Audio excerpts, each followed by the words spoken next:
Everybody, okay.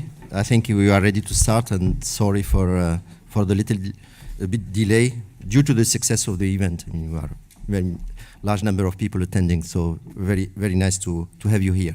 So I'm really glad to open this event on behalf of the Toulouse Hacking Convention organizing team and the associated organizers and the sponsors, and you have the list here. As you know, I mean, you will have a two-day scientific event. So this is, I mean, THCon is aimed to gather professionals, students, and researchers in cybersecurity, and to includes a scientific event, and also there is a competition in CTF that will take place on Friday. It is mainly oriented toward applications, implementations, and toward solutions from the defensive and offensive point of view. So this event is it's the 7th edition, so we are really happy that it is increasing in importance, and it is organized by an enthusiastic and dynamic team, young team, and most of them are current students or previous alumni of the cybersecurity engineering schools, in particular TLSEC Master Engineering School also. And also is aimed to include also people, of course, from outside Occitanie region, at the national level as well as international level. So Occitanie region is, as will be emphasized by Marc Sulman, the representative of Carole Delga, the president of the Occitanie region, has a very rich ecosystem of cybersecurity, including both in education and industry in several application areas, including, for instance, I mean, Toulouse is known for aeronautics, but not only, automotives and other, a wide spectrum of applications. THCon is aimed to be, and of course we work collectively to make Toulouse and Occitanie region one of the top sites in cybersecurity in France. I have to mention two main players or tools here, Cyberoc and ICO, which is an Institute for Cybersecurity in Occitanie, who work together really to increase to have much more people involved in cybersecurity, in education, innovation, and also in industry. So before I leave the floor to Marc to say a few words about cybersecurity here, ecosystem, and ambition in Occitanie, I would like also, then I will give the floor to Guillaume Chaudon to give you more details about the practical aspects about the conference. And of course, I would like to also thank our distinguished invited speakers of the conference. We will have a presentation from Travis Goodspeed, Jacob Cohen, and Ariel Enel, and also Axel Apfriv. And one of the topics that is of interest is related to low-level and hardware security aspects, which are really growing in interest. And this is, of course, a major challenge and major interest by the community. So thanks to all of you, and we are happy, and I hope that you will enjoy this event. We have fruitful discussions. Marc, to you.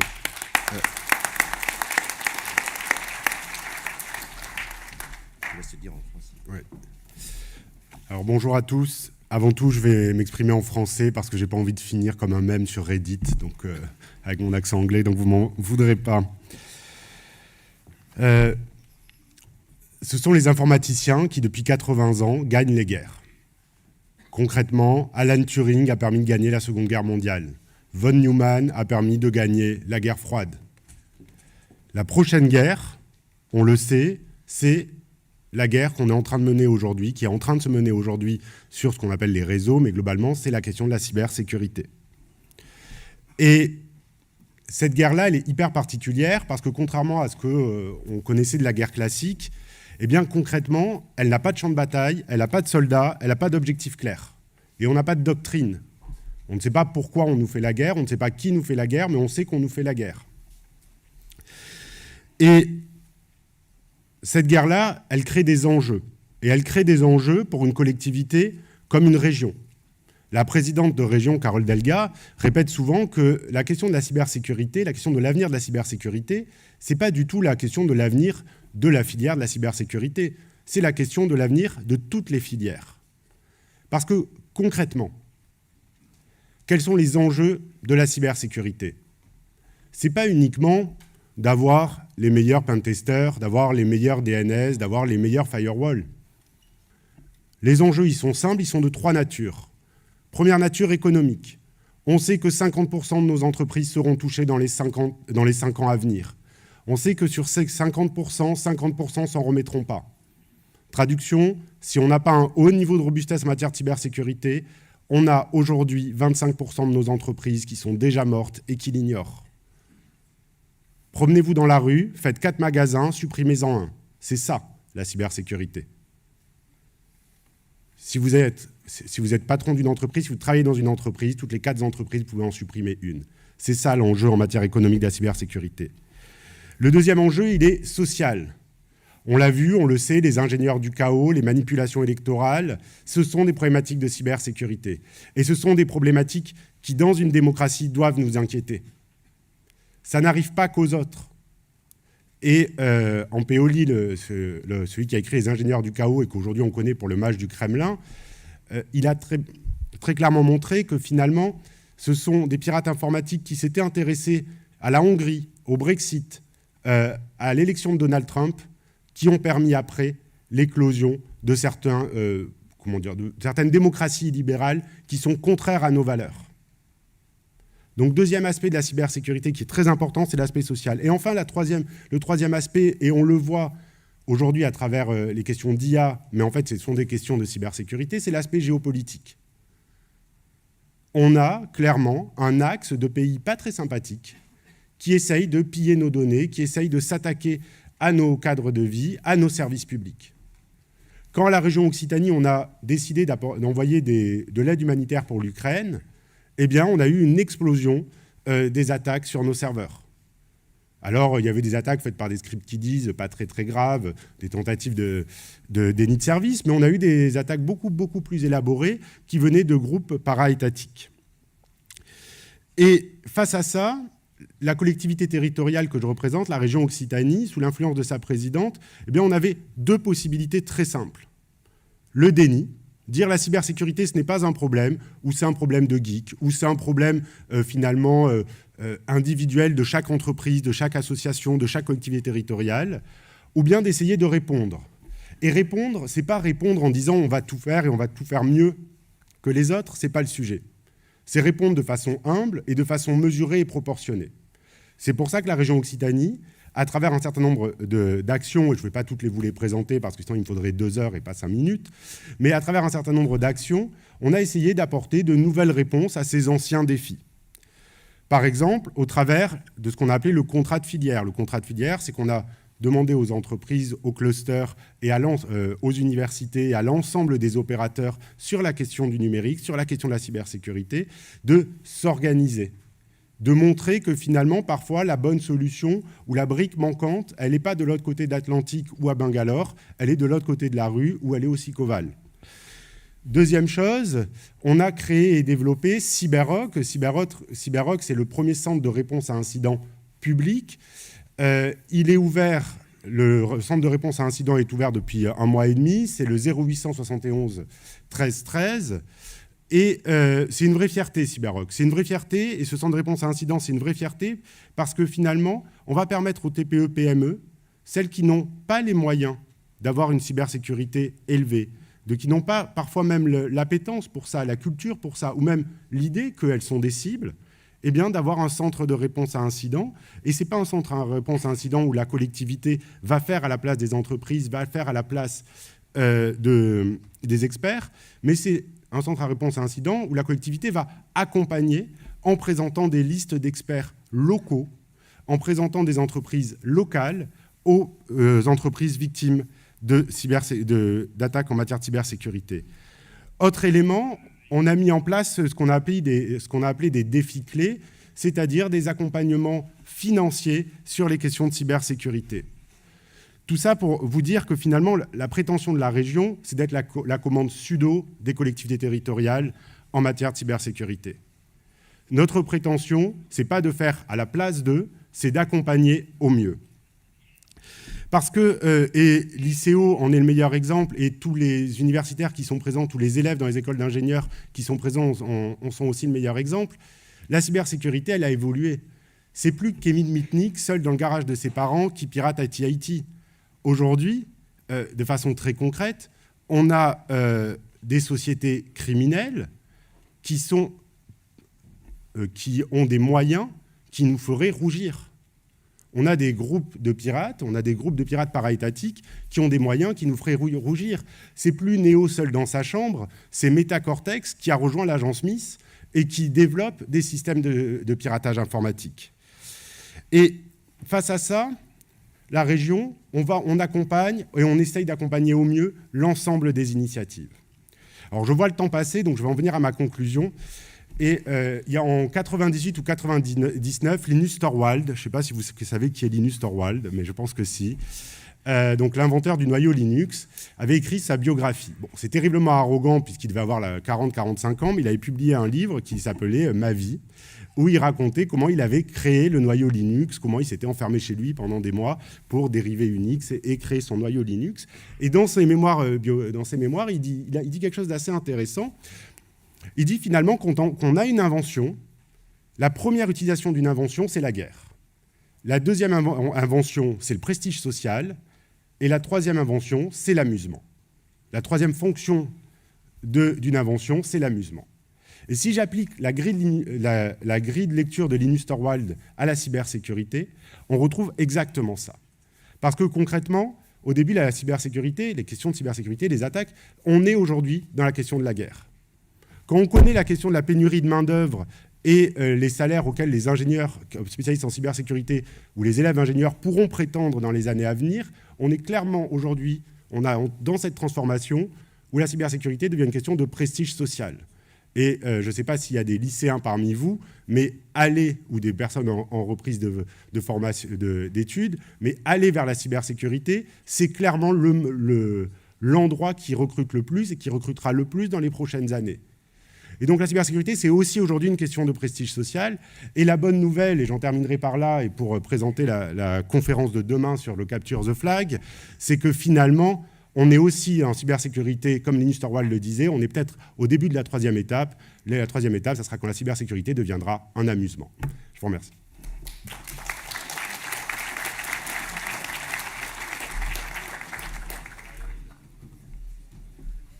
Thank you.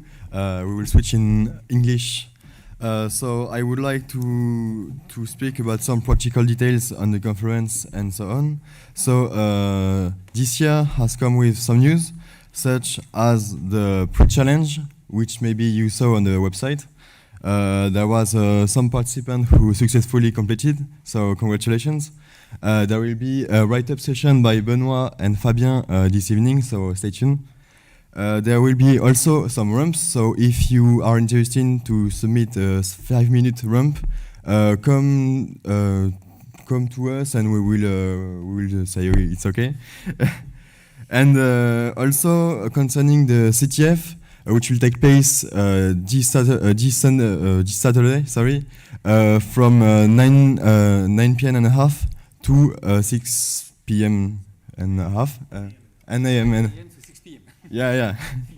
We will put the website. We will put the link on social networks and Discord, so I can tell it. But it's ctf.thcon.party. You can register your team. It's 6-player max.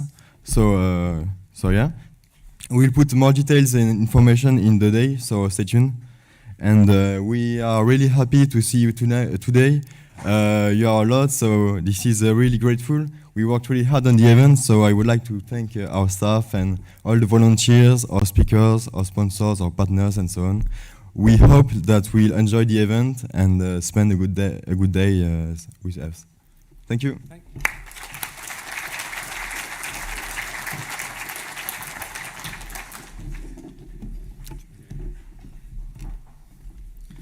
And now we will be able to start the conference with the first keynote by Travis Goodspeed. I guess some of you already know him, but just in case, I will present him. He worked on a lot of stuff. I will just enumerate a few of them. Especially, he works on his work on Mascrom, his work on radio stuff. He also packet in packet also. He also worked on the Poker GTFO. I think also some of you know him, know it kind of all now.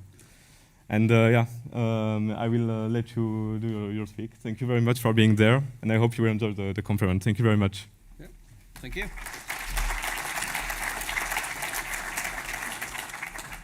Howdy. Who here likes reverse engineering? Okay, good audience. In many ways, I do security not for security's sake, but as an excuse to do reverse engineering, because I have a ton of fun taking things apart and understanding how they actually work, as opposed to how they're supposed to work. This photograph right here is a photograph of a computer program. This is the mask ROM of a 1990s cryptography chip. We'll get into exactly which chip later on. The cool thing about a mask ROM is that the mask is designed at the time of manufacturing. So every one of the bits in this picture was made in the same mask set that the microchip was made in. This is a tiny little region of a larger chip. So in order to take this photograph, I had to get a PCMCIA card that implemented the cryptography. I had to boil that card in, well, I had to break the card apart, remove the chip, boil that chip in acid. I then photographed that under a microscope, but all of this was hidden by a top metal layer. So I then had to use stronger acids to burn off the glass. I'd use hydrofluoric acid for this. And eventually I got low enough in the set of the chip that I could see the diffusion layer in which these bits are marked. Today we're going to talk about the next step. If you begin with this photograph of a computer program, how do you get the bits out of that program so that you can then begin reverse engineering them? So all of these are they're in physical order. All of the most significant bits are in the very rightmost column. All of the least significant bits are in the very leftmost column. This is a very inconvenient order for loading it into something like IDA Pro. So by the end of this lecture, you will understand how to build a tool to take this photograph, annotate the photograph, get the bits out, and then reverse engineer the code. To quickly recap, there are many different types of memory within modern chips. Flash ROM and EEPROM can be programmed after the fact. So you manufacture your chip first, and then you can program them. Mask ROMs are not uniquely programmable. Every single copy of the chip on the wafer when it's manufactured will have exactly the same ROM on it. And after manufacturing, not one bit of that ROM will ever change. This is only done for very large quantities because of that. You would never use this for development because you have to do a complete mask revision in order to make a change. So instead what you do is you develop your program first using any other memory technology, and you use this when you're manufacturing it in very obscenely large quantities. This would be used, for example, for the program inside of a smart card. This would be used for the video game inside of a game cartridge. Now,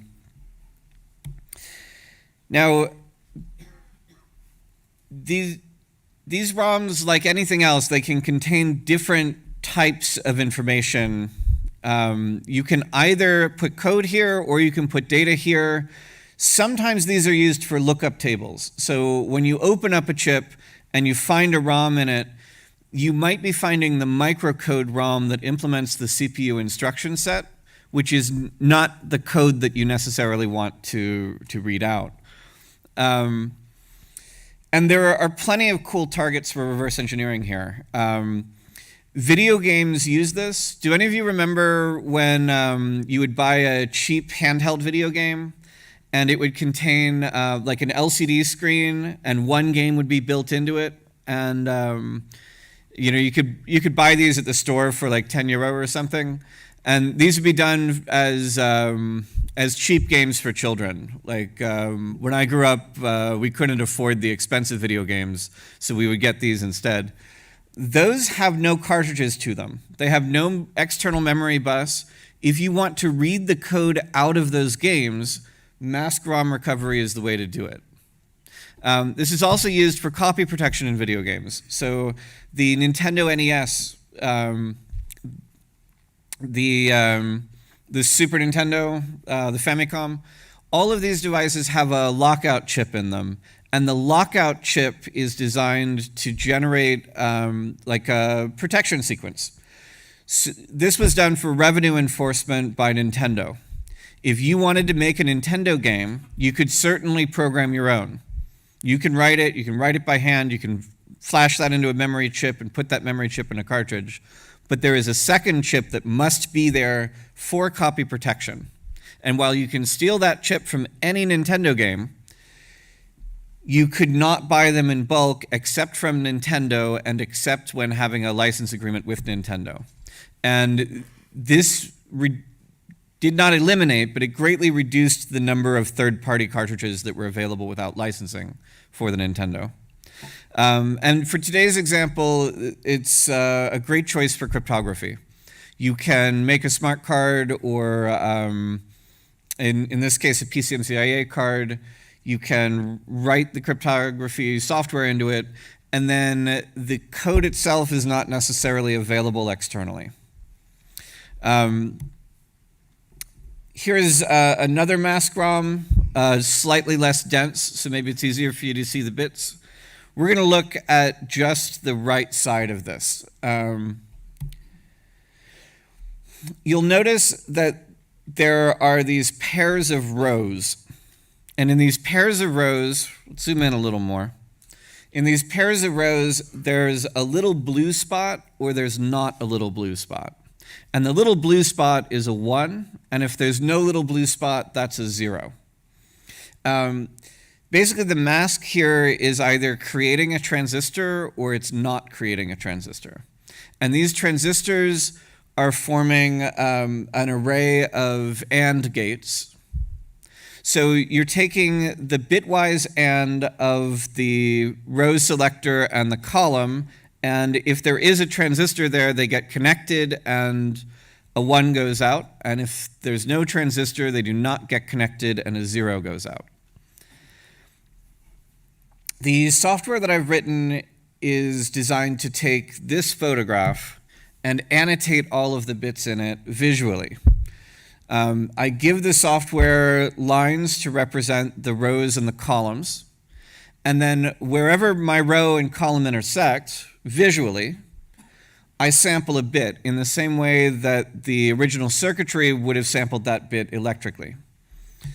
There's some prior art here. So Adam Laurie wrote a tool in, I think, 2009 called ROMPAR in Python that does something very similar on a regular grid array.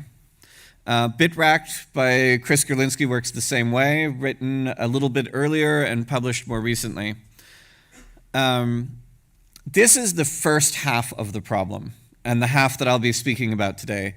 There's also a second half to the problem that I'm trying to create a good original tool for, but have not yet succeeded in. The first half, the one we talk about today, is about extracting the bits from the photograph. The second half is about converting the bits from the physical order that they exist in on the chip to the logical order of bytes that we would expect them to be in a memory dump or a .bin file. In order to perform that conversion, the best tool that is currently available is called XORROM. This is by John McMaster. It's a set of Python scripts, and it's built on this concept of searching for a known byte within the image in order to kind of brute force through all of the transformations. Because when you look at the picture, you don't really know which way is up. You don't really know where the table begins. You have to figure all of that stuff out. Mostly this is done by manual thinking. Like you look at it, you draw it on graph paper, you think really hard, and eventually it begins to make sense. Zoram is the only tool available that reduces that manual burden of figuring out how to do it. I think that a better conversion tool could be written if it were integrated with a disassembler.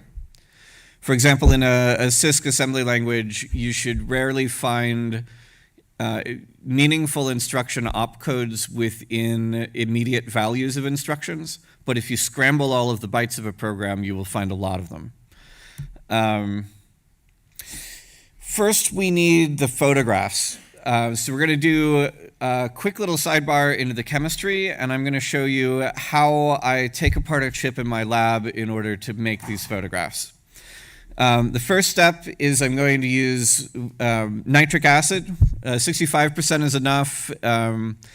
If, like me, you happen to live in a country without chemical safety standards, you can use red fuming nitric acid, which is a lot faster.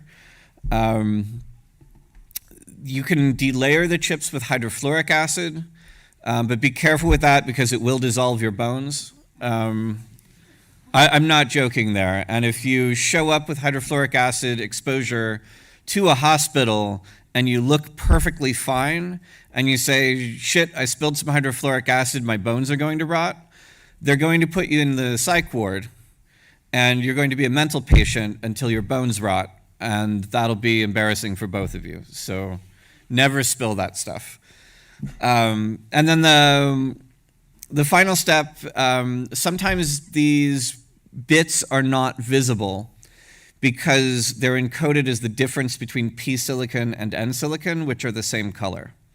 In that case, you need to use something called a dash etch in order to turn all of the ones brown faster than you turn the zeros brown. And that is a really annoying procedure to do because if you make a mistake, you have to try it over again, which means that on the chips that require a dash etch, I need 5 to 10 of them to get a successful dump. Whereas on the chips that do not require a dash etch, even if they require delayering and all the other chemical work, I usually get them on the first try. This is nitric acid. I had a big box of this delivered to the computer science department when I was a grad student. And the computer science department was not used to skulls and crossbones and safety warnings and stuff. I got very stern letters telling me to get it the hell out of the office. This is red fuming nitric acid, which is even stronger. The first bottle was 65%, and the 65% nitric acid, and the remainder was water. This stuff is at least 90% nitric acid and at most 2% water. When you open the lid, this little orange gas kind of seeps out. That's all of the nitrous oxide that's been produced by the acid interacting with the air. And then the bottle cap itself will dissolve within a month or two of storage. So you really need to move this acid into a bottle that is entirely glass. We're going to start with 2 chips. These chips don't have a mask ROM. This is just like a nifty example. Using latex gloves, not nitrile gloves, because nitrile gloves will catch on fire when they come in contact with red fuming nitric acid. And having burning gloves is probably bad. So we take nitric acid out of the storage jar and we put it on top of the chips. Here I'm using the 65% acid. We then heat it to around the boiling point of water, so about 100 Celsius. And as it heats, the acid will first take off all of the metals, and then it begins to attack the plastics. So when this liquid turns green, that color is the ground pad that is on the bottom of the microchip, going away into the acid and forming salt, and then the salt is dissolved in the water that's in the acid. If I did not want the metal to dissolve, I would use the stronger acid. because of the Sabatier principle for which this university is named. The principle says that when you have a catalyst in a reaction, there's sort of a sweet spot where you need like the right mixture of the catalyst and the reactant. So when the acid becomes too strong, there is not enough water available. The water is the catalyst that takes the acid salt off of the metal. So if I have very little water, the acid will just rust the metal and go no further. Whereas if I have enough water, the water will pick up the salt, move it into the liquid, and the acid can then continue to attack the freshly exposed metal.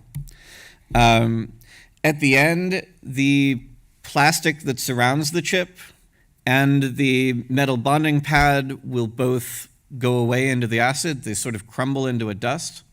The bonding wires usually remain at this stage, and there are other chemicals that are used to remove those. You then take it out of the acid and you kind of put it onto a piece of glass to kind of find it. And then after you've found the dice, you need to clean them. So I put them in acetone. I put the acetone into an ultrasonic bath, and then that gives me the bare dice. This teeny little square here at the top of the red tweezers, that is an entire microchip, and that is all that we are photographing. And when we're doing ROM recovery, we're looking at a small little region of that chip rather than the whole thing. I then put it on my microscope, and I take a peek at it. So this being a radio chip, we see some inductors, which are those little octagon things on the bottom left. This photograph, though, is not very useful because it's not very detailed. The camera under this lens can't see all of the good stuff, and even if it could, all of the good stuff can't be in focus at the same time. So what I do is I use a better magnification lens, and when I do that, I only get a small fraction of the chip. So I do one fraction at a time.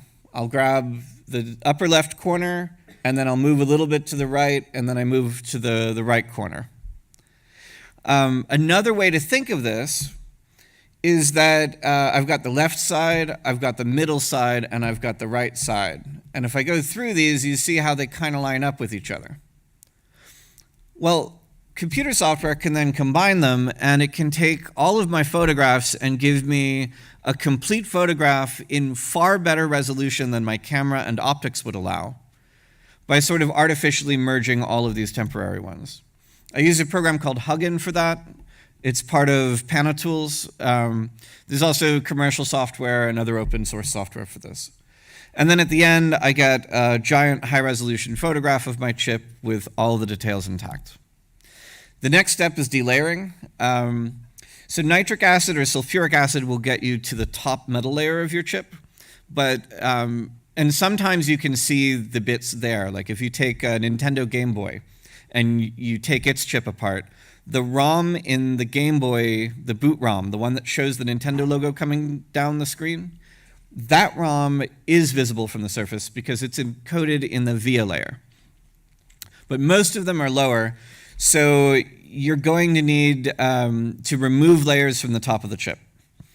The way that this is done in Europe is by sanding down the chip as on like a rotating wheel and pressing the microchip into that wheel until the surface of the chip is polished off. Another way to do this is in some countries we can buy hydrofluoric acid over the counter because it's really good at removing rust stains from a sink. You have to use plastic beakers for the hydrofluoric acid because it will dissolve glass. And so if you have a glass beaker and the acid in the glass, then that will interfere with the reaction and ruin your glassware. It makes it kind of foggy.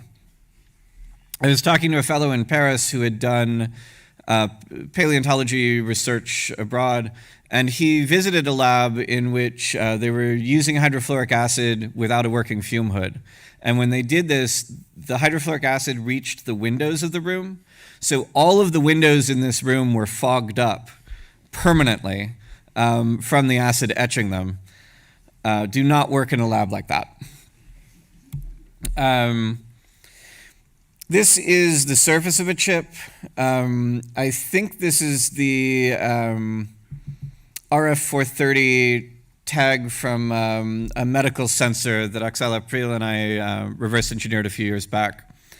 If you zoom in on it, there are these little dots that kind of fill up all of the surface. This is a recent technique that's done in order to make sure that there is something on every layer. It's kind of like the filling pattern when you use a 3D printer. You won't see this in antique chips, but it's becoming very common in modern ones.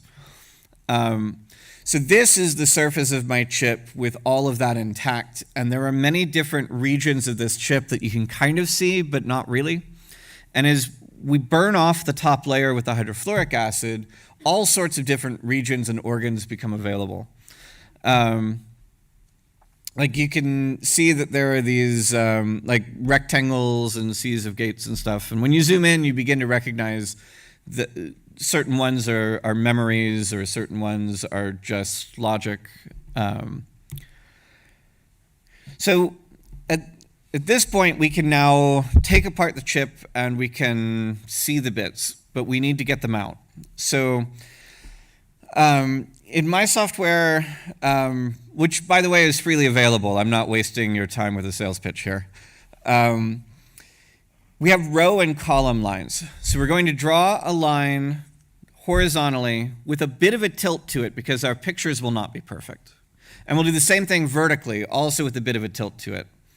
And then we need to find the color difference between a 1 and a 0, which will be different for every picture. And finally, we're going to make mistakes. Either our lines will not be in the right place, or the computer will make a mistake in merging these photographs, or there could just be a speck of dust on the picture and the color that you see visually is wrong. So we also need to force the bits that are wrong to be correct. It would take you forever to mark all of the bit positions. So the bits are just automatically created wherever a row crosses a column. We also have design rule checks, like in computer-aided drafting software. Because when you mark up a ROM this way, the computer can recognize that the color of a particular bit is not what it expects, or it's too close to the threshold, and it will then warn you. Or it might notice that you have more bits on one row than you have on the next row. That's never right in a real mask ROM, so you will also get a warning. And a very important feature is importing and exporting. You need to be able to load in a second copy of the same project so that you can compare two markups of the same ROM, and while you will make mistakes in both of them, you will make different mistakes. Therefore, if you look only at the ones that disagree with one another and you correct those, you will eventually get a perfect image with no bit errors.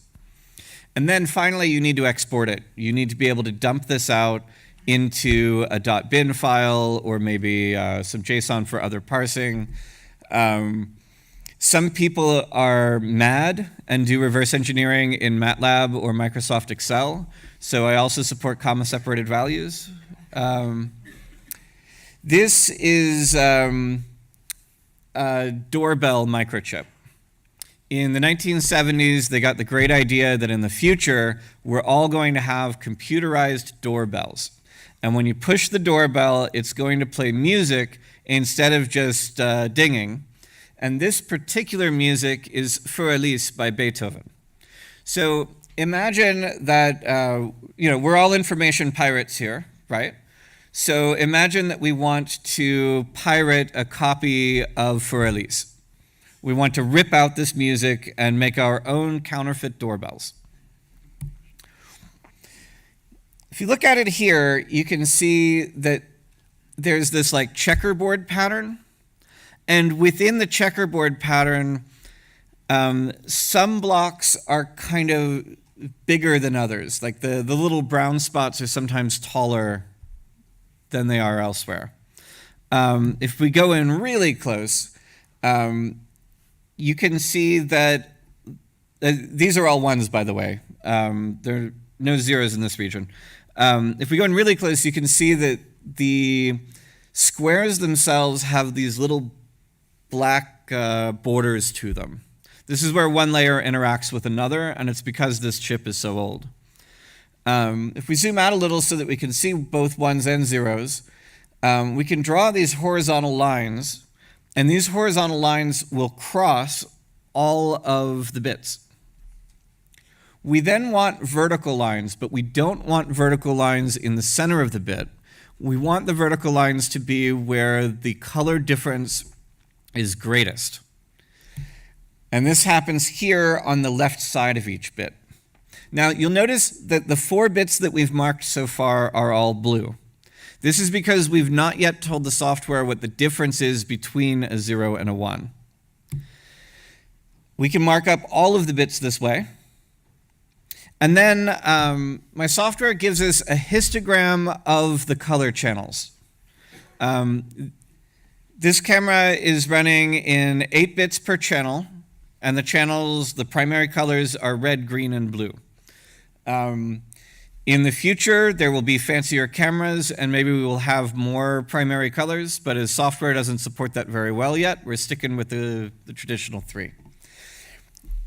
In the bottom right, you can see the histogram. And you see how blue is just sort of one big mountaintop?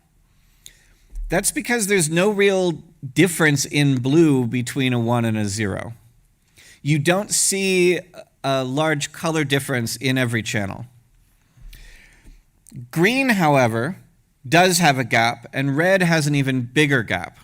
So if we take green, and we move the green threshold. So now anything greater than 91 in green is a 1, anything less than 91 is a 0. And you can see that it now gets most of the bits right, but this arrow is pointing to one that should be blue but is instead red. It's got that bit wrong.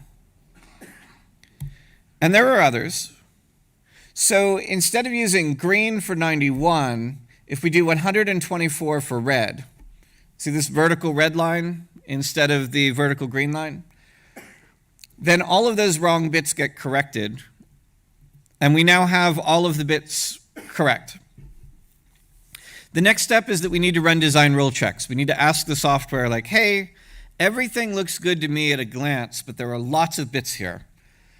Could you, dear computer, tell me where I might have screwed up? One way to do this is you can look for ones that are near the threshold.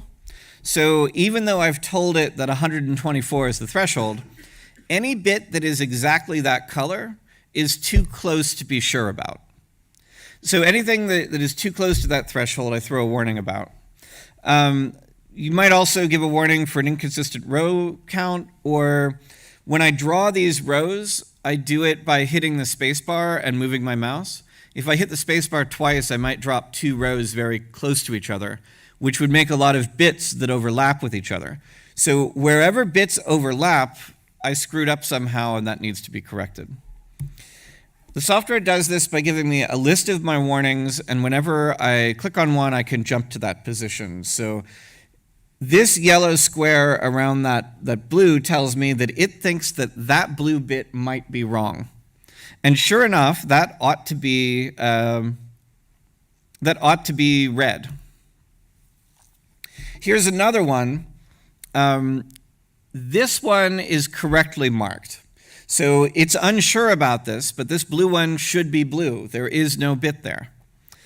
I can then force this by using the Shift and the F key to tell it that I know better and that this ought to remain blue, and the yellow box, which means a warning, becomes a green box, which means a forced order.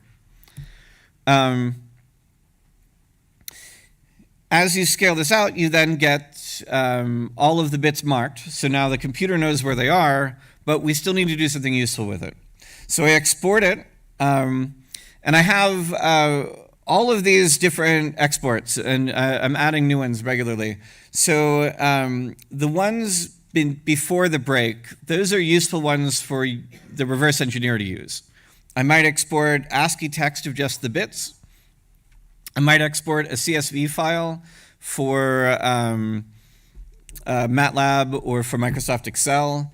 I might export a Python array, because a lot of us who do this will simply load the array into Python and then start using array transformations until we get something that looks right. And then down at the bottom, for Mark IV and ARM6, for these architectures, the format is easy enough. So I wrote a pre-written driver that will export just the bytes as a ROM file that you can load into IDA Pro. This is the bit output. The bits of this chip, I believe, are read top to bottom. So you could write a little parser that would take these bits and then play those notes at that time in order to hear your Beethoven or pirate your Beethoven without cost. This one here is a larger image. This is the boot ROM to the Nintendo Game Boy. This is the one that shows the Game Boy logo sliding in from the top of the screen. It also makes sure that the Nintendo logo is in the cartridge so that Nintendo could sue anybody who made a cartridge while not being Nintendo. And this is all implemented in the Qt6 framework as C++. So rows and columns are just QGraphics line items. Bits are just QGraphics rect items. Collisions and overlaps can be found by using the existing collision detection code of that library. So I don't have to deal with finding collisions between hundreds of thousands of bits myself on a larger project. And that also makes the rendering of each image very, very fast. Having things work fast is important, because if there's any noticeable delay or if your mouse doesn't work as you expect it to, it becomes frustrating as an operator, and the operator will make more mistakes. I also have an alignment algorithm. So after I mark all of the bits, I still need to know what order they go into. And the way that I do that is I sort them first by only the X coordinate. This means that my first bit will be part of the first column, but I don't necessarily know whether it will be the top or the bottom or maybe something in the middle. Sometimes they come out of order. So I keep moving right until I find a new bit that looks like it's directly to the right of an old bit, and that's how I identify that I've moved into the second column. And then as soon as you've isolated all of those bits of the very first column, the one on the very left, you just make a bucket for every row, and whenever you get a new bit, you look to see what bucket it should be in, and you append it to that bucket. It's also very important to be able to script this stuff, because when you're developing a GUI, reproducing a bug takes time. You need to click in different places, you need to go through menu items. If you have to do that for regression testing, you will screw up and you will make a new bug in old code, and you won't realize it because you're not exercising that code very often. So everything in this tool is also available as a command line tool. And in this way, I have a single makefile, and this makefile will take all of my mask-ROM projects, and it will attempt to decode every last one of them. And after it decodes them, it runs a checksum on them to make sure that they haven't been damaged. And if any new errors get introduced, or if any of the decodings no longer match, I immediately get a warning that I've made a mistake somewhere or broken some old code. And then I can look at that project file and already have like a test case that reproduces that problem. We're going to go through one last chip here. This is the Microtronics MYK78. In the early 1990s, the American government decided that it would be a great idea if we had cryptography, but the government had a backdoor and could decrypt anybody's phone call. This is apparently now a thing again. there was a backdoor. So this backdoor was publicly documented. They advertised that they had it. And a researcher by the name of Matt Blaze, my grad school advisor, he was working for the phone company at the time, and he got a development kit, and he hacked the development kit in order to bypass the key escrow feature so that you could make a secret phone call despite the backdoor. This is the chip that they shipped out. This is the Clipper chip, they called it. And in the bottom left, you can see these two little organs here, which I showed you earlier in the presentation. So I took these and I marked them up and I got all the bits out of them and then I decoded them, and what I found was that they matched the F tables for the skipjack algorithm, which is now declassified, but at the time was a government secret. So you could have learned how this secret algorithm works by taking apart the chip and figuring out the contents of its ROMs. After Clipper, there was this card, which is called Forteza. This is the card that Blaze actually hacked, because the Clipper chip was just for telephones, and there was no interface, and there was no API, and there was no library. But this card had a library that you could use as a developer. It ran on Sun OS, and they also had one for Windows. Inside of that card, I found this chip. This is the MYK82, and it has different regions to it. So at the very top where it says LUTs, those are the same lookup tables that I found in the MYK78, implementing the same encryption algorithm. The CPU in the upper right is an ARM CPU, and I know that because it has an ARM logo there. It happens to be an ARM 6, which means that unlike a modern ARM chip, it has a single instruction set. That instruction set has 32-bit wide instructions, and on the far left where you see main ROM, that is a mask ROM that we can read, and we can see all of the bits in it. And I spent a lot of time in front of the camera in order to photograph this thing, because there are almost 150,000 bits in this ROM. I then marked them and I decoded them using my tool. As part of this, I had to figure out the order of the bytes, but I successfully did that.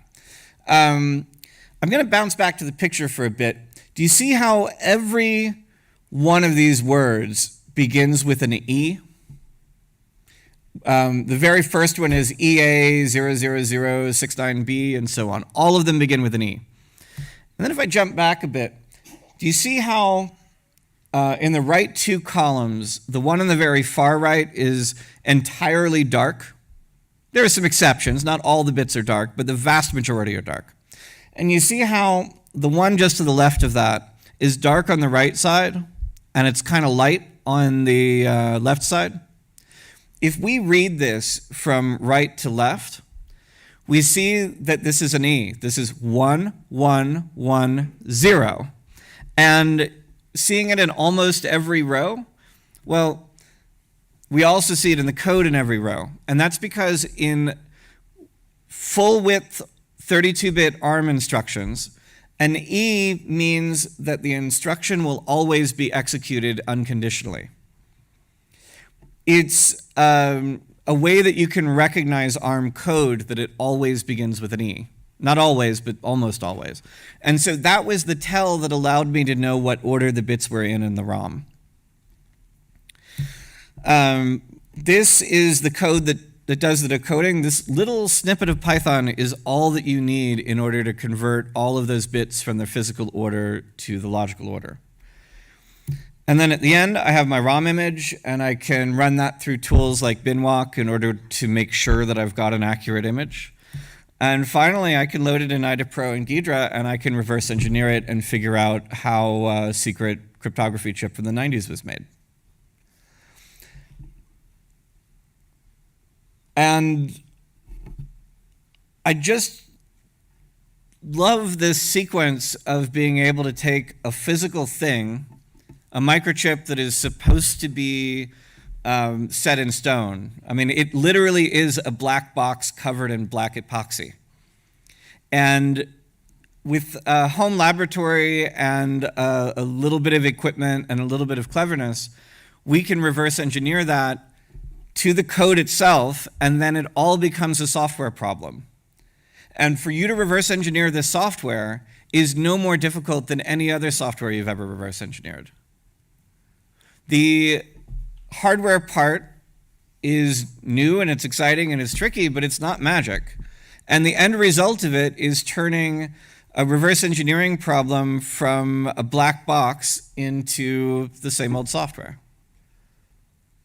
And so I hope that in your own projects, when you come across something that is a black box, that is supposed to be impenetrable, you realize that it's probably only impenetrable until you come up with just one more nifty trick to break it open and see what's inside.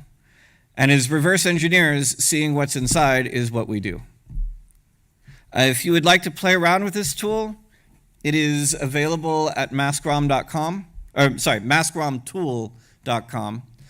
The very first link in the documentation is to a photograph that I took of the Game Boy ROM.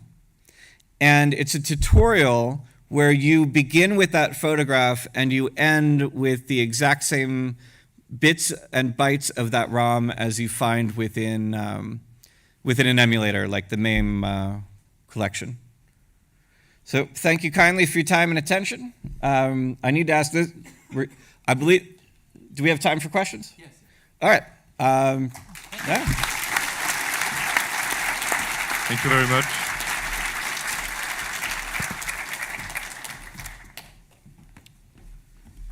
Thank you. We will. Cool. If you have some questions, please raise your hand so that we can bring the microphone. Yes, this fella here. Oh, sorry.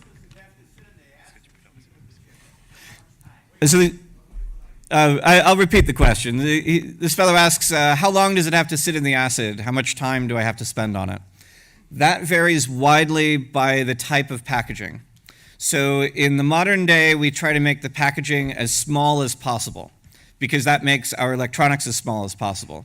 That's how my phone can fit in my pocket. And the modern chips are very fast. 5 minutes in a weak acid, and I have my dye free, another minute or two to clean it, and I'm off to the microscope. The older chips, when you look at them on an X-ray, are gigantic. Like the dual inline packages, or a dip chip that we used to use in the 80s and the 90s, those things have like 28 pins on them, but the microchip is just as small as a modern one. And all of that extra space is taken up to make the PCB easier to design, because the microchip manufacturers didn't want the PCB manufacturers to work too hard. So those take a lot more time. I either have to be patient and wait hours for the weak acid to take the package apart, or I can use very strong acid like red fuming nitric acid, which works in minutes, but is more costly and more dangerous. A middle ground is to take a Dremel tool, and I have an X-ray machine, so I can X-ray the chip to know which pins the dye is between, and then I take the Dremel tool to cut off the vast majority of the chip, and I put only the inside in the acid. Next question.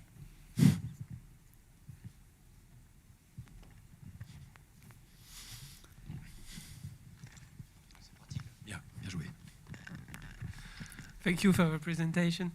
I'd like to know, in your opinion, what should be done to protect the chipset from people like you? And note, I ask the question in order to protect my private keys and secure secrets, not source code. Okay, so if you want to protect yourself from things like this, there are a couple of considerations. One of them is that maybe it's best that you not protect the stuff forever.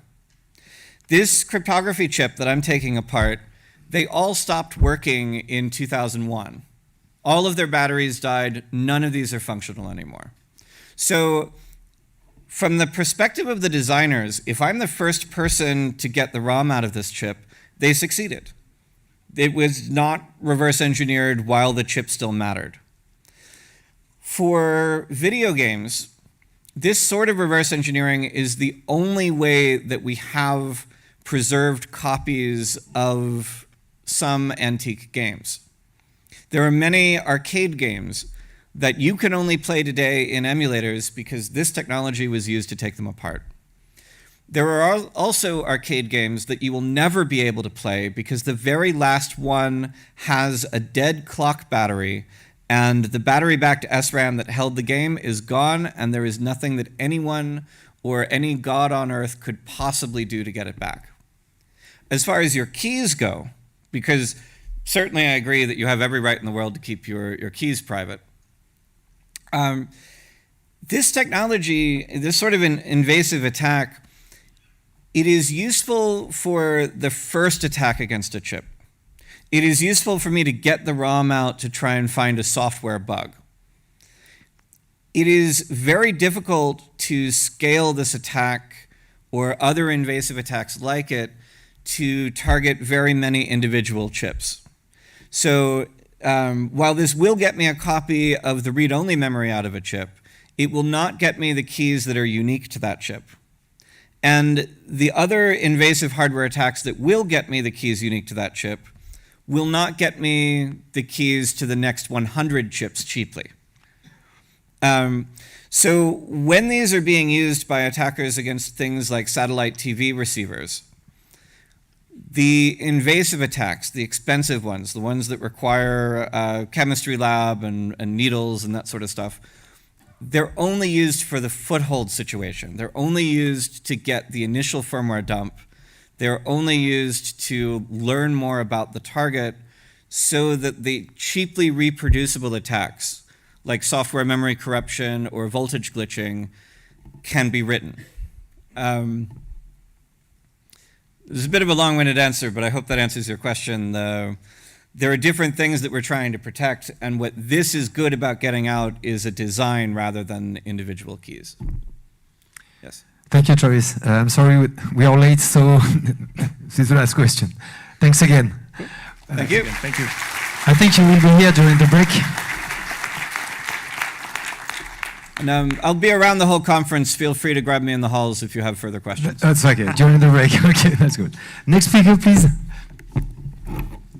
Donc, the next presentation is for Théo Louis Tisserand and Hugo Vincent from Synactive. The presentation is automating the extraction of secrets stored inside CD systems.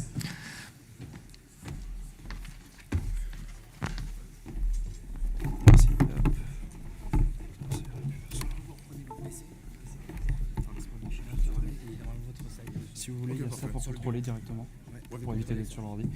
Donc sur le bureau, normalement, il y a un truc jeudi, vendredi, là. Je sais pas qui c'est ça. Benoît l'a mis sur le bureau. C'est un PowerPoint ou c'est un... Non, c'est là-dedans. Celui-là, jeudi. Tu auras dans jeudi et ils ont la reprise. 10h15, parce qu'on est un peu en retard. Voilà, celle-là. Ok, c'est un PDF, mais du coup, je vais mettre en dupliqué parce qu'il n'y a pas de...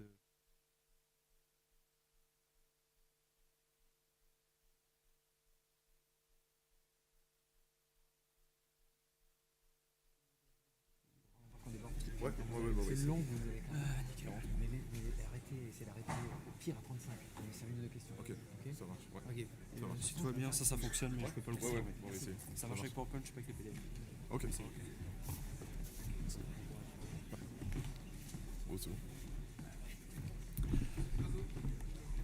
Hello everyone.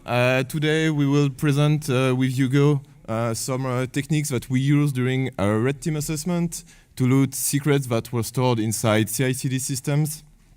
During this exercise, we also developed a tool in order to automate the extraction, the secrets extraction work. Just a few words about us. So we are pen testers at Synactive. Synactive is a French offensive security company, and we are almost 140 people at Synactive.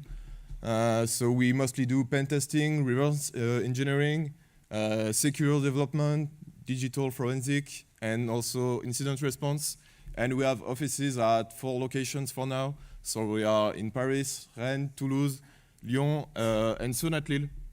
And we also have colleagues that work remotely. And if you don't already know, we are hiring, so don't hesitate to apply. This presentation will be divided into 5 parts. First, we will give a quick overview of the different CI/CD concepts. Then we will detail how we can store secrets inside CI/CD pipelines. We will also say a few words about the secretless approach. And we will also present, obviously, our tool, which is called NodeStream, that aims at automating the extraction work. And finally, we will provide leads to help defense teams to detect and mitigate the different techniques that we use. So what is CI/CD?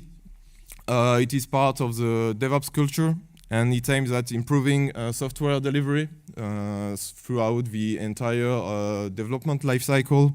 It heavily relies on automation. In CI/CD, so CI stands for continuous integration, and CD for continuous delivery. But CD can also stand for continuous deployment, but we will talk about that just later. Continuous integration, so is the first process, and the idea is to put the integration phase earlier in the development cycle, so that we can build, we can test and integrate the code on a more regular basis. And it is usually performed at a server that we call the CI server. And this is what you can see on this screenshot. So on this figure, sorry. So we have developers at the left side that push code to a source repository. And the CI server will pull the source code from the repository. It will build it, test it, and send back the results to the developers. The next process is continuous delivery. The idea is to deliver and test the code on different environments so that we can get feedback if something fails in any of the environments. And this is what you can see at the bottom of the figure. So we have here in this example 3 environments. So the code that is built by the CI server is delivered to the test environment, then to the staging environment, and we will try to, we can manually deploy the code to the production environment. And if we deliver the code automatically to the production environments because all tests pass, in this case it is called continuous deployment. So the only difference between continuous integration and deployment is the fact that in continuous deployment, the code automatically goes into production. In practice, CI/CD pipelines are just a set of automated jobs, which are themselves composed of steps or tasks. And a task is the smallest unit in a pipeline. So it is what actually performs the action. A pipeline is usually triggered by specific events, for example, a push on a branch. And we can also specify specific conditions, such as we want to trigger the pipeline only if it is pushed by someone on this branch. And we can also it's worth mentioning that pipelines can also be called workflows, especially in GitHub Actions. GitHub Actions is one of the most popular CI/CD solutions. We can also mention Azure DevOps, GitLab CI/CD, Jenkins, and many others. But we will only focus on GitHub Actions and Azure DevOps in this presentation. To configure a pipeline, we have different options, but the most common one is to create a YAML file that is stored inside the repository. When you create a pipeline in Azure DevOps, you can choose to store it at any location in this repository. And in GitHub Actions, it is a little bit different because just the fact that you create a YAML file in the .github/workflows folder will create a pipeline. Now the interesting part is how do we store secrets inside CI/CD system? And first we will discuss about why would we need to store secrets inside CI/CD pipelines. It can be useful if we have to start specific services on the integration server, or if we want to interact with internal or external resources. And also if you have to deploy the project to a specific environment, you may need access to SSH keys to connect to the server. And a first idea would be to store secrets directly in the source code or in configuration files. But as you may know, it is not a good idea because you would be exposed to many risks. If an attacker gets read-only access to your repository, it would be easy for them to identify the secrets and to use them. And also another problem is that the secrets often remain in the commit history even if you remove them from the source code. So this is why, yes. So to identify such secrets, we have different tools that exist on GitHub, for example. We can mention TruffleHog, GitLeaks, and many others, but we won't talk about them in this presentation. The things that we want to present in this talk is the secrets that are stored inside CI/CD pipelines using dedicated features. When these features are properly designed and are properly implemented, the secrets are stored encrypted at rest using strong cryptography. And access to secrets is restricted, meaning that you cannot retrieve the secrets directly through the web interface or using API calls. The secrets are only accessible from the execution context of a pipeline, and specific privileges are required, but it depends on the CI/CD system that you use.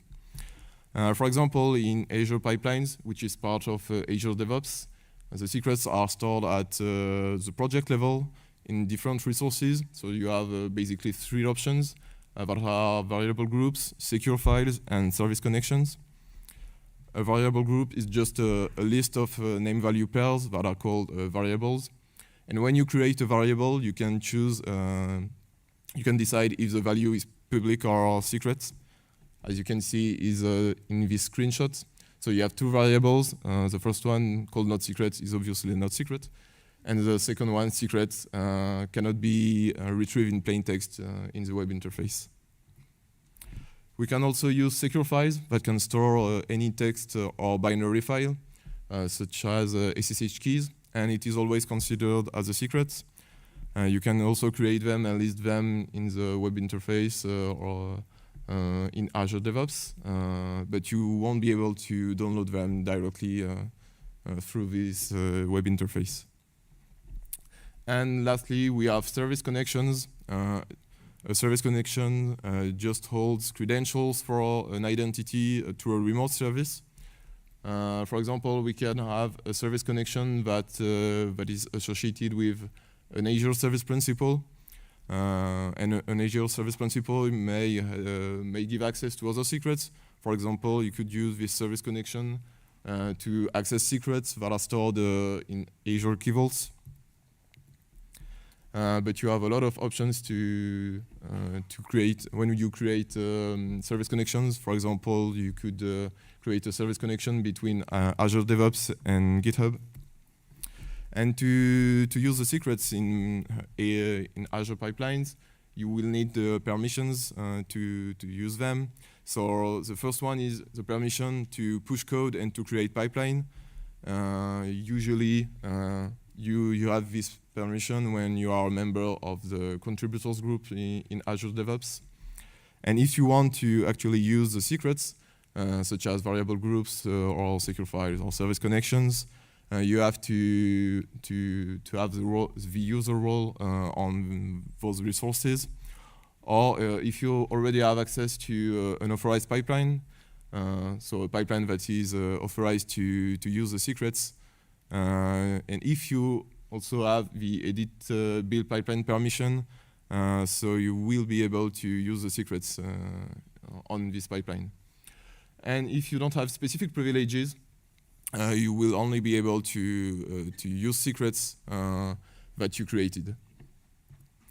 In GitHub Actions, it is a little bit different because you can store the secrets at different levels. You can store them at the organization level, and you can decide if you want them to be available globally or only for selected repositories. You can also store them at the repository level. And finally, you can store them at the environment level, knowing that an environment is always bound to a unique repository.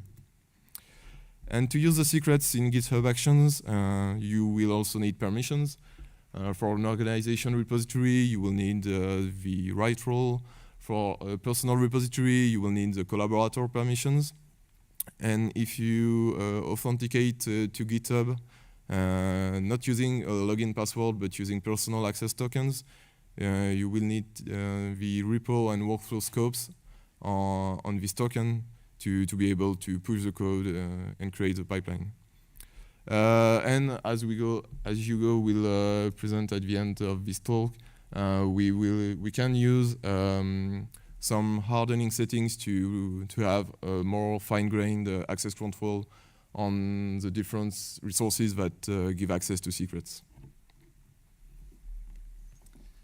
Thank you. So there is another approach, which is the secretless approach.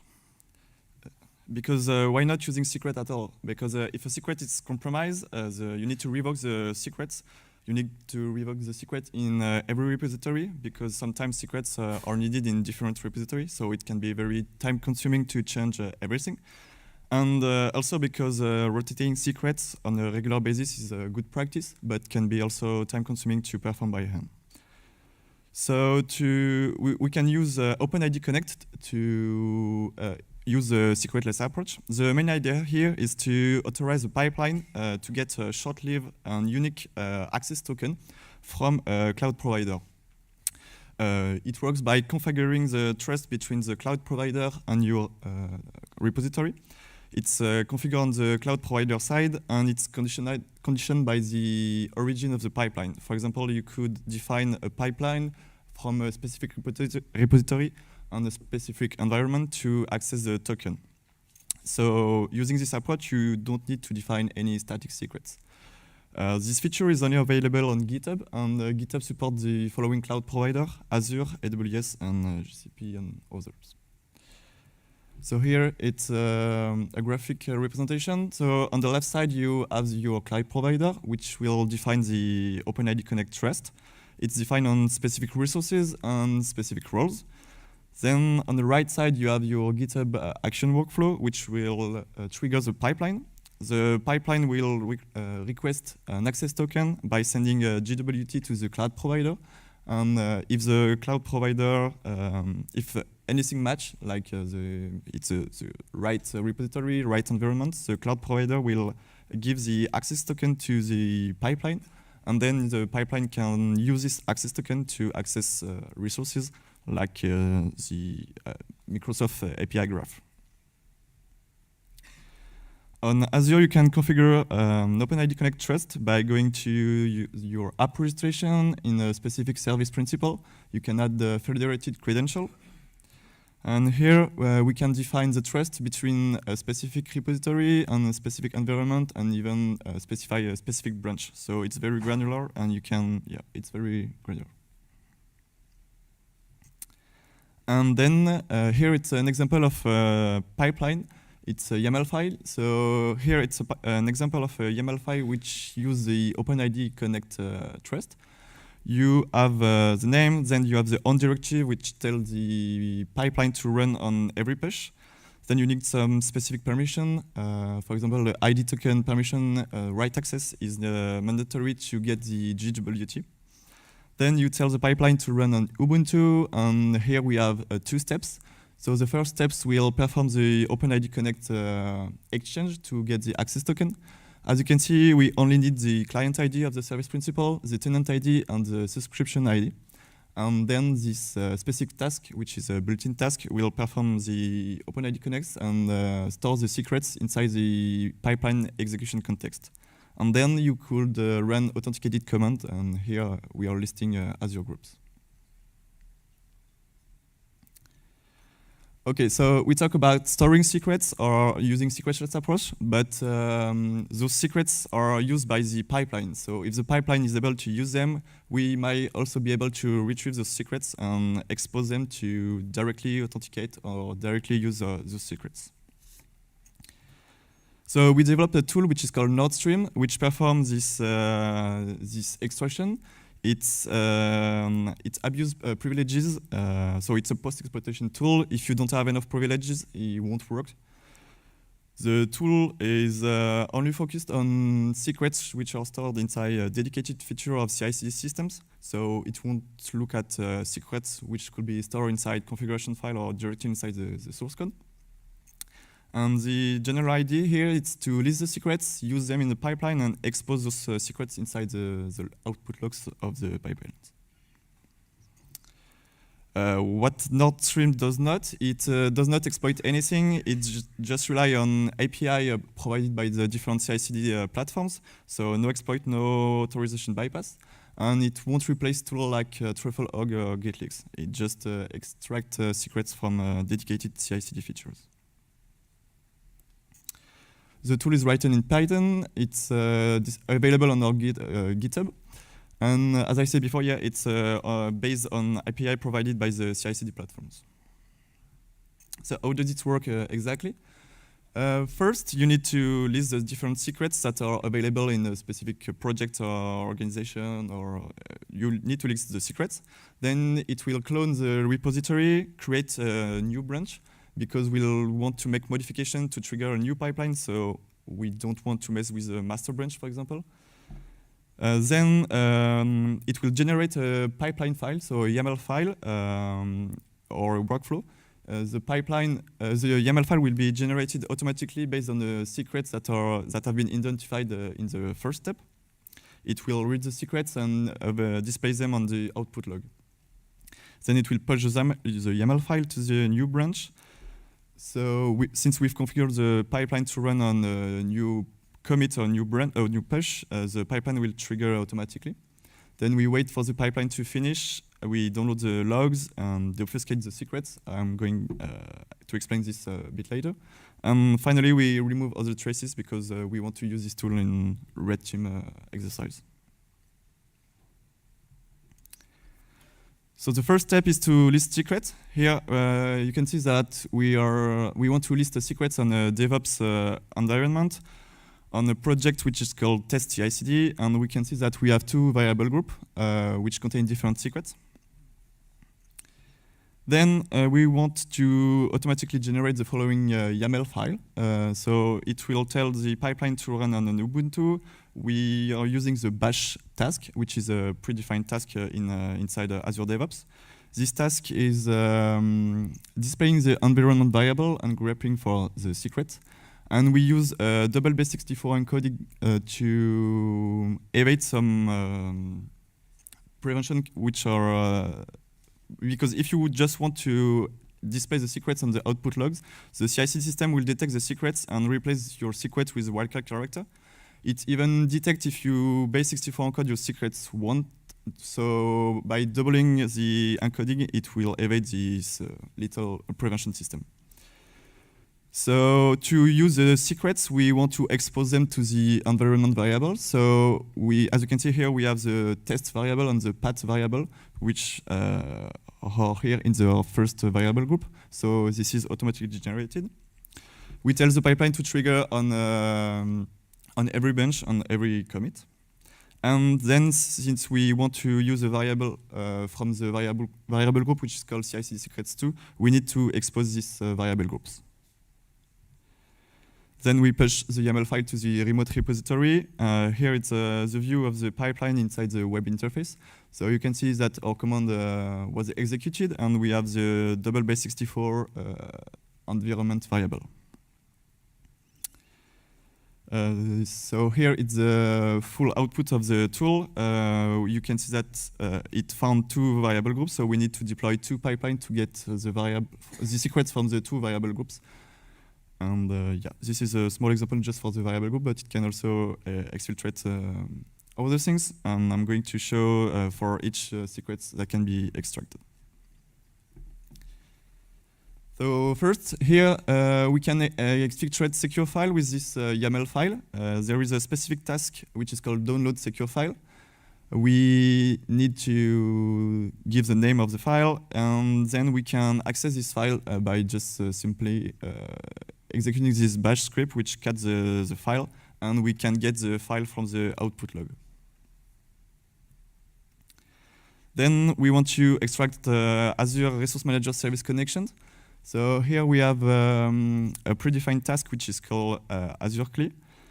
And the same as before, we can just grab the string service principal from the environment variables and use the same trick to double base 64 encode the data. And we grab for this specific string because we've added the add span to environment option, which will expose the client ID and client secrets of the specific service connection to the environment variables. So we can get the secrets. We also need to add a specific subscription, but this can be retrieved from the API. Then we can also exfiltrate GitHub service connection. So here we define a specific repository. It's an arbitrary repository. We can choose whatever we want. And we expose the service connection, which is called here github.com/ugosyn. And we have two steps. The first one is going to perform a checkout operation.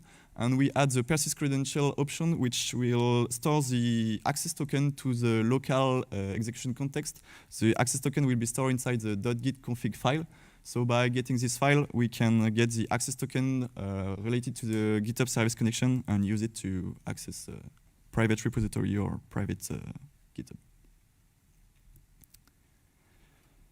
For GitHub repository secrets, it's the same operation. We can get the secret from the environment variables, and we just need to expose the variable to the environment with the env directive. So this is dynamically generated.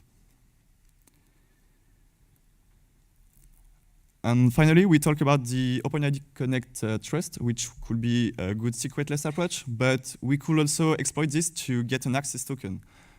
So here we are just using the OpenID Connect that we present previously. So we are performing the OpenID Connect exchange with the tenant ID, subscription ID, and client ID. So it will generate and get the token from the cloud provider, and then we can run command to expose an access token. So here we are displaying an access token to get access to the Microsoft API graph.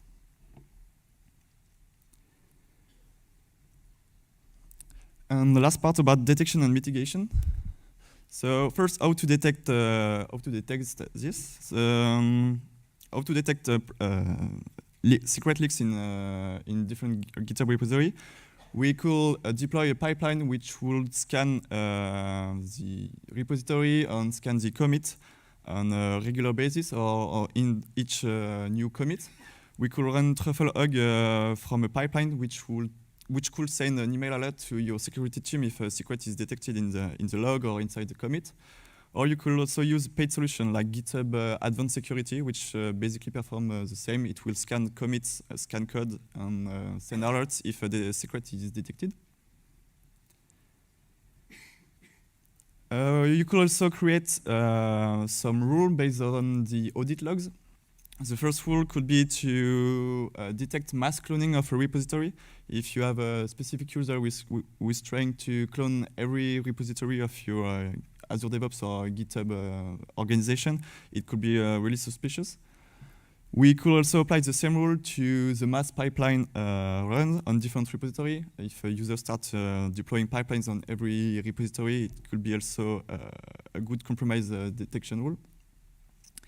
And finally, event performed from a suspicious location, a new IP address could be a good detection rule.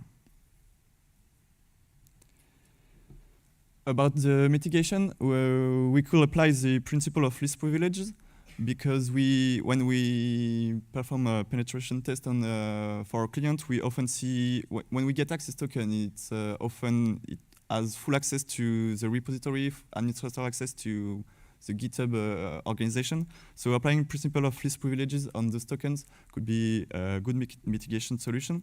But we could also apply this principle of least privileges to the secrets which are stored inside the CI/CD dedicated feature, because at some point your secret will be compromised, so it could be a good mitigation. And finally, raising awareness among your developers to apply this principle, not to store secrets inside source code, to raise awareness to prevent this kind of exploit. On GitHub, you could also apply different protection which are related to GitHub only. You have the branch protection rule, environment protection rule, and deployment branch policy. I'll explain this protection. The first one, the branch protection rule, it's a rule which applies to a branch matching a specific pattern. You can protect branch by restricting who can push on this specific branch. You could also require signed commit and make a branch read-only for a specific subset of users. Then you have the environment protection rule, which is a rule which defines access to a specific environment from a specific pipeline.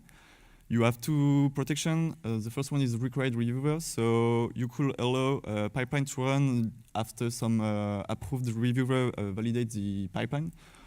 And the other protection is the wait timer, so the pipeline will run after a certain amount of time. And the last protection is deployment branch policy. It's limit which branch can deploy to a specific environment using a branch pattern again. So here it's a small example of combining all the three protections. You could imagine a project where you put secrets on a specific environment, like the production environment. You could add two reviewers to validate every new pipeline. You could also limit the deployment with a branch protected branch by enabling side commits and only selected user who can push to this specific branch. But if you have administrator access to this repository, we could just remove all the protection, perform the secret extraction, and restore the protection to your repository. So it won't prevent anything. And this is something that can be done with our tool. And that's all for this presentation. Thank you. That's good. Thank you. Just in time. We can have a three question. Please raise your hands. Don't be shy.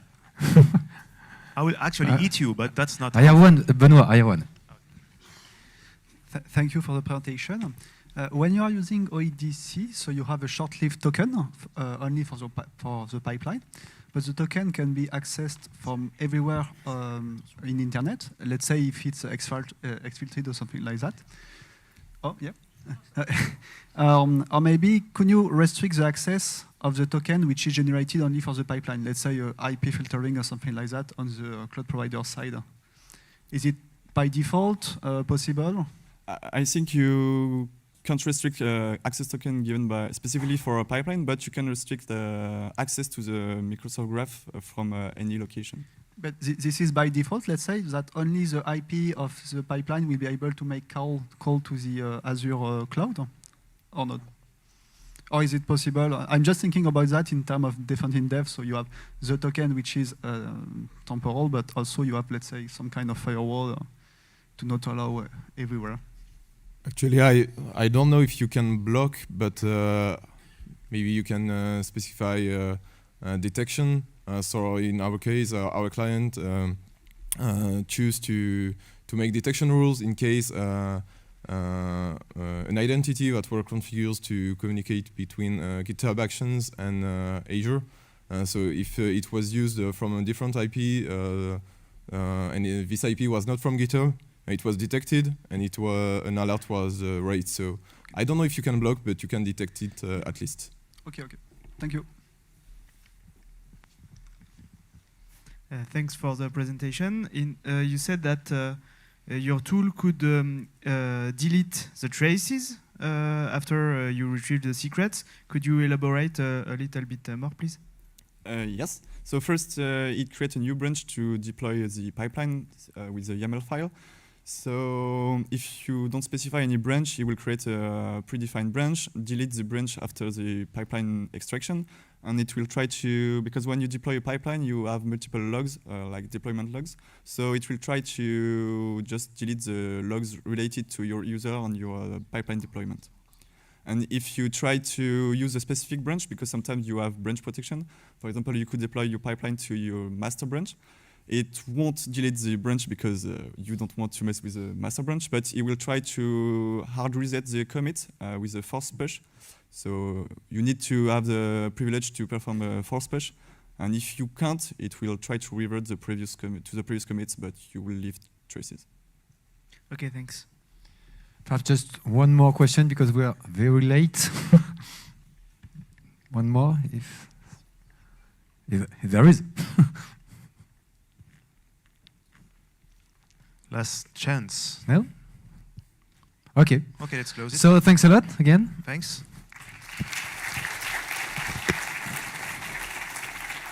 So we have now a coffee break of 20 minutes, please.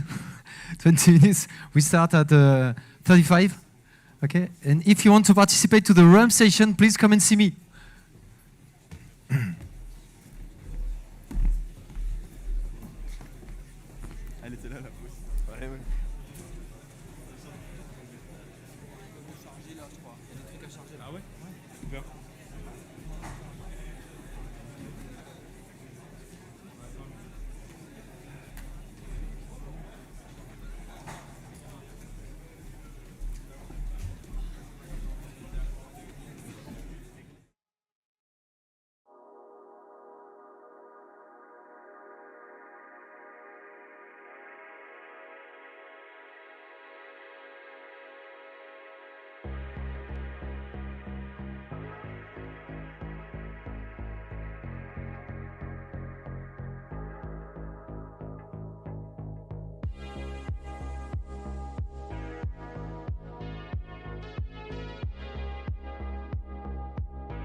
from Avatar. And the title of the presentation is Striking Automation Driven by Laziness 10 years after. So we'll stick to it. Thank you. That's a short presentation. Anyway, what? It was a given sen. It's a feature. So welcome to that. But this talk is not so grounded down, but sure. I was missing really typical. Really talk about tools that I designed for to be a TensorFlow for tester, mainly internal tester. And this tool could be useful for companies, I hope. So it's not really about hash cracking itself, it's all around hash cracking. So it's a journey about how I automated many things from that. So first, to introduce the concept, we talk about the hash that you can grab during an internal pen test. There is many ways, we can say through responder, in our interception, we can send the right template, the sun base of a compromised box, the boundary key, the new controller, and maybe cascade injection, like leak from the website, on the line. So I'm a investor from 10 years, and I can gracious. And I'm a investor for 10 years. I really present you that first a little introduction about some small consideration about hash cracking. When I start to invest from internal investigations, most of the time brute force was the main approach for breaking hashes, and the user became to be less stupid and try to construct better password, but not so better. So we start from brute force to a dictionary attack, and this dictionary attack was constructed to use word list of probable or punitable password. The difference is just that the probable password is the password who breach already exists, like in a website breach or something like this. So even if the password is really nice, really well constructed, really implementable, it can be used by hackers because it's no result. And predictable passwords are for the passwords you can design about a specific user, knowing his name, his company, the name of his kids, and so on. But during all this year, I consider that we were blind because of biases. That is, when you perform dictionary attack, you can only know where you can guess is successful for it. And you cannot see all the passwords that you are not supposed to generate in your dictionary attacks. This is not exactly exact because brute force will let you find password that is under consideration about imagination, and leaks on websites let you do this. But 10 years ago, it was mainly about dictionary attacks, and you can try some guess, say, okay, maybe the user and try this password. You can know if you're good, but you rough line about all the parts and which are the passwords that you cannot generate in your one list. But it was until really cats. Because when Mimikatz arrived, we opened our second eyes, and I used to perform widespread Mimikatz to compromise the network when I got domain admin. So it's very useful because Mimikatz lets you most of the time see clear text password. During many years, it was really easy.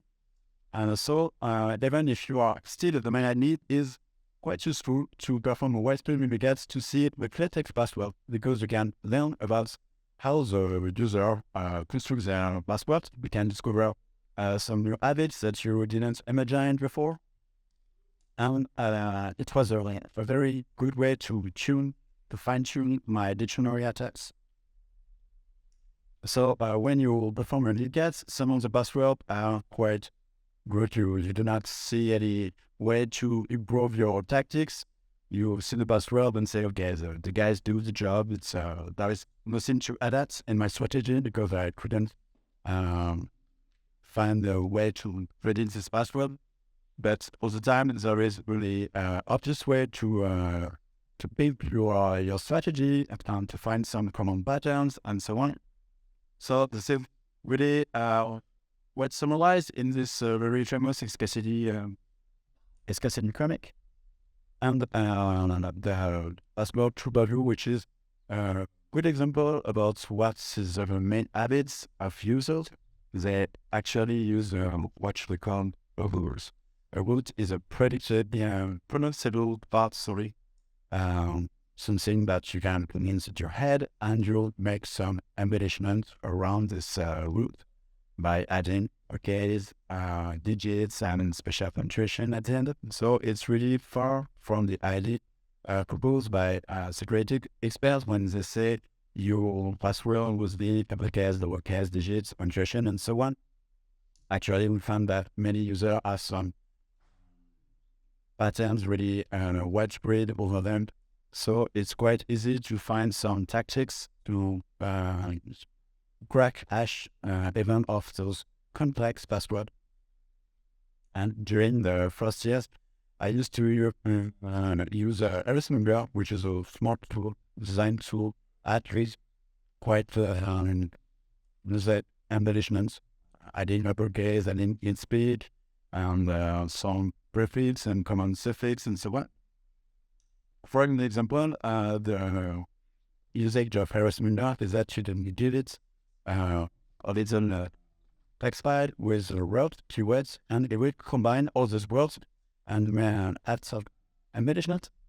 So with my name, that is Saya Zakano, which is my birthplace, and 33, my department number, my code. Sorry, I know into this below that. So we can have David, 33, exclamation points, some next page, some accommodation, over all those keywords we want. It's was quite so good for years when I had some good results. But there is a real limitation of this approach. Mainly, HammerScope will combine all the keywords that you deliver to you. So first, it's very difficult to compute over 4 or 5 words. But if I, for example, try to ask some buzzword of Airbus and I give many keywords, they will try all the keywords altogether, which is quite useless for, as far as I know, most of the users and their password have one words, maybe 2, but I never saw anything more than that. And with Navigates, I can observe the habits of the user, and it's very rare that they use more than 2 roots. And another bad point of HammerScope was about he applies some embellishments, like, as I said, command suffixes, uppercase, variations, and so on, and some nitpick, but not altogether. So, time after time, with my observation with Navigates, I saw that some passwords were very close to be revealed by my strategy in HammerScope, but not enough. I was close to, but it's not enough. So I tried to abandon HammerScope and try to build with John the Ripper rules and hashcat mask. But the problem for me was about the fact that it's not easy to remember about the syntax of John rules and hashcat mask all the time. I was in the manual and it's like, okay, I would just have that. And today I will use ChatGPT for upgrade. At this point, it was not possible. So I preferred different. So I got maximum law, which is just something that apply all my strategy to that are able to relieve both the passwords that I found in my previous pen test. The habits of the users that I can observe in the 5 years when I wrote my examangler. So case variation, common. Short name calculation from a username. Lead speak, most of the time only 1 or 2 substitution. HammerScope try all the substitution possible, but for as far as I see in the user password, most of the time there is 2 substitution maximum. Derivation over the company name. If you're in Airbus, probably, I don't know, made me some password have Airbus inside, derivation over the username, and all the roots of the keywords that I give to my Mike the Mangler are combined 2 by 2, but not more. Suffix based on birth date, because of all the people from 45 years old to 55 years old, I can say that all the passwords are the first name of the child with the birth dates. So it was a very good pattern for this population. And years after, I began to realize that some users have some really small variation in the way that they pimp their roots, depending of the pattern they use. The way that you pimp a place name or first name is not quite exactly the same. So I begin to split Mike the Mangler into sets specific scripts. So one just for company variation, dates, name, number, places. The famous Toulouse 31 exclamation point, which is a password present in every company in Toulouse that I pentest. And a quick win, the last is which I called a quick win. It's for when I try to break some wireless key or so website user.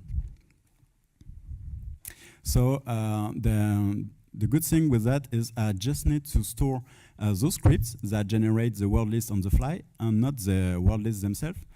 For the depending of what is if it is about first name derivation or places or number, it can be between 30 megabytes to 30 gigabytes, but I don't store them, only the few kilobytes of the scripts, and they generate the word list file on the fly. And here is an example of real password that those scripts are able to crack. Extract from real engagements in pentests, so you can recognize the usage, main usage of the children first name. So this is my special dedication to all these people who really simplify my engagement during years. So then it's about, okay, you're cracking password. The first thing you ask yourself is, who is this guy? Who is this account that I just cracked? Is it an admin? Is it enabled, disabled, and so on?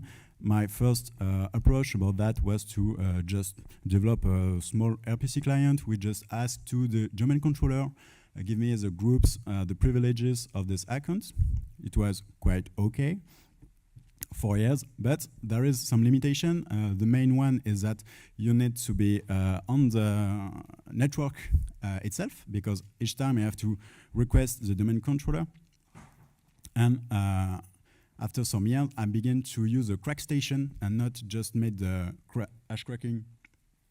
Sorry, just make the hash cracking on my personal computer as a dedicated crack station. So each time I got a hash, I send it to the crack station, and the works continue in the background. So sometimes I got an eye, do you crack another account, and so on. But one time I cracked an important account days after the pentest. So I was writing the report, and I thought, oh, there is a new account cracked. Okay, just add it on your report, but I cannot know which group it belongs to. And the client during the report say, but you cracked this account? Yes, but it's domain admin? Oh, and you say medium to the severity? Yeah, because I'm dumb. So I'll take the time to write a real script to do that. And my approach was to use directly the LDAP domain dump results. It will produce domain user.grep, which is a file we summarize all the information about user of a domain. It's a one-time request, and then you can perform interrogation of the DC of the Active Directory database, even if you are not in the network itself. So I made Lester the looter. You give it your John result file with all the hash you cracked associated with the username, and you give it the domain user.grep, and it will show you all the enable users that are admin or probably admin based on the name of their groups. And all this is exported to CSV file. It was really convenient. But then it's time to restitute to the client. When I was younger, I just used People, which is a common tool to just present some stats about password, like percentage of cracked passwords, car set statistics, and so on. Quite okay, but it's not really nice to present ASCII art in a report. And I really like this part during pentest results presentation to the clients. Many clients really like this wow effect to show we cracked this guy, this guy, this guy.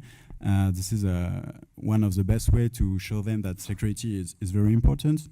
So I pimp Lester the Router to produce a third file, which is lestat.csv. There is many statistics that I find useful. Those statistics are not all inside People, and in People, many statistics are not relevant for me or for the client. So Lestat produce exactly what I want, and some evaluation of the robustness of the password. Does it resist some minutes, some seconds, some hours, and so on? And the reason of weakness, is it because it's too close to the company name, too close to the username, and so on? This is heuristic, but it works quite well. So what you have to do is just, you have three CSV files, and you have to import them into a good Excel file to show them to the client. But actually, it was too long too, so I put an option because I discovered the XLS Writer Python module, which is really, really simple. And then I see that I can directly produce a full Excel with all the formatting and all the things. So my Lester the Router directly produces that to the client. You have username, password, status. All the disabled users are in gray. All the admin confirmed user are in red, and probably admin are in orange. And you have the estimation of the robustness of the password and so on. I take a time to remove all the EXIF information of this of this picture. This is a quite summary of all the things that you have in this Excel file. And the lestat.csv give you all the table that you can use for produce graph in Excel. But actually, it was too long too. So I code Greg the Grapher. We just take lestat.csv and produce directly, automatically, all this charts. So it's less than a minute to produce something presentable to a client. And this was a point where I say to my client, a good practice is to test your robustness of your user password every year. But I say that to them, but there is nothing on the shelf. So I thought maybe I could tune my tools to be usable for client, company, and so on.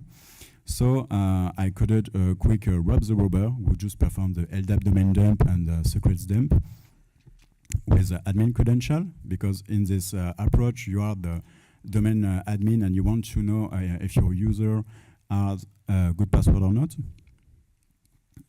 And then it was quite difficult to say to them, okay, now you have the hashes, but crack them, okay? And because they do not know how to crack them, so I talked to them about John the Ripper, but they are not really okay to use those tools. So I code John the Ripper in Python. Okay, it's quite dumb too. But actually, this script is just here to use my 7 script who implement strategical attack about predictable password with place, first name, and so on. So even if it's in Python, it's something like 30 minutes to generate on the fly all the word list and test all the MG4 hash. So there is a cycle, a closed cycle for the clients. He can he can perform all the assessment of the user password robustness through 4 commands and only 3 inputs. Dependencies are quite limited. This is a recap of how all the thing works. So I say it's simple, but when I designed this slide, I was like, okay, it's not quite simple. I can do better.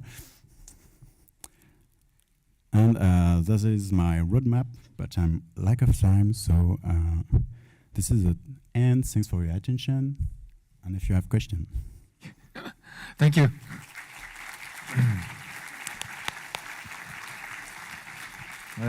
Okay, we are late, so Romain and Daniel are going to prepare. We have time for one question.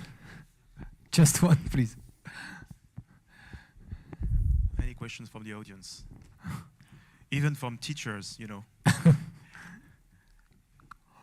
Lad, do you have any questions? One question? I have one. You are the winner. Yes, thank you. There is some sites that forbid the usage of some characters in the password, mainly by example space in PayPal. Did you see some bad practice induced by this kind of limitations? So wait, did I see some bad practice in what? Because of limitations in acceptable passwords, like mainly characters with lower caps, upper caps, or the blood of a virgin, or the use of no space, like the PayPal. Yeah. Did it induce bad practice by users? Actually, the main limitation is about the password length, and password length is the main factor of password robustness, because password length increase the robustness of the password exponentially. So if you do not let your user have password as long as they want, it's problematic. Personally, I use some really long password with my password vault, like 36 something like this, and some some website ask me, no, you have to put some special character, but not all the special character you want, just this or this. So it's quite it reinforces some pattern from the user, because many users like to use the same password everywhere. So if there is one website who say, okay, you have to put a special character, but it must be dollar or exclamation point, or maybe 5 choice, these 5 choice have many chances to be reused in other place that this user create password for. Okay, thank you. So we have to switch to the next presentation. Thanks again, David. Thanks. Next presentation is for RowHammer and Damien Coquille. RowHammer from Institut Recom and Damien Coquille from Quarkslab, sorry. The title is Weaponizing ESP32 radio frequency stacks. Thank you.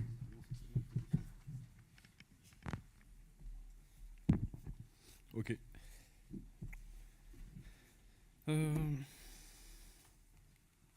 Fine. Is the sound good? Yeah, everybody can hear me. So we are going to talk about ESP32 and how we managed to do some nasty things with these devices. So just to present ourselves, maybe Romain, you want to present yourself? Yeah. So my name is Romain Kerr. I'm currently a postdoctoral researcher at Euricom. I'm also the main maintainer of Mirage, a popular BLE Swiss Army tool. And one of my main topic of interest is cross-protocol attacks. And especially I published an attack named Wasabi a few years ago. And I am Damien Coquille. I'm a security engineer at Quarkslab, and I'm also the developer of BeetleJack, which is a Swiss Army tool for BLE. And I love reversing stuff, including embedding systems, as we are going to see. So as an introduction, I will just give you some ideas about what ESP32 is. So if you are in the DIY domain, or if you like hacking stuff and electronic stuff, or develop your own firmware or something, these are devices that you may have encountered. Because the ESP32 from Espressif is a widely available platform, which is cheap and so on. So it's cheap, it's lightweight, these are specific system on chips, and sometimes system on package. It's commonly used for IoT devices. We found some of them in commercial devices as well. So this is widely spread. And it provides Wi-Fi, Bluetooth, low energy, Bluetooth BLE Classic, and also the Bluetooth Classic, sorry, and BLE protocols. And depending on the version of the ESP32, it can be based on the extensor architecture or RISC-V architecture. So basically something that is quite interesting. So we had a look at the global architecture of this device, looking at the datasheet, and we found some interesting things. That is, if you have a look at this feature diagram, you can see that there is a core, also basically a CPU that communicates with a Wi-Fi baseband and Wi-Fi MAC, and also the Bluetooth link controller and Bluetooth baseband, and also this RF thing. So this is a radio frequency transceiver, and this transceiver is very interesting when it comes to hacking wireless protocols. So we thought that it may be used for, you know, something that is not Internet 2. So we had a lot of questions. The first question was, is it possible to sniff BLE communications? Is it possible to hack a BLE device within this ESP32? Can we inject some arbitrary BLE PDU? So the PDU is a basic frame sent in the Bluetooth Low Energy protocol. Can we also divert the radio PHY to do nasty things that are not supposed to be done with this device? Can we also support other protocols other than BLE and Wi-Fi? Because if we can get access to the radio frequency transceiver, then we may do some other things. And as you may have understood, Roma loves cross-protocol attacks. So we had some questions about is it possible to attack other protocols using this chip? And basically, can we turn this ESP32 thing into a wireless hacking tool? So let's have a look at the ESP32 internals. If you have a look at the datasheet, you will find this nasty or beautiful diagram showing you the address space, memory address space of the ESP32. And there is something very interesting here. This is this specific memory region, which is associated to peripherals. So this is basically how you can communicate with this peripheral. So yeah, we are looking for some radio frequency component, and some also BLE-related components. So let's have a look at the components advertised in the datasheet. Well, we found some UART, GPIO control, SPI interface controller. Yeah, that's fine, but where is the BLE controller in this datasheet? The fact is that it's missing from the datasheet. You will find no information in the datasheet about the BLE controller and how it works, because it's just a black box. We don't have any information about it. So let's start to play a hide-and-seek game. We built an application using a BLE communication protocol. We compiled it with the ESP IDF framework, which is basically the way you are supposed to develop applications on this chip. And we disassembled the EL file produced by the compiler. And in this file, we found some functions, exported functions, so we got names. This is not taken from nowhere.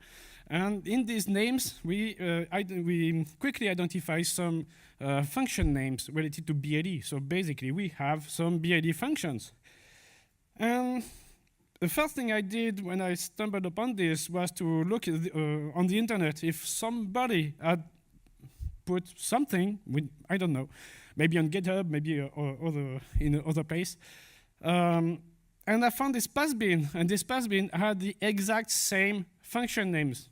Yeah, maybe without the prefix, but it was quite the same. And it was quite interesting because this passbin was a compilation log from a specific chip from Dialog, which is the DA14681, and this chip is a BLE controller. So I think you got the point. At this time, we thought that, yeah, maybe Espressif put the exact same chip inside the ESP32 to manage BLE connections. So let's have a look at some functions for the building link layer initialization. And through this function, we found some interesting things, such as the BLE advertising access address, which is a 32-bit value that is set. And more interestingly, based on this reverse engineering, we found that both chips were using 60-bit registers. So yeah, that's a clue. And we also found that the register orders based on in the memory, so basically how the way they are mapped into memory, were identical. So this is another clue that this chip may have been put inside an ESP32. And luckily for us, this dialog DA14681 is fully documented. So this is a good step. So let's have fun with this chip. Let's have fun with this supposedly DA14681 in ESP32. So what we are looking for is BLE sniffing, be able to sniff packets, inject packets as well, and obviously do some kind of man-in-the-middle attack. So we reverse engineered the firmware. We found, we drew this nice schema about how the BLE stack is implemented. So at the top layer, you will find your application, then the ESP IDF framework, which is basically a bunch of libraries, including the NBLE and Bloodroid BLE stacks. On the lower layer, you will find the VHCI, and at the bottom of the stack, the BLE core, which is basically the hardware stuff that handles BLE connections. So let's have a look at the BLE core. This core manages the file layer and handles all RF layer operations. So basically when a packet is sent, or when you want to send a packet or receive a packet and something. And this peripheral is driven by a brain. So we don't have any information about this brain. So let's see at an upper layer. VHCI is a virtual host controller interface. So HCI is specified in the Bluetooth specifications, and it is used by upper BLE stacks on MBLE or Bloodroid to send to manage the BLE connection. So it's based on standardized messages with no things that may be interesting here, because there is no sniffing or injection possible at this level. So yeah, another failure. If we had a look, at the ASP IDF framework, and it provides a compatible implementation of some BLE stacks, like I said earlier. It's shipped as static libraries, so it's quite interesting, but it can be updated by Espressif at any time. So this is also an issue, because if we develop some kind of hack, we want this hack to be resilient, not to be avoided by an upgrade of this ESP IDF framework. So again, this is not exactly what we are looking for. But there is maybe a place we haven't searched yet, which is the internal ROM. So this is a one-time programmable worm, so not a mask worm for this thing. We did not take time to to put some acid on the chip and recover the internal die. But anyway, there is it's way faster to get the content of this ROM. So we got two specific ROM regions, and these regions contain some code and data. And also, in this code, you can find some low-level API functions that are used by some piece of code. So the first problem we had at this time is how to get this function first and hook these functions. Well, to extract this code and data, this is not very difficult, because Espressif gives you some tools to extract memory called the ESP tool. So using this ESP tool, we can just dump some regions, like the ROM regions that you are looking for, and we grabbed some copies of these ROMs, and we started analyzing these ROMs. And in this ROM, we found something very interesting. That is, there is a specific table of function pointers stored in RAM or loaded in RAM and filled at runtime by both the ROM and your application and the libraries. So that means they designed some kind of hooking mechanism. And if you have a look at the code, they are using it to fix some RAM functions at runtime, because since it's ROM, read-only memory, you cannot patch, you cannot change this ROM code on the inside the chip. The only way to modify the way the ROM functions is just to hook. To install some hooks and change the behavior of the function you want to modify. And this is exactly what they did. They put this table of pointers, and this is dynamically modified at runtime. So yeah, this is a hooking mechanism already in place. So we don't have to look at a new way to put some hooks. We got what we need. So let's hook. We modify the LLD PDU RX handler, which is in fact the callback the Rump functions call each time a packet is received on the BLE side, and we developed our own. So we were able to retrieve the packets received by the system. So that's a good point. This LLD PDU RX handler handles all the received PDUs, but also we got another function called the LLD PDU data takes push, which is used to send packets. So if we hook these two functions, we can monitor what is received by the ESP32, but also what is sent by the ESP32 in a BLE connection. So sniffing is possible, but it's only possible for a connection managed by the BLE controller. We cannot sniff any random connection. So this is some limitation, but it's still interesting because we can monitor in depth what's going on the BLE connection. So using this LLD PDU data takes push function, we can send a raw PDU. So we can send data and control PDU due to an error of implementation, the bug in the functions. Normally, this function can only send data. I won't go into details in the BLE protocol, but when you send a BLE frame, you send a little header, which is some bytes preceding the data, and in this header there is a flag indicating that it is some data or control, a control frame, and the control frame gives you a lot of power over the BLE connection. So with some wrapping, we were able to send and inject PDUs without any issue. What about the man-in-the-middle attack? So we need a deep control over the BLE core to perform man-in-the-middle because we need to grab a lot of information, such as the channel hopping, interval, and so on. And since there are multiple versions of BLE, this is complicated to get all the information required. And at least for now, we didn't find any way to perform this kind of attack because the BLE core is not able to handle two connections at a time. So it's it seems impossible to achieve with this ESP32. But yeah, maybe there are some ways we didn't have time to explore that may allow us to do so. So maybe for the future. I will show you some cool hacks we made using this. So the first cool hack we made is some fingerprinting tool. So basically in the BLE specification, there is a specific control PDU you can send, which is called the version ind. This is a specific PDU that is normally sent only once in the connection that gives you information about the baseband vendor, also the firmware using running on this baseband vendor, on the target chip. And you can get the subversion, the Bluetooth version, sorry, used or supported by this chip. So we made, So we created a small script that runs on a host connected to a modified ESP32 with a specific firmware. And here what we got. So yeah, present on. I think I need to click on this one. All right. So I am running a small script. Well, maybe.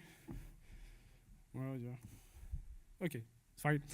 So, like I said, I'm doing a little scan to find what devices are around. I found a Charge 3 smartwatch, which is mine.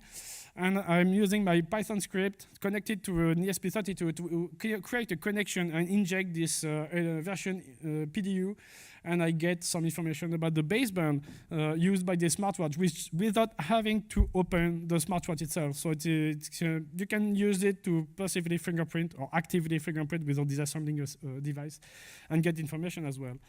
And the oops.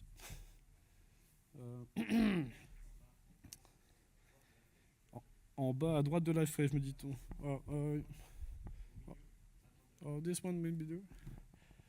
Okay, so I'm a bit late. I need to speed up. And we also implemented this in a smartwatch bought on AliExpress, which is an ESP32-based smartwatch, and we can do this fingerprint very easily at any time with this small embedded device. So I will let Romain explain to you what cross-protocol attacks are and what we managed to do with this chip. Okay, everybody can hear me? So For this second part, we'll try to dig a bit deeper into the BL stack low-level internals and see how we can hack the physical layer itself. So on my side, when I started to take a look at this BLE implementation, my main motivation was to explore a complementary direction and see if it's possible to attack other not natively supported protocols. So, more precisely, the idea is to gain a fine-grained control over the stack to interact with various protocols which are not natively supported by the ESP32 transceiver, but that coexist in the same frequency band and share some similarities in terms of physical layers. So typically, Bluetooth Low Energy is based on a frequency-based modulation named Gaussian frequency shift keying, or GFSK, and it communicates using 40 channels in the 2.4 GHz ESM band. And the first interesting thing we can note is that this band is overcrowded. So we have dozens of proprietary protocols in the same band. For example, we have N+ or NFS, which is a proprietary protocol used by sports-oriented devices. But we have also a ton of proprietary protocols which are used by wireless keyboards and mices. So for example, Retec, Mozart, Logitech Unifying, or Microsoft. So if we manage to build an arbitrary reception primitive using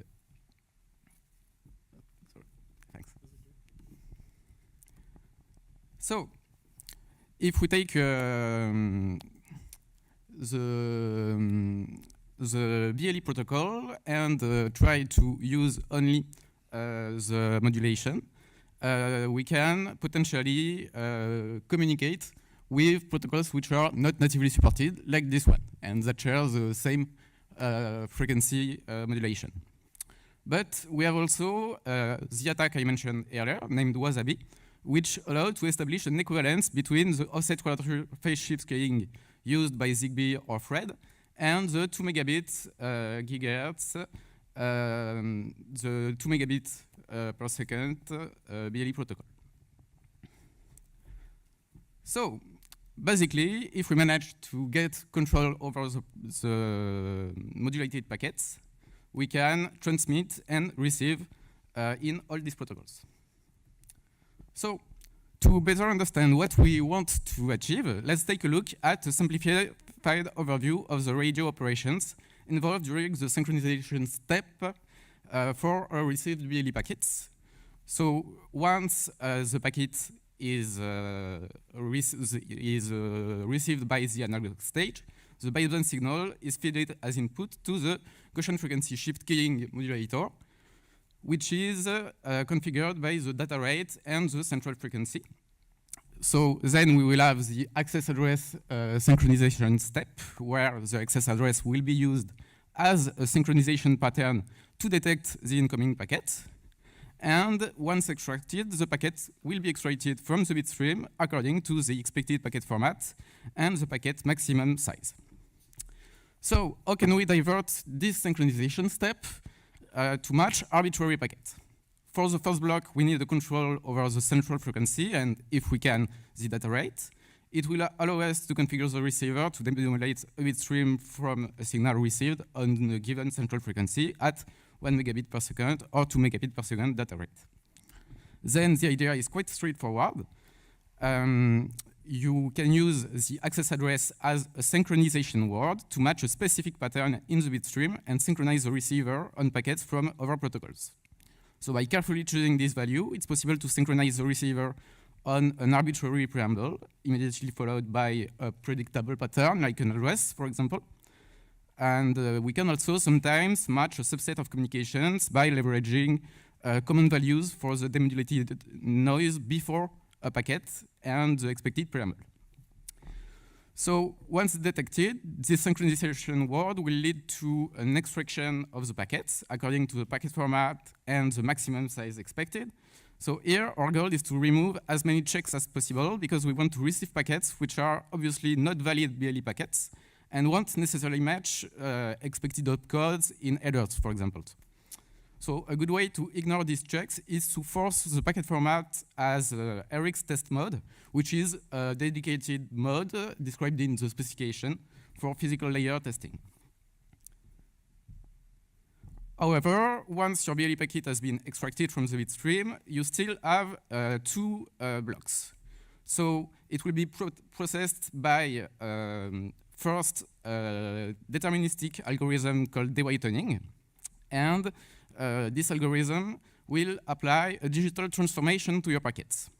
So the main objective of this whitening process is to introduce some pseudo-randomness in the packet before it's transmitted, based on the channel number, and it's also useful to prevent reception issues where the packets includes long sequence of consecutive ones or zeros. So the dewhitening operation is just the symmetric operation of the whitening one, and it allows to convert a whitened version of the packet to its dewhitened version.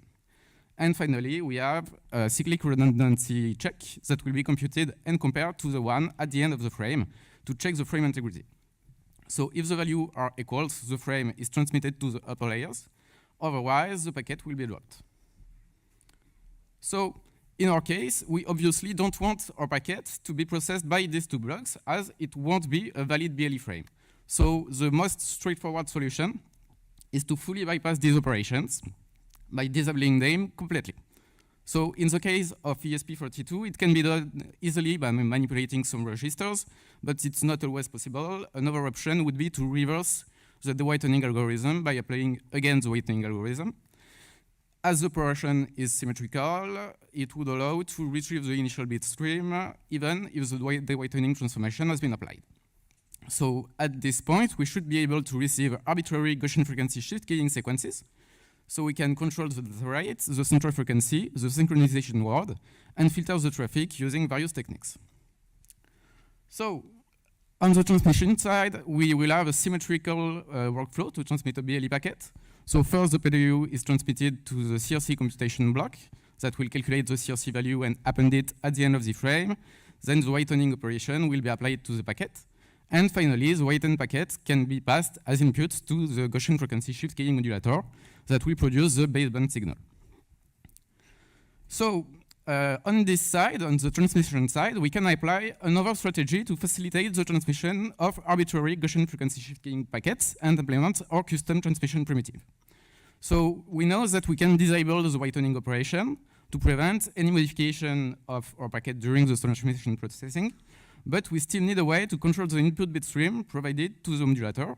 And we can use the packet-in-packet attacks that was introduced by Travis Goodspeed and encapsulate the arbitrary packet we want to transmit, including its footer and header, directly as the payload of our BLE packet.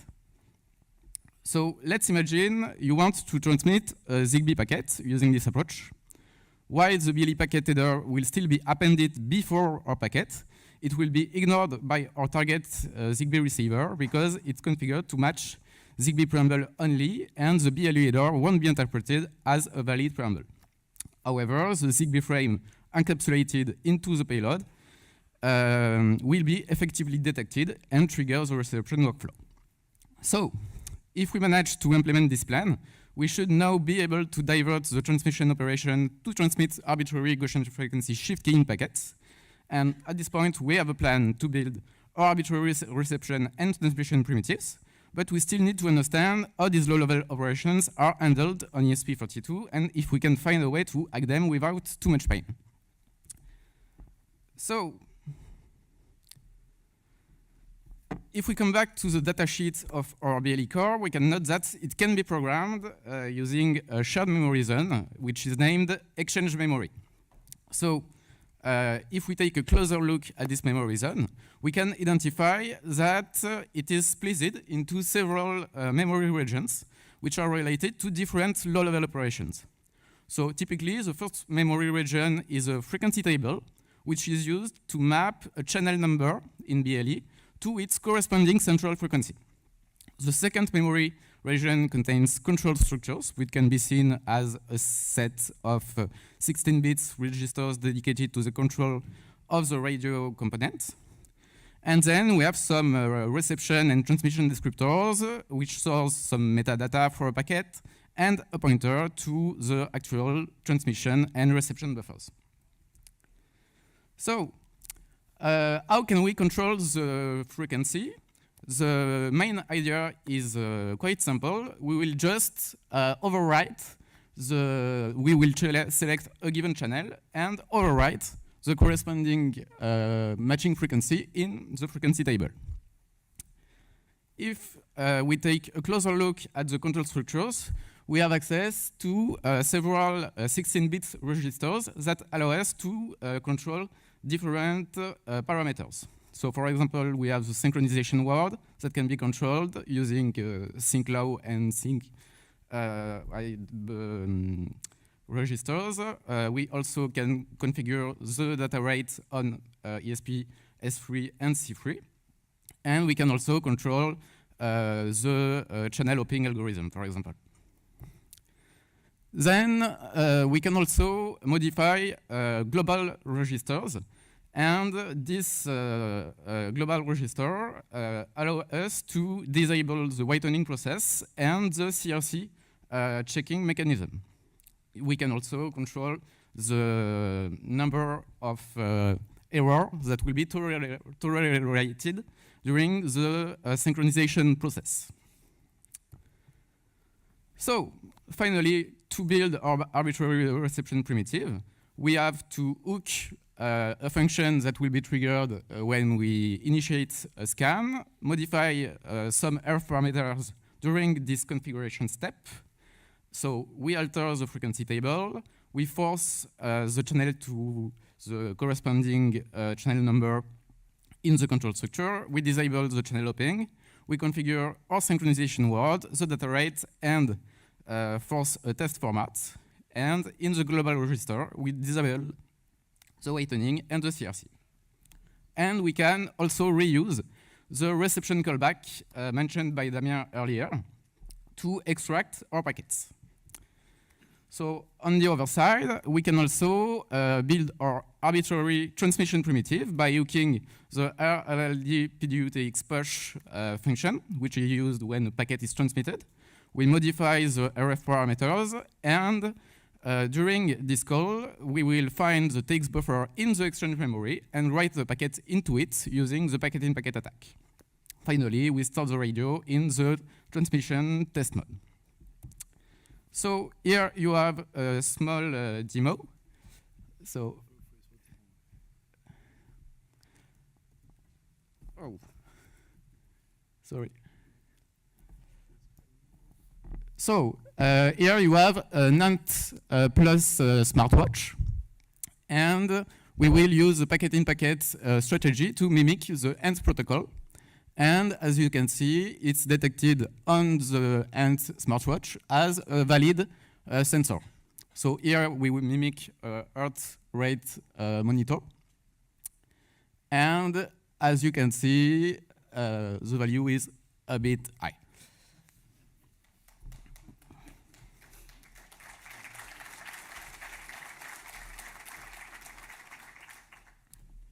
So the question is, can we go a bit deeper in this work and impact the signal directly?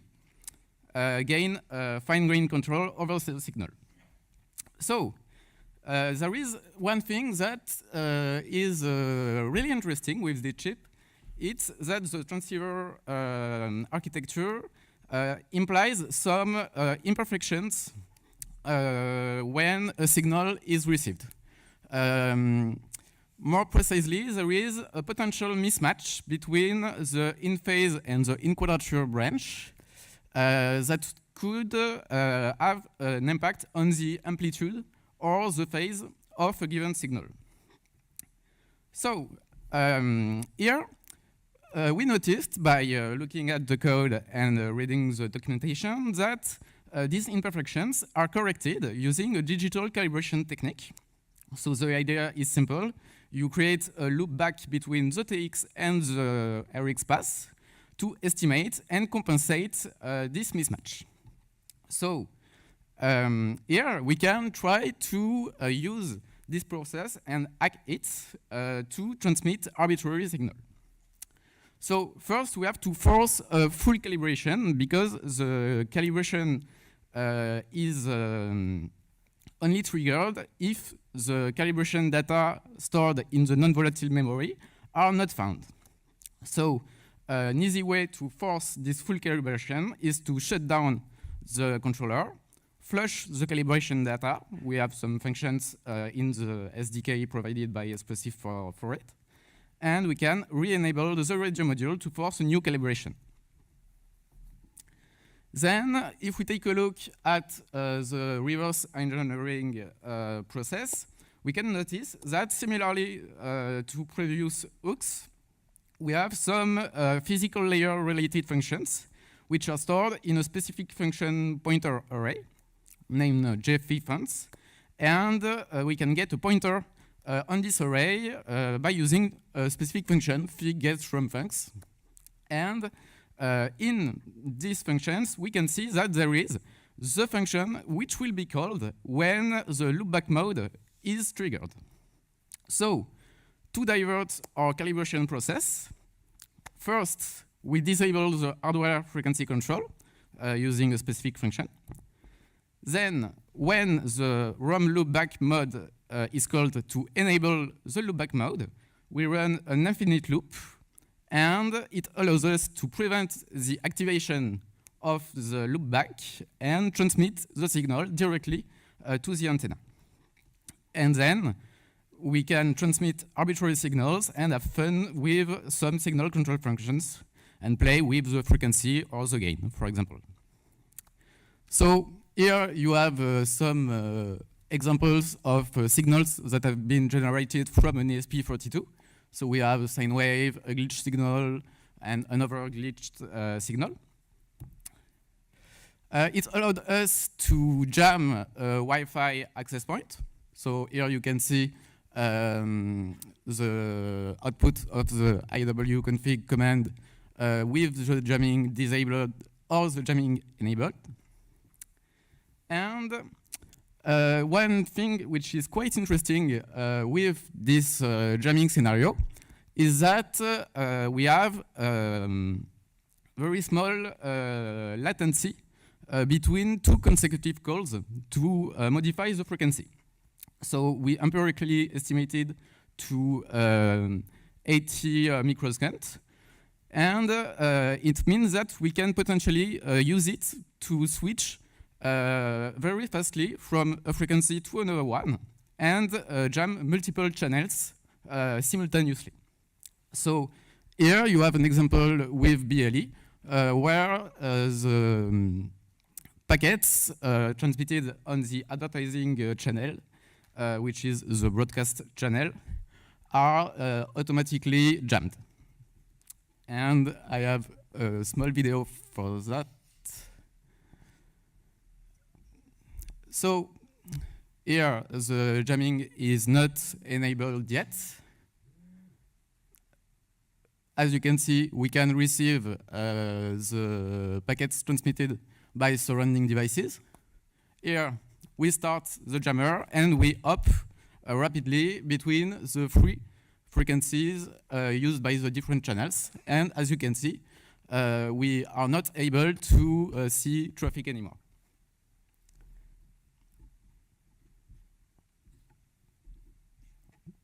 Sorry. Okay, so to conclude, on the ESP32 platform, we managed to implement on-the-fly BLEPDU monitoring, modification, and injection, and to implement multiple cross-protocol reception primitives, allowing to target various proprietary protocols, such as ANT, or even inject wireless keystrokes. We also managed to implement on the version that supported to transmit ZigBee or receive ZigBee packets. And we can also turn it to multi-channel jamming attack platform. And this low-level control over the signal potentially allow to implement some kind of covert channels by playing with various parameters. So I let Damien conclude.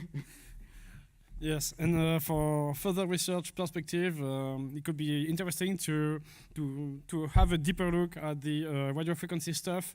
Meaning we know for sure that there is some radio frequency control unit available in this BLE controller that is, again, not documented in the dialog datasheet. So there is still a way to hack this dialog BLE controller and get access to the low-level stuff, low-level radio frequency stuff, to be able to send, to modulate and demodulate data and have a deeper control over the frequency and the radio frequency parameters used to send and receive data. And another way of improvement could also be to replace the NIM-BLE implementation we were using during the BLE hacks, because it was simpler for us to just let NIM-BLE handle all the connection and then inject a small PDU. But in fact, since the system is using a VHCI interface, we can just implement a VHCI client inside the ESP32 application to let us have a greater control over what's going on the BLE side and get access to, or let us implement some new attacks and handle connection the way we want to, instead of letting NIM-BLE handle them. So, yeah, these are some ideas for further research on this topic. And yeah, if you have any questions. Thank you. Please go. Thanks a lot.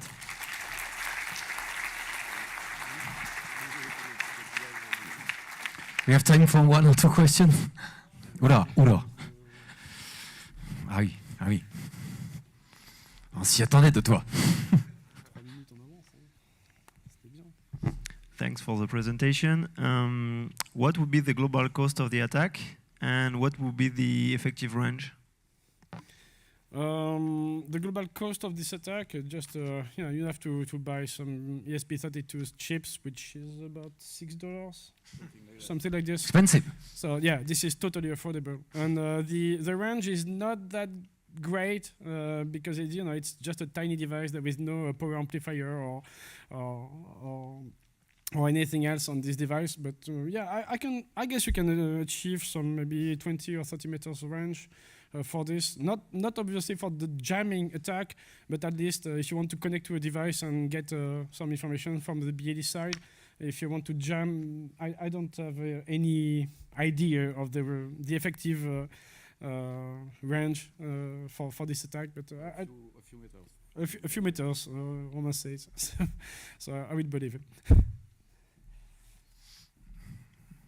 Rodolphe.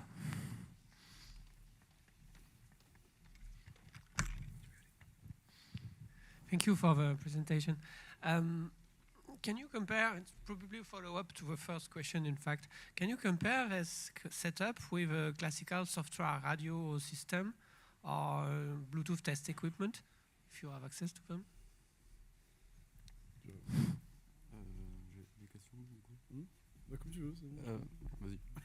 Okay, so yeah, it's just mostly a matter of cost because it's we developed a small library which is not public at this time, but we will make it public in soon, hopefully.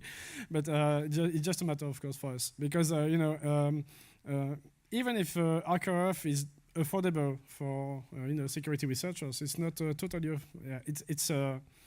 It's some amount you have to spend in order to be able to do some things, and also you need to master all the software, GNU Radio Companion and so on, if you want to do some very specific attacks on BLE. Obviously, when dealing with BLE, we have a lot more tools which are not SDR based. Because using an RKF or SDR for hacking into BLE stuff is quite difficult because you need to hop from a channel to another at a very precise time, and if you miss the slot, then you lose the connection. So it's a very time critical protocol, and from a practical perspective, this is easier for us to rely on dedicated hardware that is able to communicate with this BLE protocol instead of implementing all this stuff in BLE.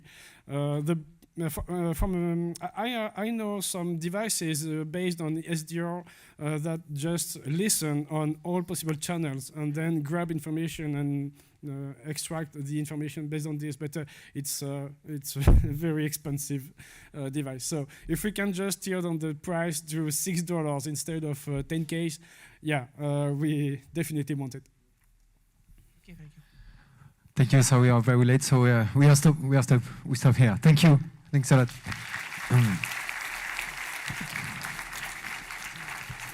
Just a few information. We have lunch now. So for the lunch, for security reason, you must have that. So if people don't have that, you have to go through the registration to have that, please, because we have problem with the security. And we start at 2:15 this afternoon because we are late. So we start at 2:15, so we have time to lunch and to go to see the sponsors. Thank you.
Some places demand your best.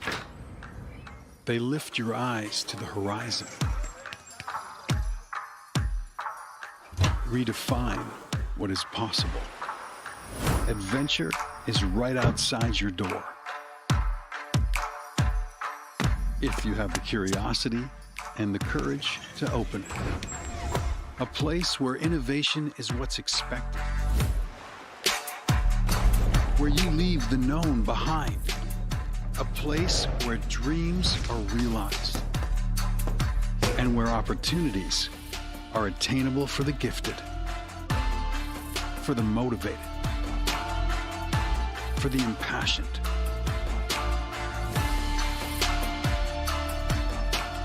This is one of those places.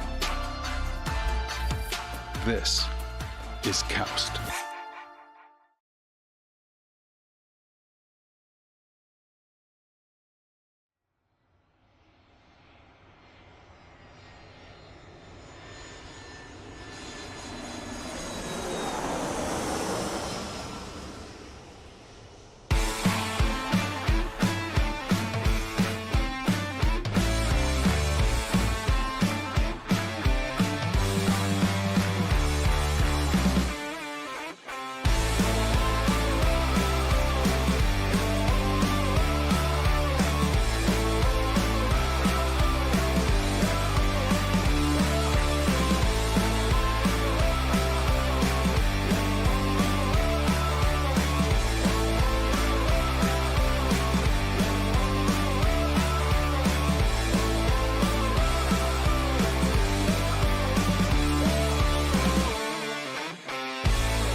resume this magnificent journey towards the security. Yes, towards security. Yes. So two pieces of information before we restart.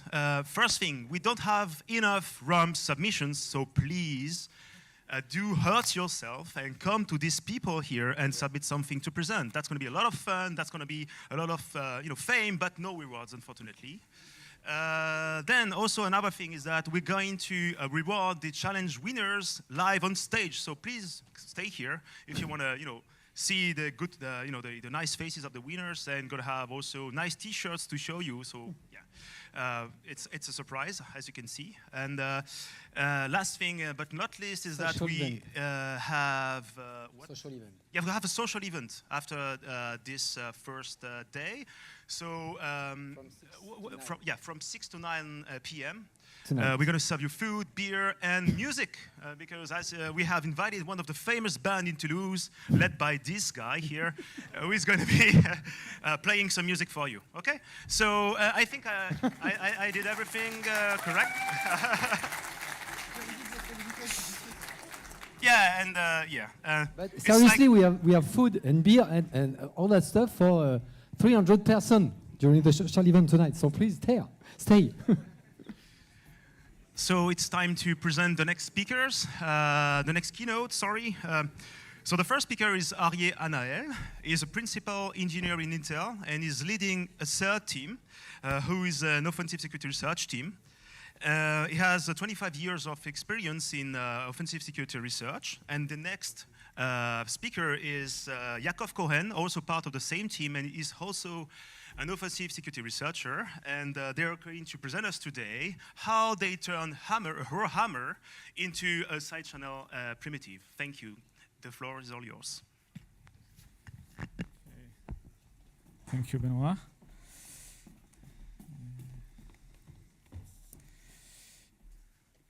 Okay, so as Benoit said, I'm Yaakov. I'm from Intel.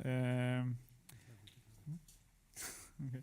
I'm a security researcher, security researcher. We are doing research from cloud services to microcode, all the spectrum. Yeah, so my name is Arieh, so I won't repeat what Benoit already said. On my free time, out of working at Intel, I'm also teaching software security at the Jerusalem College of Technology. And on our free time, I'd say we are both also playing CTFs, and we have a nice team. Jakob? Okay, so HammerScope is a joint work with a very talented researcher from the academy and the industry from various parts of the world. The research paper has been published at ACM-CCS 2022. No, we won't switch every slide, don't worry. So this is our agenda for today. We'll first present some background and then the HammerScope itself. The second part will be about some of the usages and attacks that we're demonstrating using HammerScope. But first, let me ask you a question. What do you see? So this is usually the first question that I ask new students, and with this very picture. Pay attention that I don't ask what it is called. Well, we are in France, yes, so I won't make the insult to ask you which type of fork it is. Nous savons tous que selon l'art de la table, ce n'est pas un vrai repas sérieux sans au moins 6 fourchettes différentes. The first answer is yes, of course, this is a fork, but most people will look at objects for their intended purpose, and not for all their properties. Now, this ability to see things for more than what their own creator thought about, it's actually key in our business, right? But not only, it's also the key to a lot of innovations. Here, for example, well, what do I see? I can see an object that makes holes, right?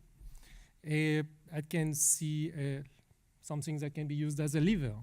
I always have a student, most of the time a male student, who think about something, I don't know. Of course, we all did that. We can use that to help and hang some pictures on the wall, yes, on the nail.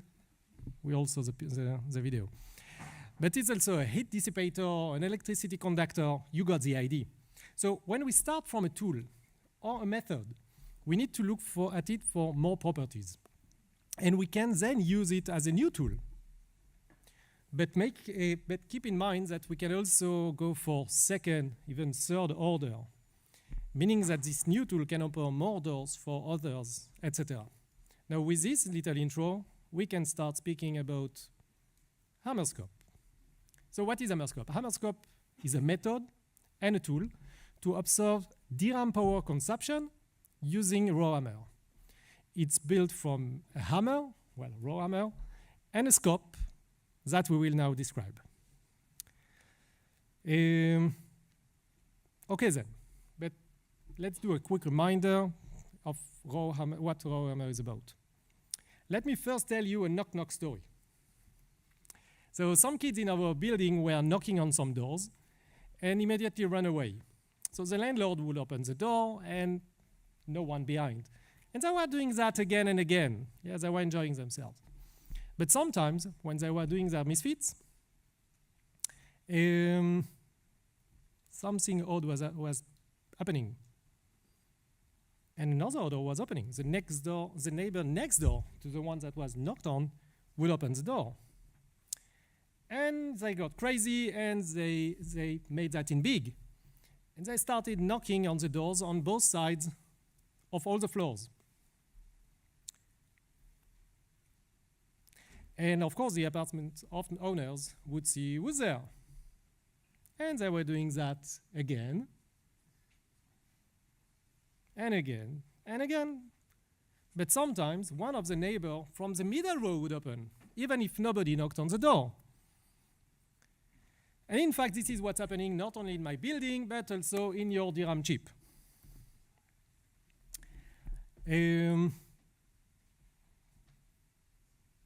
Yeah, the animation is working. Let's discuss for 1 second the structure of the dynamic RAM. You all know that. Each bit of data is stored in a separate memory cell, implemented by one capacitor, and the charge state determines if the value is a 0 or a 1. They are organized in matrices and addressed through rows and columns. So in RowHammer, the attack controls this the attacker is controlling the red rows, and we want to attack the blue one. This is a victim row. We are not really changing the value of the red row. This is very important. We just, the red row are the attacker rows, and all we need to do is to activate them. We call that activation. And it's enough just to read one byte in the row to activate it all. So the activation leads to a refresh of the energy level of all the row. And this is what we are going for in activation.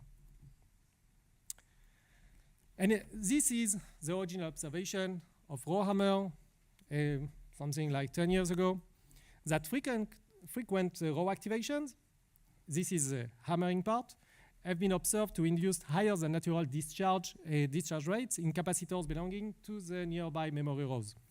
And this is what leads in some cases to a change of the value of the affective cell, and we call that a bit flip. So RowHammer, like I said, is known for some time. In 2014, so researchers observed that this memory, the frequent memory accesses can yield to memory disturbance. These are the bit flips. But at first, RowHammer was considered as a quality issue. But quickly it evolved to more powerful exploitation primitives, leading to different types of attacks, from local privilege escalation to arbitrary memory read. Okay, so I see you are now well expert in RowHammer, so we can move to HammerScope. Okay, but before we explain the HammerScope, we define the attack model. The attack model is simple. We assume that the target system contains a DRAM, which is vulnerable to RowHammer, and the attacker has the permission to run unprivileged code, which can flip one bit in its own memory. HammerScope built on top of several observations. The first is the there is a correlation between a RowHammer success and the number of activation commands. In this graph, we see that the x-axis is the number of activation commands, and the y-axis shows the success rate. So we can see the experiment result in 2 different DRAM rows, and we can see a clear correlation between RowHammer success rate and the activation count. We use the term AC min as the minimum number of activation commands required to cause a successful bit flip. Next, we observe that the DRAM energy consumption increase, it becomes harder to cause a bit flip, meaning that it will yield a higher AC min. To demonstrate this observation, we conduct the following experiment. In this experiment, we measure the AC min in parallel to running a program that alternates between periods of higher DRAM activity and idle periods. The gray area represents a high memory activity, and the white area represents low memory activity. And in the y-axis, the AC min value, and we can see the high AC min value, while the gray in the gray area. In our work, we will show how tracing the AC min value helps us to observe the DRAM energy level. But first, we want to reduce the noise in the graph to get more accurate AC min value. Okay, at this point, we need to remember an old observation, but very relevant to our attack, and DRAM cells are capacitors, and capacitors leak energy over time. In order to maintain the value inside the cell, refresh operation need to recharge the cell energy. In this graph, we see the energy level and the function of time, and the refresh operation are marked in blue. The observation by researchers was that the RowHammer attack will probably fail if there is a refresh command issued in the middle of the attack. Because of that, as part of the development of HammerScope, we developed a method to find a way to find the refresh period and synchronize with that to optimize our chance to bit flip. We can see in the graph on the right that after synchronization for a certain activation count on a certain row, we will reach to a success rate of 100%. That means that now the main parameter that will affect the success rate is the AC min. Okay, so during DRAM activity, the DRAM energy consumption is changed. To trace the AC min, we developed the control loop algorithm that in the first step, we reset the victim and aggressor rows, and we wait for the sync time. And then we perform a RowHammer attack, and we record the activation count. And now, if we see a bit flip, we decrease in the activation number, and else if we succeed, we increase the activation number. And all the step is executing in a loop, and we trace the number of activation. For each iteration, our estimation AC min will get close to the real threshold value. So far, we described what we need to exploit our attack in DDR3, but in DDR4, DRAM vendors insert mitigation mechanism called target row refresh. It's not a one algorithm; it's several algorithms, and we need to up our game and to find a way to trace the activation count number again. And now in DDR4, the RowHammer attack can be failed also because TRR mitigation. And we use a fuzzing method to find a vulnerable patterns in DDR4 and achieve near to 50% success rate using the same synchronization method we described before. Due to the short time of this presentation, we will save you from the gory details of DDR4 HammerScope method. Okay, great. So Jakob explained to us what this AC min is. But how does that make a scope? So this is the critical sentence here for parts of this presentation. By following the trends of changes in the AC min, we will infer the changes in DRAM power consumption. Read that again. Not loud. So yeah, this is key. Now we have an algorithm that will depend on the DRAM power consumption. All what we need to do is to check this value, this AC min, and this is our scope. This is our scope. But we have a new toy, but we have to check if it works. So to validate our results, we will use the Intel running average power limit interface, or how is it called in short, RAPL. So RAPL exposes an interface for energy consumption by domain, and one of the domain is the DRAM power domain. So in this experiment, we run our test programs that switch between high memory activity and idle. So we measure the DRAM power level changes with two methods in parallel, the HammerScope and RAPL. And here you can see that we have a very clear correlation between HammerScope and the DRAM energy consumption, validated by the RAPL measurement. Well, now there is an obvious question that you should ask, yes? Why do we need HammerScope if we have RAPL? Yeah, and this is an excellent question, thank you. And I hope that one of you will really ask it at the end of the presentation. Someone to volunteer. If not, the answer is in the paper. Okay. So after we found that we can observe the DRAM energy consumption, we can try to do some power analysis attacks. So in the first use case, we want to differentiate CPU instruction or instruction parameters.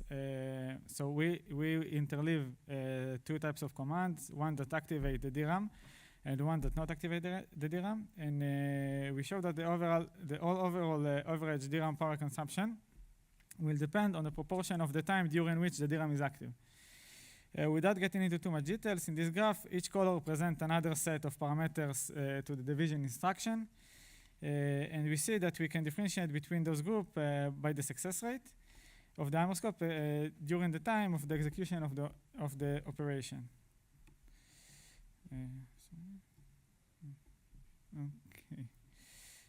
In the paper, we present some end-to-end attacks, and we will show POC how to break KSLR using HammerScope.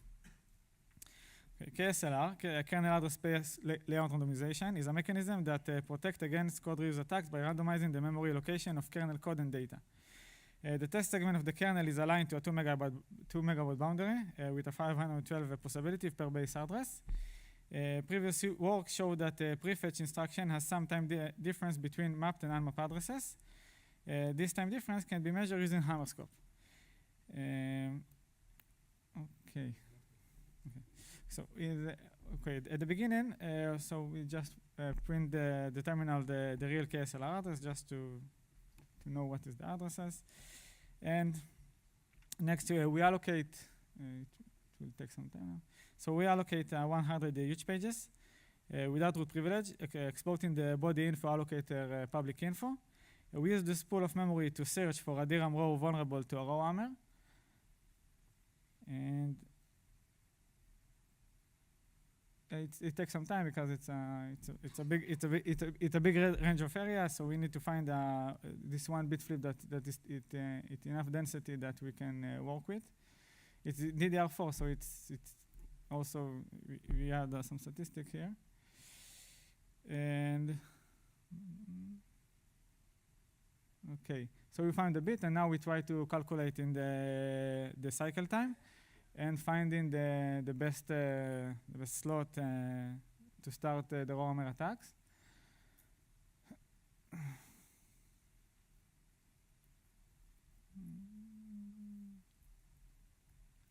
Okay, so we found that the cycle time is around 30 milliseconds, and the offset is 14. So that means that we start in this point. And for each potential base address, we try to do execute prefetch instruction with that address. And a smaller execution time means that more energy, which means that a lower success rate. And after we reach to 0 for multiple times, and for 18 times actually, because of the size of the text section, we know that we know the base address, and the last step is to validate that. Okay,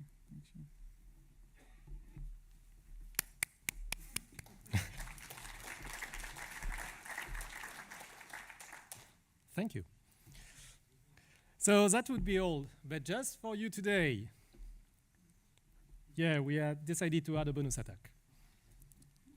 So another advanced attack that we presented in the paper is to leak kernel data using Spectre and HammerScope. So there are 3 components here. I will not repeat all the details about speculative execution attack or Spectre in particular, but just bear with me. The first 2, well, are a kernel module with some code vulnerable to Spectre v1. This is the first one here. And a second component is a user process that performs a branch prediction training and makes a kernel transient memory access. This is the second one. All that is now classic. So we are interested in reading some kernel protected memory that we'll call the secret. And this code then guesses the secret and evicts some array which address is function of this secret. This is the last line here, yes? So in the original Spectre attack, the exfiltration of the data was accomplished using a cache timing attack, for example, flush and reload. What we show here is that we can actually reach the same result by using HammerScope. For that, we had a component which is just a user process that measures the energy consumption using HammerScope. So we transform it into a primitive that now we are using in this context. So if the guess made by the second component is right, so the next transient read after the flush will perform access to the DRAM. But if the guess is wrong, so the flush is not making any change. So in this graph, the x-axis is the timeline and the y-axis is the success rate. And we can see that in the case of a correct byte guessed, so the success rate of RowHammer is low and is very visible. So yeah, you can see actually what is the kernel byte that we have leaked. And this is proving that we can use actually HammerScope as a cover channel for Spectre. Let's finish this presentation with a few final words. So yeah, we knew that, but it's good to repeat that shared resources can leak data. In this case, the power source of the DRAM was enough for us to mount these attacks, and a few more that you can read about in the paper. Another point is that RowHammer mitigation will not help against HammerScope. For example, the tiara that Yakov said that was in use in DDR4 doesn't block all the bit flips. And actually, we just need one. Yeah, if in the original RowHammer attack, you had a lot of work that was about massaging the memory to get actually your target in a place that you have discovered that you have a possible bit flip. Yeah, here we don't care. We need one bit flip somewhere, and we just use it to infer the memory the power consumption. Now about power side channel mitigations. For example, a constant power code, constant power operation, different power rate for data, etc., etc. So first, they are not trivial to implement, and actually they are conflicting pretty bad with optimization. And we have another case of the classical trade-off between performance and security. And now a call to arms. Yeah, this is related to the very nice logo of the conference. Call to arms. RowHammer is here for a very long time, and it's really time to fix it. But back to our fork that we have very much twisted to get here. So as we have started with, even after we have seen a usage, we can make it evolve by focusing on what it can be used for. And we should never stop to its intended purpose at a certain time. Yeah, sometimes just by naming something is just blocking in our mind our capability to use that for something else. It's not about finding another usage to the fork, but really see all its properties, almost forgetting what it was created for in the same place, yes? When we are looking for code a lot of time, we have the reflex to look at the code for its intended purpose. While when we try to exploit it, we need to find the primitives that we can actually abuse in the code. And by doing this kind of abstraction, well, let's see what we had in HammerScope. So we started with a pretty basic memory operation, like reading a byte, followed by a fault injection that was RowHammer, that we twisted into a side channel to leak power usage, and that we used to do some poor man power analysis attacks, which was the second part of this presentation. A little like this fork, first turned into an antenna, which in turn was found to be an effective lightning rod, something that I guess that Travis could have experimented with. And just a final thought that for now, we have used this mindset to actually attack stuff. But keep in mind that the same mindset can also be used to create some defenses. This is, for example, what radio fingerprinting is about.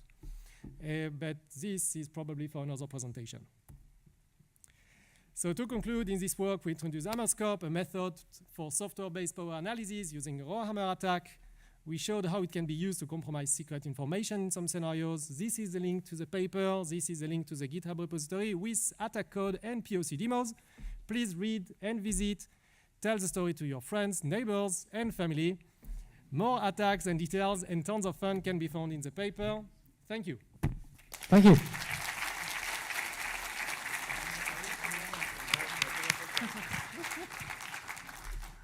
Okay, so before we have time for questions. Yeah, the question. I have one question for you. I'm going to answer to your joke. So can you go back to slide 34 or 9? 34. Yes, we can. Where is the video playing? Oh, the video. It's not 34. Maybe it's 9. 39. Yeah. So can you play the first second of this video, please? Probably. Yeah. I'm not sure that I can pause it. Oh. So please do read the first line, people. Yeah. So now, why do you need HammerScope? Still. If we have RAPL. And this is an excellent question, Benoit. So actually to use RAPL in order to do this kind of attack was actually subject of a paper that was published almost half a year ago called Platypus. And Platypus was really using the RAPL interface. And the answer from the industry, so it was affecting both Intel and AMD, right? And the answer from the industry was really simple. Make the RAPL interface privileged. Meaning that, well, if it's privileged, you are not leaking anything new by using RAPL. And the novelty here is that for HammerScope, we don't need any privilege. All I need is some memory where I can do when I can induce some bit flips, and I can read the result. But it can be all in my own memory. So I don't need any privilege to do this power consumption attack. Thank you. Next question, please. Yeah, you can't really block all the read operation in your machine. Yeah. So Next question. Don't be afraid. I leave the demo.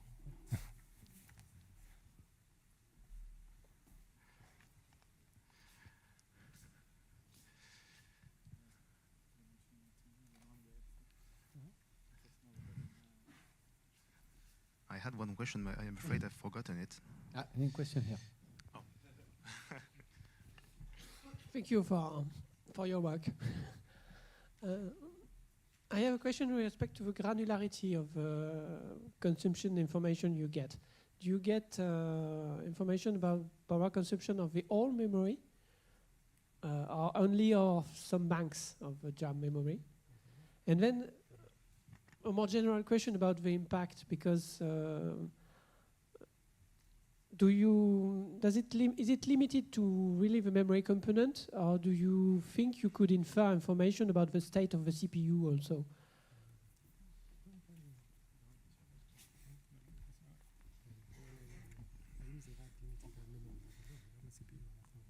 Okay, so about the memory question, so I think that here we use the power rail of the DRAM to use this to leak it. Okay, so but another shared sources existed in the CPU and also in enclaves, and you found similar stuff. No, I think that's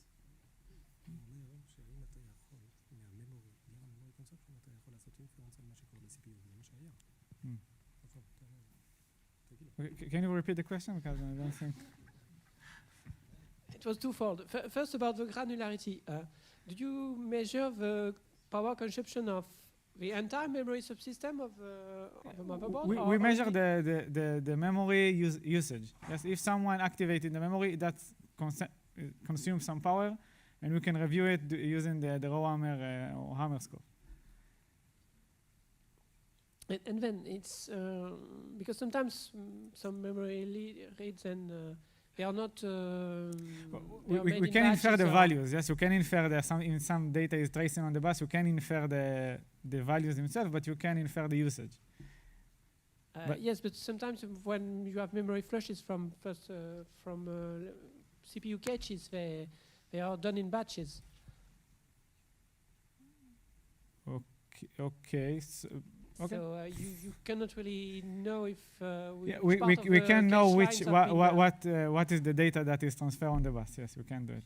And then what about the state of the CPU? Does it have any influence on what you observe at the RAM level? For example, what we talk about in the leaking. When we leak in the kernel, the kernel data, you just trigger in a process that will do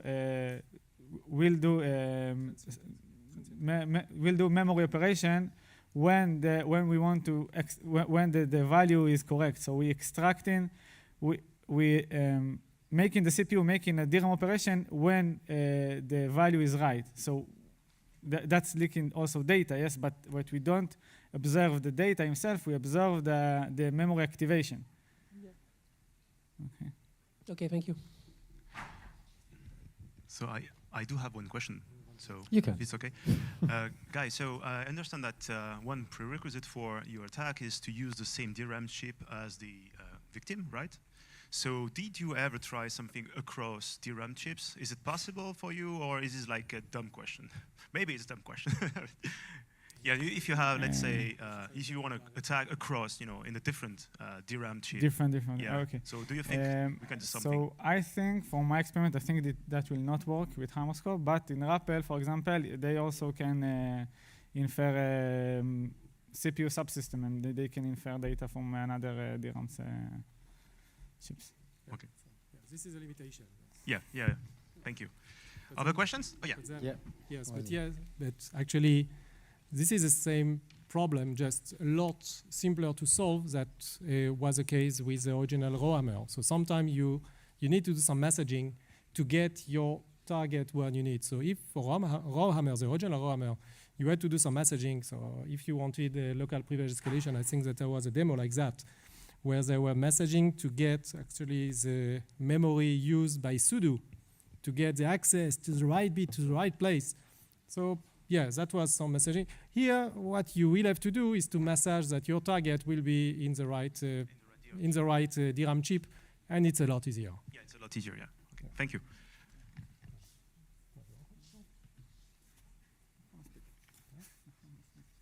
Yes, when you speak about bit flip, is it any kind of bit flip? Is 1 to 0, 0 to 1, or is it rather a kind of reset? So it would be rather 1 to 0. Or it depends of technology maybe, but... Okay, so that depends, I think it's in DRAMs, it depends on how you encode the bits. Sometimes in banks you can see that the higher level is 0, or the logical 0, or it can be also a logical 1. And if in the paper, but yes, it makes no difference, because when you're doing a bit flip, so it's kind of draining the capacitor, and the logical value, and the physical value is changing. That reflects also in the logical value. It's flipped the bits. In the paper of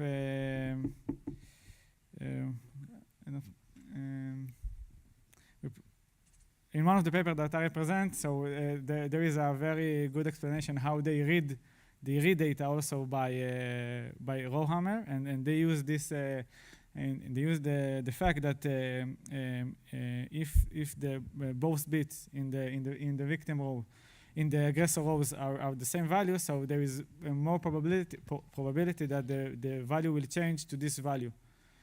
So if you have in the both sides you have 1, so the more probability that the change from 0 to 1 will happen. So and they use this property to also to read memory, not just write in memory, doing bit flips in the memory. Yeah, so I'm not sure I fully understood your answer, and I'm going to go back to the door metaphor. So with the door metaphor, you can only provoke someone to open the door, but not to close it. So here I understand that you can flip from 0 to 1 state, electrically speaking, but you cannot go from 1 state to a 0 state. You cannot, if I understood correctly. Okay. So does that mean that? I have a short answer and a long one. Okay. So the short answer is that it was just an allegory. And okay. And it has its limitations. The longer one is that, well, actually, we don't know always when we are moving from 0 to 1 or 1 to 0, what is done on the physical level.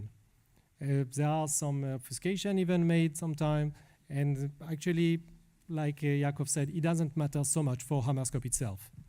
Okay, so from a developer point of view, it makes no sense for me to switch the logic for an if statement. So for example, I don't know, if my sudo, my root capability is either based on a 0 or a 1 value. No, you can't control on the physical level if it will be a physical 0 that he give a logical 0 or logical 1. You can't control that, and you don't know that most of the time. Thank you. More than that, you have some banks that actually are in reverse on purpose. And I think that also there were some banks that were doing some power optimization by having to have an average power usage. So you will have some places that are logical 0 for physical 0, for physical 1, etc. So what I say, so for example, in Intel, you have some when you're doing a read operation, so it's in the size of 64 bits, and in the transformation, so there is encoding. Most of the time, it's just some XOR with some magics that you make sure that all in the average case you have all the data is a half 1 and a half 0. That it's a lot more efficient in the when you transfer data on the bus. It's like the whitening thing before. It's like the whitening thing in the previous presentation. Yeah. Maybe we're going to have one last question. Sorry. Okay. So thank you. So thank you so very much once once again. We switch to the next presentation. Next presentation is from Axel Niergaard and Luca Georgiev from RowHammer, once again, about a reflection on trusting Docker. We're going to switch from a laptop. I hope it's okay. It will be okay.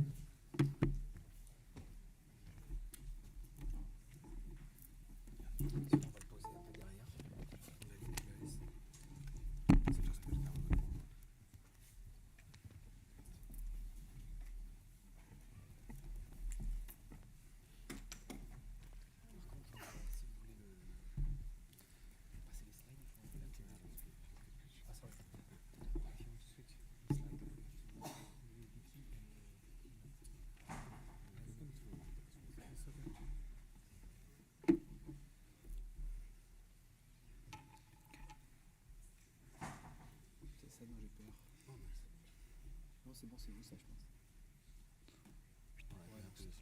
I think it's okay. It's okay? Okay, thank you. So, hello everyone. Thanks for being here. We will present you our work that we did as Eurocom students entitled Reflection on Trusting Docker, Invisible Malware in CI Systems. So we thank the Synactive people for introducing what is a CI systems. And you might catch some hints into this title from another paper that we will tell you about later. So first, who are we? Yep. No. Okay. So we are from Eurocom. We were students, but now It was last year. So there is Florent in the room that can be here for a question if you want. He's PhD students in both Eurocom and Amadeus. So there is Axel. Yes, hi, my name is Axel Nelgård. I was a student at Eurocom, finishing my master's off there, and now I'm working as a data engineer at a cybersecurity company called Cujo AI. I'm Lucas, so I'm PhD students now with both Vincent from LastCNRS and EDF, and the paper was also written with Samuel and Aurélien, both previous workers in Eurocom. So the agenda is, before we will introduce you the Ken Thompson's paper, the hints from the title. After the application we find from this paper to the CI systems, and Axel will introduce you the implementation of the code. So what was Ken Thompson's idea? I will jump directly to the conclusion and after explain how he did that. So you cannot trust a code that you don't directly write in machine code. Why? Because this code, you will need to compile it, and can you trust your compiler? That's the question. So, two aspects that we can find in this paper. First is self-replication. So, the self-replication part will be illustrated with Quine. So a Quine is a program that will print exactly his own source code. For example, in this line in Python, it will print exactly the same code.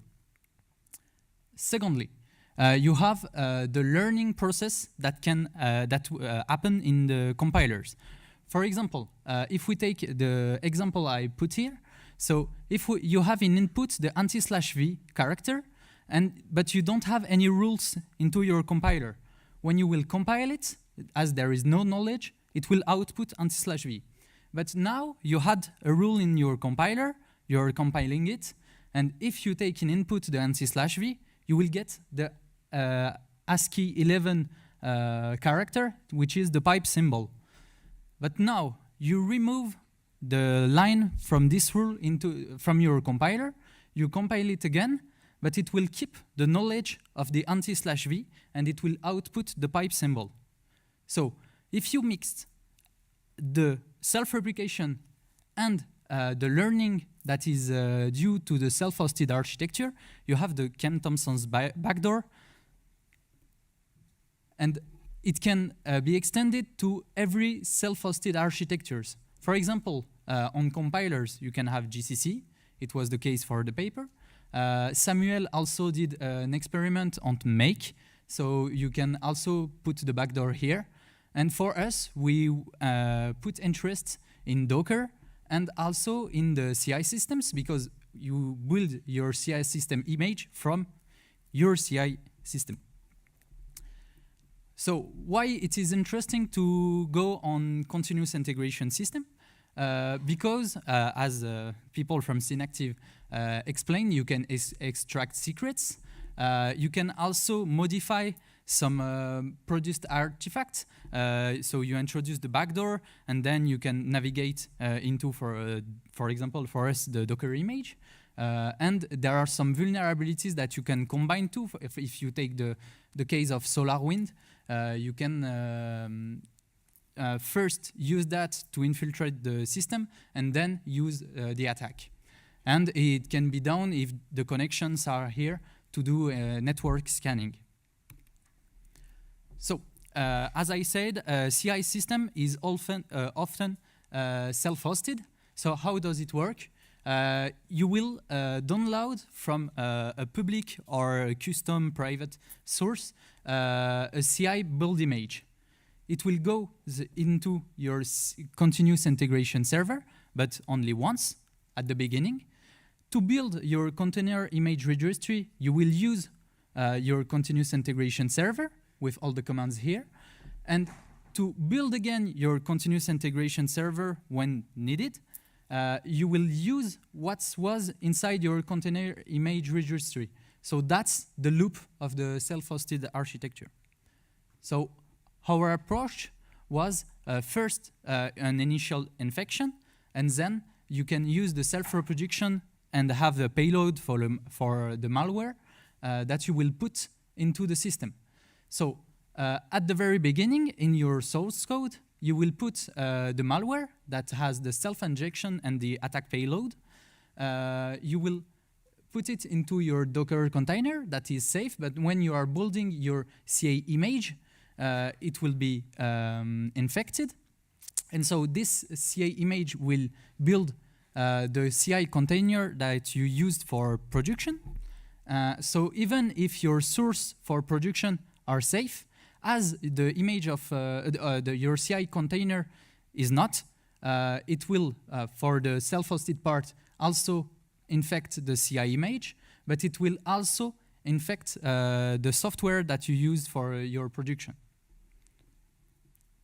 So for the approach, for the initial infection, we can have some steps, some known vulnerabilities. You have the malicious commit. So what is a malicious commit? You take an open source community that will validate the hypocrite commits from an adversary. So you take an open source program, you are committing it with new vulnerabilities that you know, and it will be adopted, and then you can exploit it. Also, you have two other techniques like dependency confusion. You are downloading a package. You think you are downloading your own private package or a public one, but indeed with some version confusion, it will take another one, or it's the same aspect for the image registry. So what can be done after you have this initial infection? You can have self-reproduction and payload in your malware. So to keep the updates and have persistence into your system with the self-hosted architecture loop that we saw, you have to self-inject yourself each time you are building yourself. So after that, so it will maintain persistence. You can have multiple payloads on your image. For example, for us, it's a Docker image, so everything you can do with that, you can do with your malware. So some examples, you can record and exfiltrate environment variables. You can alter produced artifacts. You can have a network discovery and scanning, etc. And also, the goal of this attack is to not have to infect again the system. Once it's infected once, it's good. So you can do command and control by hidden channels, but it will be there anytime. So I will let Axel explain to you the implementation details. Great. So thank you very much, Lucas. Now with some prerequisite theory behind us, let's go through the implementation we created for the paper as well. So we'll do it in roughly this order. We'll start over with the architecture of a self-hosted CI systems, just a repeater. Then we'll go through our code, what it does. Then we'll jump into the infection phase. It's an important detail in this attack. Then we'll go into attacks. Here we mean targeted attacks against, well, any production code or anything else you can imagine. Then we'll have a short demo. We have some ready-made code that you later can download if you want to try this out yourself. Then, of course, every implementation ever has some limitations and met some challenges. So we'll go a bit through those and then conclude the whole presentation. Now, just quickly before we jump into the architecture, let's go through the implementation goals so that you're on the same page with me of what we're going after here. So the implementation goal can be summarized into one sentence as self-replicating an invisible malware in a self-hosted environment. So here we mean with self-replicating that the malware or the implementation needs to be able to recreate itself.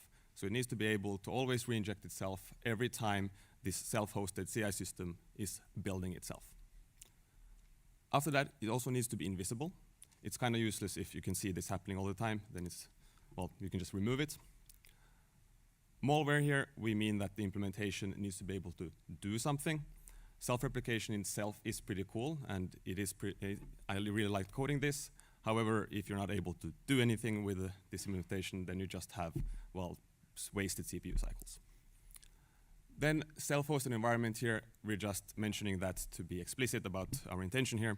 We have to be targeting a self-hosted environment, and we'll go through why just now.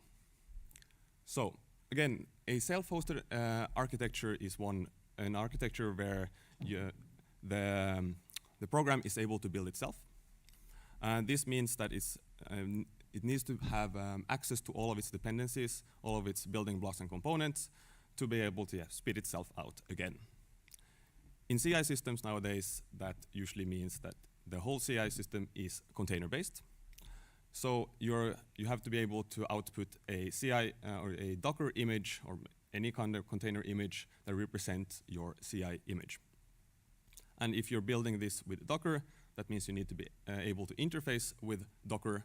And well, then one of the potential targets is the Docker client. So hence, we are targeting that.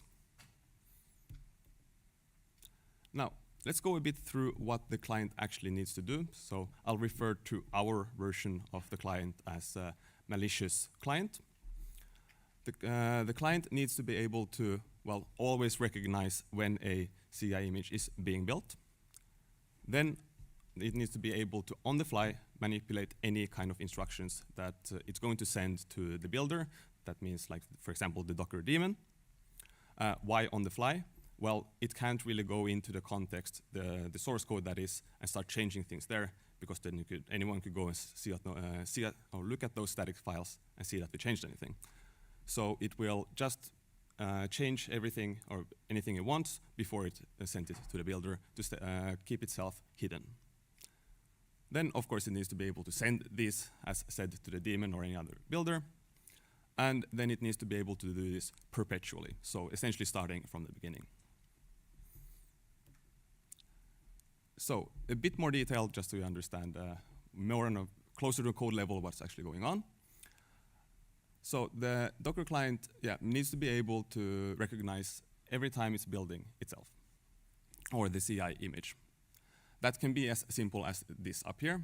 Just check if the Docker file representing that image is containing something like a string of CI system, and then start doing stuff, such as copying itself over. That, the next step is, well, as I just mentioned, it needs to copy itself over. Here we are in our implementation, we actually pre-compiled the Docker client that we patched. You can look at that patch later on from our artifact submission. Then it needs to be able to also mask any logs that's coming back from the daemon, because anyone who's used Docker, you know that when you build, you get those step lines out there. But even if we are just inserting commands on the fly and not adding it into the source code, the daemon will output any logs of any commands it's actually performed. So we need to hide those as well. So then we get into the infection phase. Now imagine we have this client built, it's able to do all of this, we've tested it, but now we want to target an actual system. Well, it's any method that you can come up with for inserting this is a go. It's a bit more difficult than you'd imagine, but as Lucas showed earlier, there's a bunch of different kind of alternatives. And we actually went with hypocrite commits, which we will see in the demo. Then this is also a crucial point, just pointing out if anyone here wants to take this and test it out, please don't. If you are though, this is the easiest time to spot, or maybe even the only time to spot that some changes are going on in your CI system, because the first iteration needs to be built with a clean Docker client, meaning that you will be able to see all logs or anything, any kind of artifacts that it creates on the system. However, now that it's, if you get this step done, this first infection phase, then you have infiltrated the system, and the next step, or next time it builds itself, it will be hidden, and you can't see it from the system. So that brings us over to attacks. Now that we have this CI image infiltrated, we need to be able to do something. So what can you do? Well, anything you can really imagine. The sky's the limit. Anything that the CI system is allowed to do, or anything that the client is allowed to do, you can actually, you can code the client to do that. This could be, for example, tailor-made attacks against production code, which that's actually going to come up in the demo. You can attack dependency or set up CNC and, well, do anything with that as long as you're allowed to. Yes, so here we have the demo separately as a file. Let's jump into that. I'm going to be honest, we actually filmed this demo like 45 minutes ago, so this is the first time I'm seeing it, so I'll just talk over and let's see how it goes. Yeah, so here we actually see a GitLab instance running locally on a laptop, and we have two repositories here. The first one is representing the CI image that we're going to target, and then a secure API written in Python that is the target production code that we want to attack. Now we're going into the API just to show you the Python code. This is amazingly secure. It has hard-coded credentials in it. So this API simply looks that an input token is correct in the allowed tokens list and provides access in case that's correct.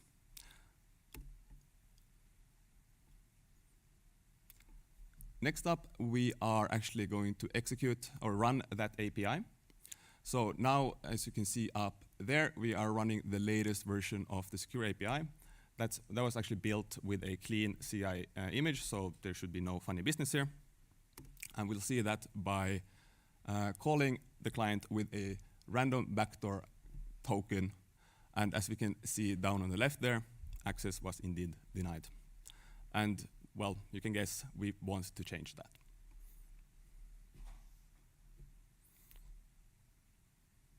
First, we are apparently going into the CI system.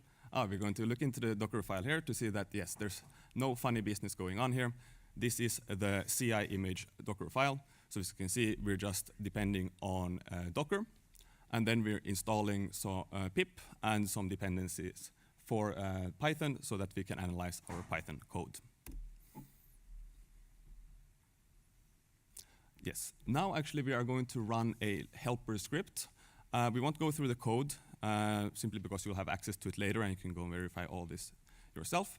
But what it essentially did was first compile a new Docker client based on our patch, output that binary, then pushed it up upstream to the CI image repository as a minor update, waits for the job pipeline to start.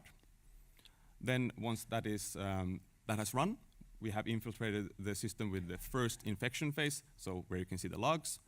Then it will go back to the Git history, rewrite that history, remove any instance or any history related to our malicious Docker client, rerun that job again, and boom, we have a hidden and self-reproducing Docker image. So here we can see the first job running here is that infection phase. So soon there should be some outputted logs here where we can see everything is actually done. Remember that the Docker file that we looked at earlier only had 3 steps. It pulls the Docker base image for itself and then installed pip and any dependencies required. Oh, here in between we can see the full output of the script that I talked about. So we can see that it indeed has now rewritten the history and pushed that up as well, which should start a new pipeline job, like you can see here. And when we go and look into the commits, yes, the Git history is indeed overwritten.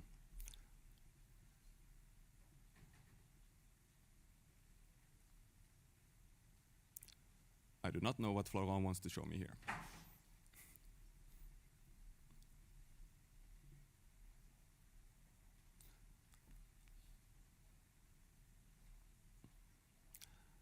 Yes, now that the CI image has actually built itself again, and we have infiltrated the system with self-reproducing and hidden malware, we are going to just run the pipeline for the secure API. We're not even going to make any changes, and that should hopefully infiltrate the API.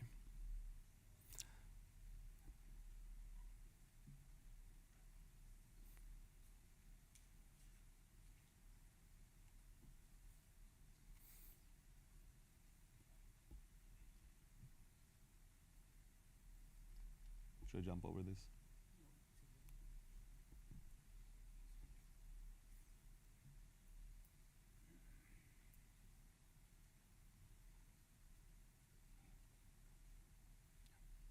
Great, then we can see that the secure API Docker image has been built. We have just some basic steps here. At the bottom here, we can see that it's simply starting up. We're supposed to start up a UVcorn server with that code, and it's not doing anything more special than that. However, if we now go back and restart the secure API, again using the latest version of the secure API of the image, and it's downloading a new thing, and if we then try to curl that backend, we have access allowed. Now, this is great, and we can see.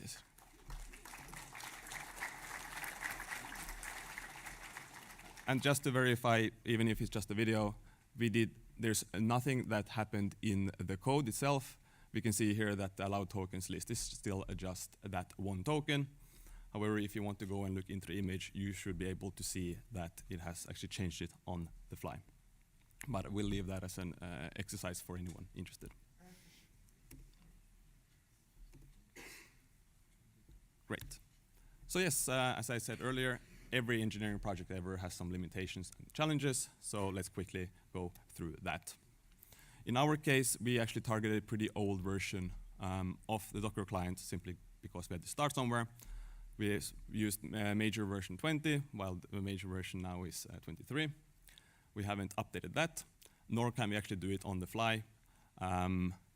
We just simply don't have any Docker or Go code for that, but that's also able to be overcome with enough engineering effort. So if anyone is interested in taking up that job, you're welcome.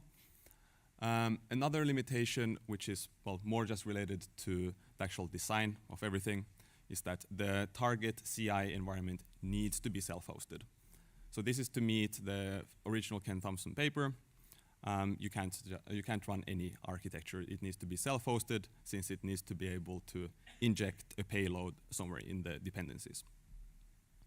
And then lastly, this is a pretty complex attack in the end. Imagine a large company's CI environment. You might not know at all what's going on there, so you'll need some time to be able to actually infiltrate that. So to conclude, we were able to meet our goal, that is implementing self-replicating and invisible malware in a self-hosted environment, as you saw from the demo. Then we have some questions left up just to ponder about. To which extent should you trust generated artifacts, even if the source code is clean of malicious code? That's the whole point of Ken Thompson's paper. Recommend reading it, by the way. It's only 3 pages. It's very, very nice. Second question, how do you know the system has not been compromised without leaving any trace in the source code? So yeah, as we saw, we can just go and look at the secure API Python code, but there's still something happening behind the scenes. Then also mentioning that although this demo was pretty simple, and everything here was in the end pretty simple if you go and look at the code, we did this as master's students during our last exam week, so we were both stressed and had limited time. So you can imagine what an actually motivated team would be able to do. And honestly, how do we know that this doesn't already exist out there? Because that was already brought up by Ken Thompson in the 80s. Well, all in all, this presentation should have shown that Ken Thompson's idea is still relevant today, as long as it comes to self-hosted environments and self-hosted architectures. Yes, so thank you very much for listening. Thank here you. You have the links.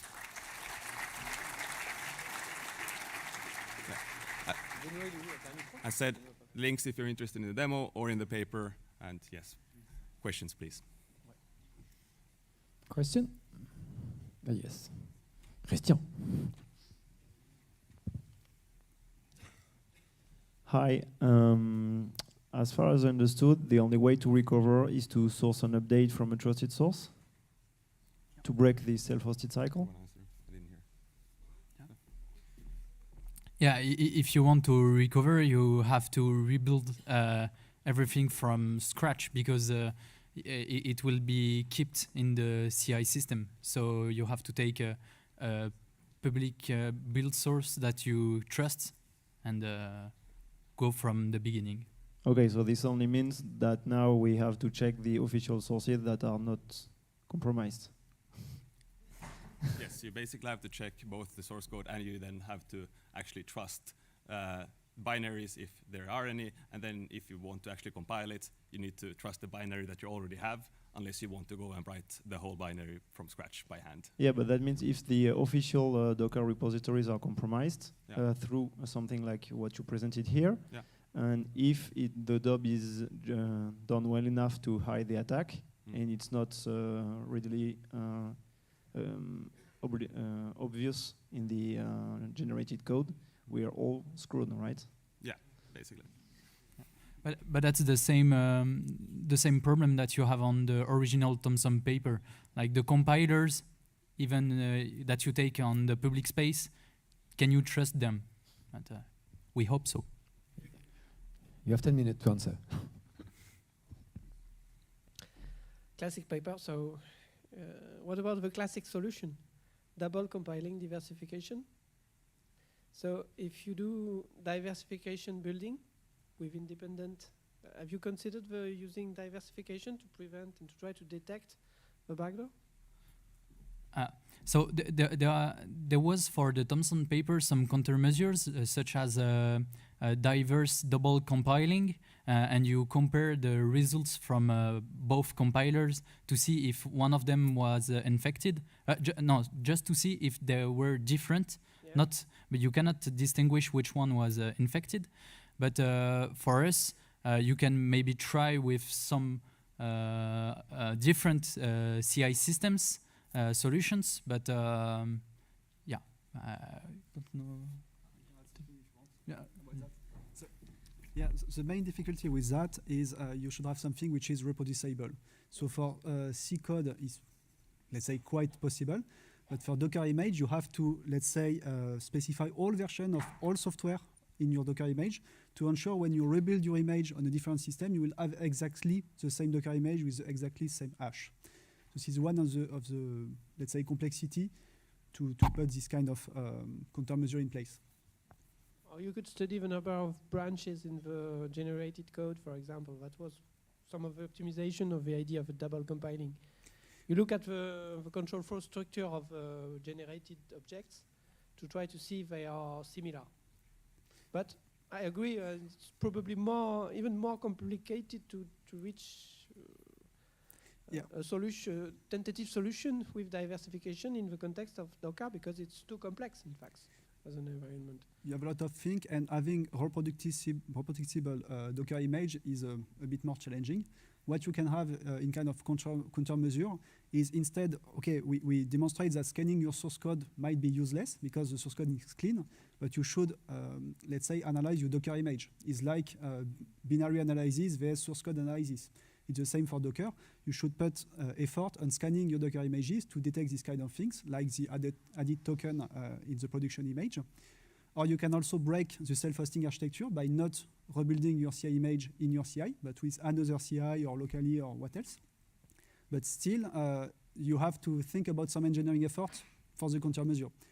As far as we know, there are not, let's say, one-step easy countermeasure for large company for these kind of things. And I will just add that you cannot know if you are infected or not, basically. So it's quite hard.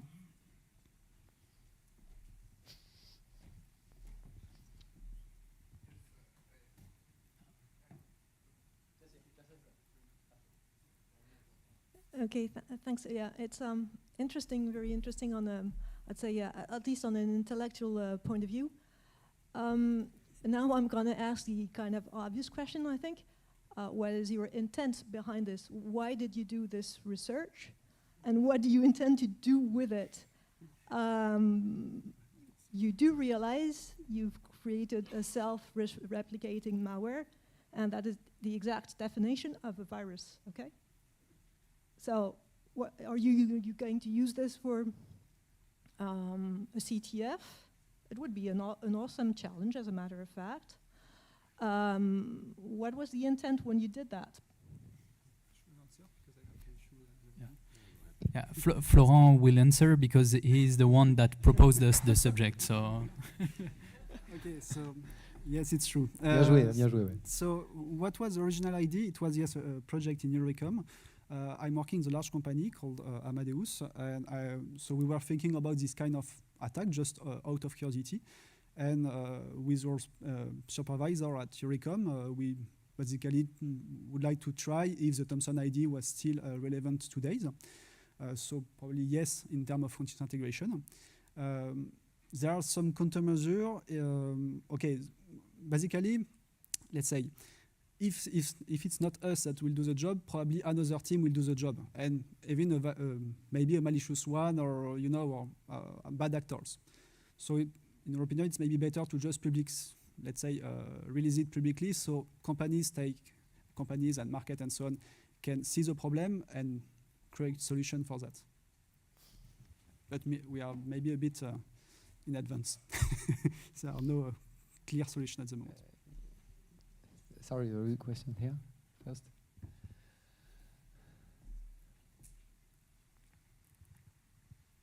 Okay, so if I did understand correctly, the attacker still has to have a breach in your CI system at first to modify the code. So can't you just like mitigate the attack by having good right management and good logging system for your CI/CD, so you can just see whoever access the main CI system? Because I don't think every developer can rebuild the CI system as he wants. Yeah, so following like clean software engineering practices should mitigate a lot of these kind of potential attacks, but yeah, essentially just following engineering practices should mitigate it. But then again, if we find a system where someone would be able to actually do this first infection phase, like a hypocrite commit as I showed you, then they can, as I also again showed you, just rewrite the history, potentially also delete the logs. And even if they can't delete the logs, at least at my company, I can't honestly say I've looked at previous old logs from the CI system. So even if they're there, the potential of actually getting exposed could be pretty low. Yeah, in your example, is the use of Canico for building Docker images could mitigate the risk instead of using Docker in Docker? So yes, about just one sentence before answering your question. We target the Docker clients because the Docker client is in a self-hosted architecture. For instance, the Docker daemon is not in a self-hosted architecture most of the time, because if you are using Docker in Docker, you will pull from the public registry all the time a clean Docker client, so we will not have the self-hosted architecture. If you use Canico, it depends. If you download a clean Canico images from public registry all the time, you should not be vulnerable. But if you are using, let's say, in your CI image with a lot of stuff, imagine the large company, the CI image has a lot of things inside. So you have a linter, vulnerability scanner, and maybe Canico. If you install Canico manually in your custom image, then you are in a self-hosted architecture, because you will again rebuild your image and to, let's say, create a patch for Canico that will say, okay, if I'm building an image with Canico, I will re-inject the patch. And if I'm building something else, I have the attack payload to do something. So it's, again, depends on the self-hosted aspect. Thank you. Last question. Hello, thank you for your demonstration. As it happened at the runtime, is it possible to detect this kind of attack with a solution like a dynamic application security testing tool? So yes, one of the countermeasures is to do your analysis on your Docker image. So before putting your image in production, you're doing some kind of analysis. We were not able to put a malicious Docker image in a real Docker registry in a large company. I will not say the name because of possible side effect, let's say. So we are interested, and it's yet, let's say, we have future work to do on that. So how we can detect this kind of thing with, think about, you mentioned a product, but I'm thinking about Prisma scanning or something like that. It's let's say it's an open question. But let's say adding a token in the source code as we do, is it something that a vulnerability scanner can detect because it looks legitimate? The vulnerability scanner cannot know if there are 1 token or 2 tokens allowed in your source code. So it depends on the modification you are doing to the production system. If you are putting really a malicious code inside, like a Bitcoin miner, probably it will be detected. But if you are putting, let's say, backdoor, which is more difficult to detect even for vulnerability scanner, maybe it's not enough to just scan your image before going to production. Okay, thanks again. Thank you. Yeah. We have to switch from laptop again.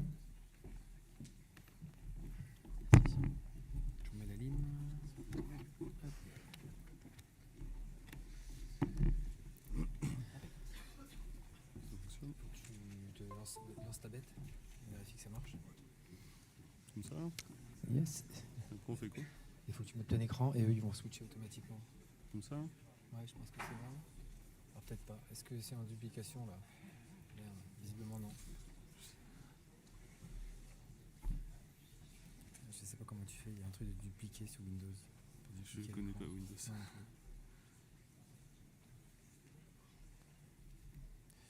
Sinon, peut-être faut fermer l'autre. Je sais pas, l'autre c'est pas. On va le balancer là. Alors, on va le balancer là. Hein. Et puis tu fais je sais pas quoi. C'est qui est l'écran plein d'écran là? Il est en haut là. Ah non, il est pas là. Si, à côté là. C'est celui-là. C'est bon? Du coup, faut que je regarde là-bas. Next presentation is again from Paul Olivier. Again from Eurecom. Paul Olivier was a PhD at Eurecom. He's now in postdoc at LastNRS. And he's going to talk about dynamic binary firmware analysis with Avatar². Okay. So, hello.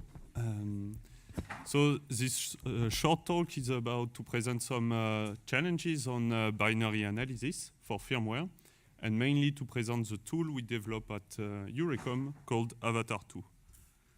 So first, a bit about myself. My name is Paul. I recently graduated from Eurecom, where I work for dynamic analysis for embedded system security.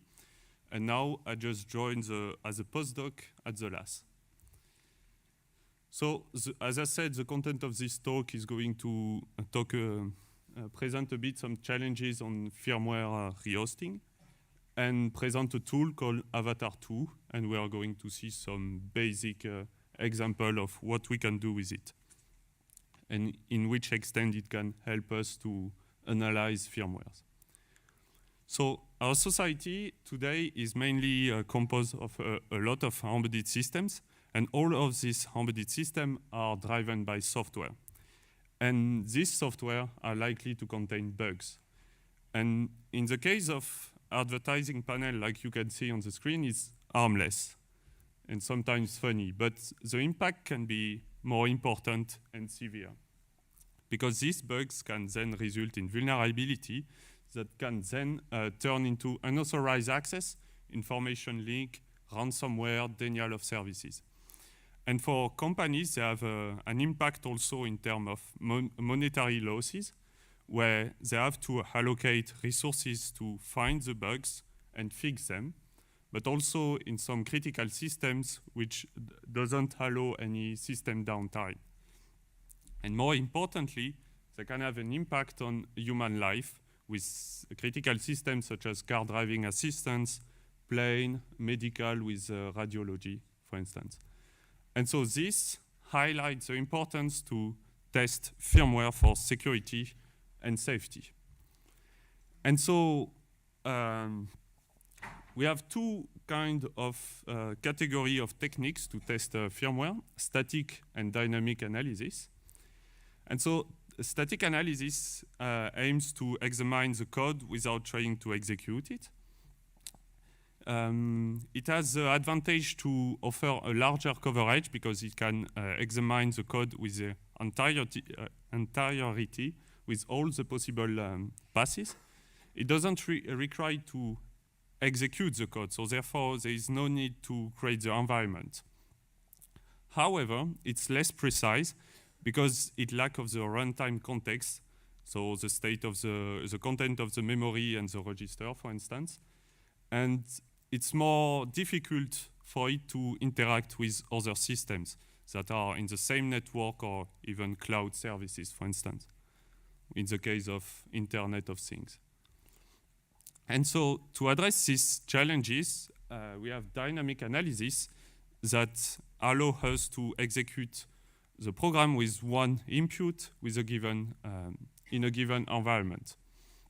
And so dynamic analysis in principle is a bit more precise in what it observes because it knows the different state of the program execution, but has a downside overall to offer a smaller coverage because we have to execute one pass after the other.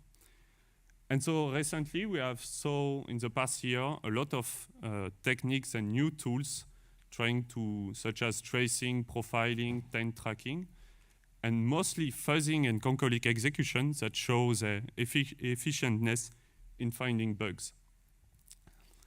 But there is one major drawback of dynamic analysis is a requirement to set up the environment. And this can be difficult for firmware, which lives in embedded systems, where it's not always possible to execute the analysis on the device itself for several reasons. The first one is that the environment is limited. It has computing power, a small computing power, memory size, and network bandwidth. But also, the embedded system is not made to be efficiently control and observe the code execution. So that's for these reasons, we can use emulation for it. And we have a technique called rehosting, which is defined as the process of moving the firmware from its original host, so the embedded systems, into a virtualized environment that reproduces the original well enough for its execution and analysis. And so rehosting has several challenges in itself. The first group of challenges is around the acquisition of the firmware. The hardware may implement some protection, such as read-only protected memory, disabling the debug interface, but also implementing some anti-tampering sensor in the hardware itself. And once the firmware is extracted, it can also be protected by itself with some encryption, with key store in a secure element, for instance, or using obfuscation or proprietary format not documented, and that needs to be reversed. The second set of challenges are around the execution of the firmware itself. And so we need that the emulator be able to understand the instruction set architecture. So we have, in contrast to what exists for desktop computers, embedded systems are more exotic architecture. So I put some knowns here, but there are tons of them. And then the second main challenges about the execution is the fact that a firmware is not designed to be portable. It's often compiled to be executed on its own hardware. And therefore, the emulator must be able to emulate the hardware the way the firmware expects it. So and because the peripherals are customs, proprietary, it's not and a lot of them exist out there, it's not always it's not possible at all for an emulator to support all of them. Yes. So to counter these latest challenges, there are multiple techniques, like I said, emulation, but also record and replay, which consists to recording the execution of the firmware, mainly its interaction with the hardware, and then replaying to get rid of the necessity to have the hardware during the analysis. We have also symbolic execution, where we can look at the firmware and try to infer what behavior it expects to the hardware to be able to create a model and then continue the execution of the firmware. We have something called hardware in the loop, where the idea is to plug the physical device in the emulator, or we can use some hybrid combination of the previous. And this comes to the real question we interest ourselves, is about how to combine these different techniques and make it more possible to the analyst to do dynamic analysis on firmwares. And so for these reasons, we created at Eurocom for now several years and developed Avatar², which aimed to facilitate the interoperability between dynamic binary analysis techniques and tools. And the idea of Avatar² is to provide some abstraction for debugger and emulator and other frameworks to be able to understand them and switch from one to another. So the tool is open source on the GitHub platform. So shortly, some main feature. It's Python-based, so easily scriptable. It's mainly focused for people that want to try ideas quickly. We have architecture agnostic platform. So it's for now, the support is with ARM, MIPS, and mainly x86. But depending on what you would like to do, it can be extended to other architecture. And so the main idea here is to be able to orchestrate targets. And for that, there are three main primitive of type of things to do. So the first one is state transfer between targets. The second is to forward the memory between targets, and then to easily model peripherals. So usually Avatar, we use it as a hardware in the loop approach, where we want to be able to use both an emulator and the physical device and jump the execution from one to another, depending of what we are doing or where we are in the execution of the firmware, let's say. So it's composed of the Avatar² framework on the top, which then drive the physical device through a debugger and the emulator. And so now I will dive into some small code snippet explaining the simplicity of scripting Avatar². So first, it's about instantiating the avatar object, which we can write the architecture. Then we add the target. So in this case, we want to add the OpenOCD target, which is going to debug the physical device, and the QEMU target, which is our emulator. Then we need to describe the memory layout of the firmware so that Avatar can know which memory region is about which purpose, and then ask the emulator to emulate them properly. So here what is important to know is that we only look at the memory layout and not the content of the memory that stay in the targets. And then we just initialize the target, which are going to start each of the processes, so the debugger and the emulator. So the first primitive here is called state transfer. It's used to synchronize the register and some memory content between targets. And the main idea here is that it's useful because in security testing we are not interested in the whole execution of the firmware. We want to test sub part of it.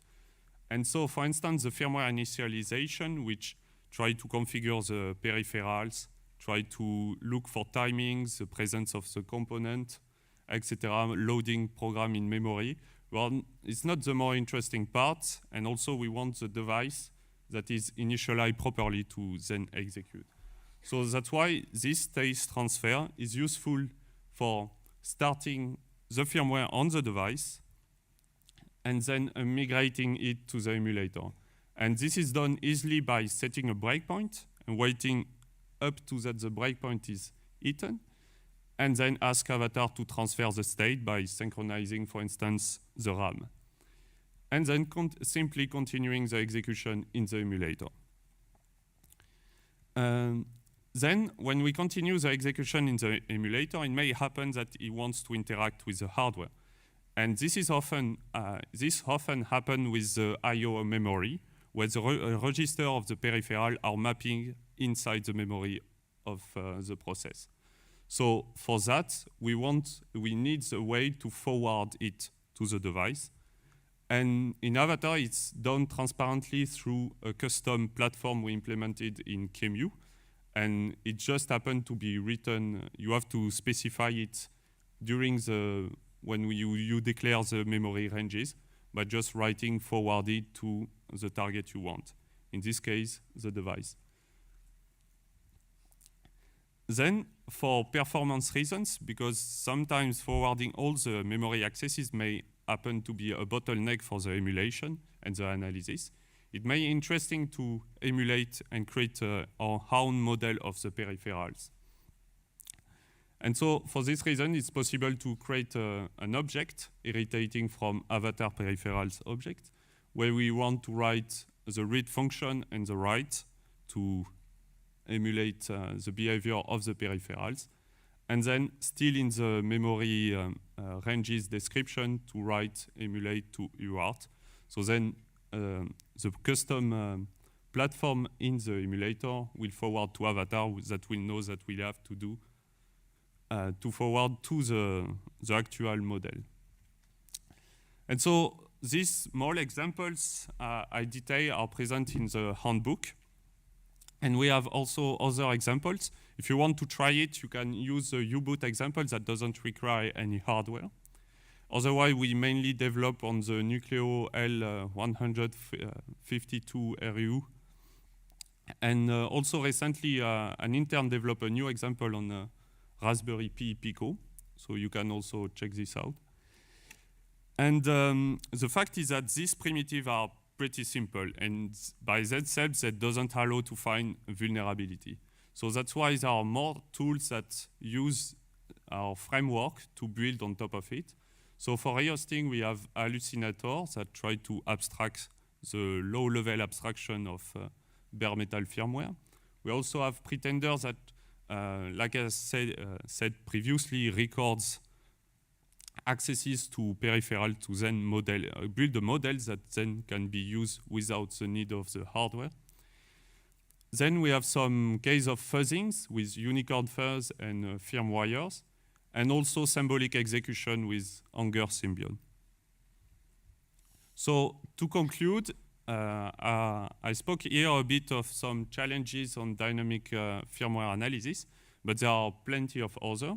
And there are various approaches that are available for them.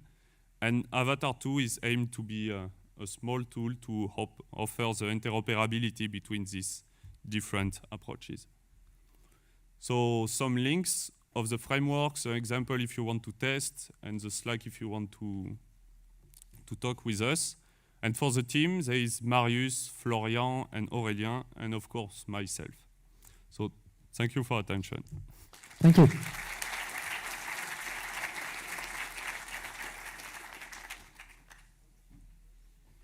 Christian, again.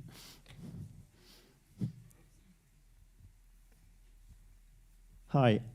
As far as I remember, there was a first version that was presented at STIC 2015. You did not explain what the main differences with your version are.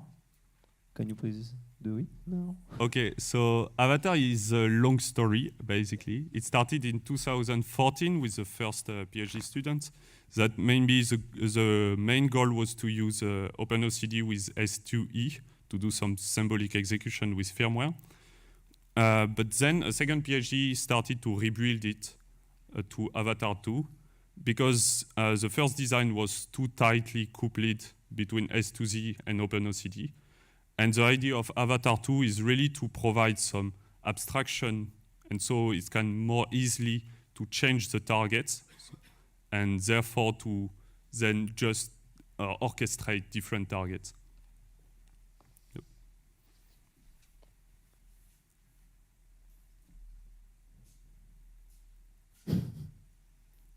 Last question? Break. Are we waiting for coffee? Yeah, you're striving. Okay. No. Thank you so much once again. Thanks. For the presentation. Thank you. So now a coffee break of 30 minutes, and then we come back here for the challenge, the Rump Session, and the social event after. Please, please, challenge finishers come back after the break because I'm gonna give you presents. Okay? Challenge finisher, please. And people who want to make a rump. For each rump, we offer a Porsche.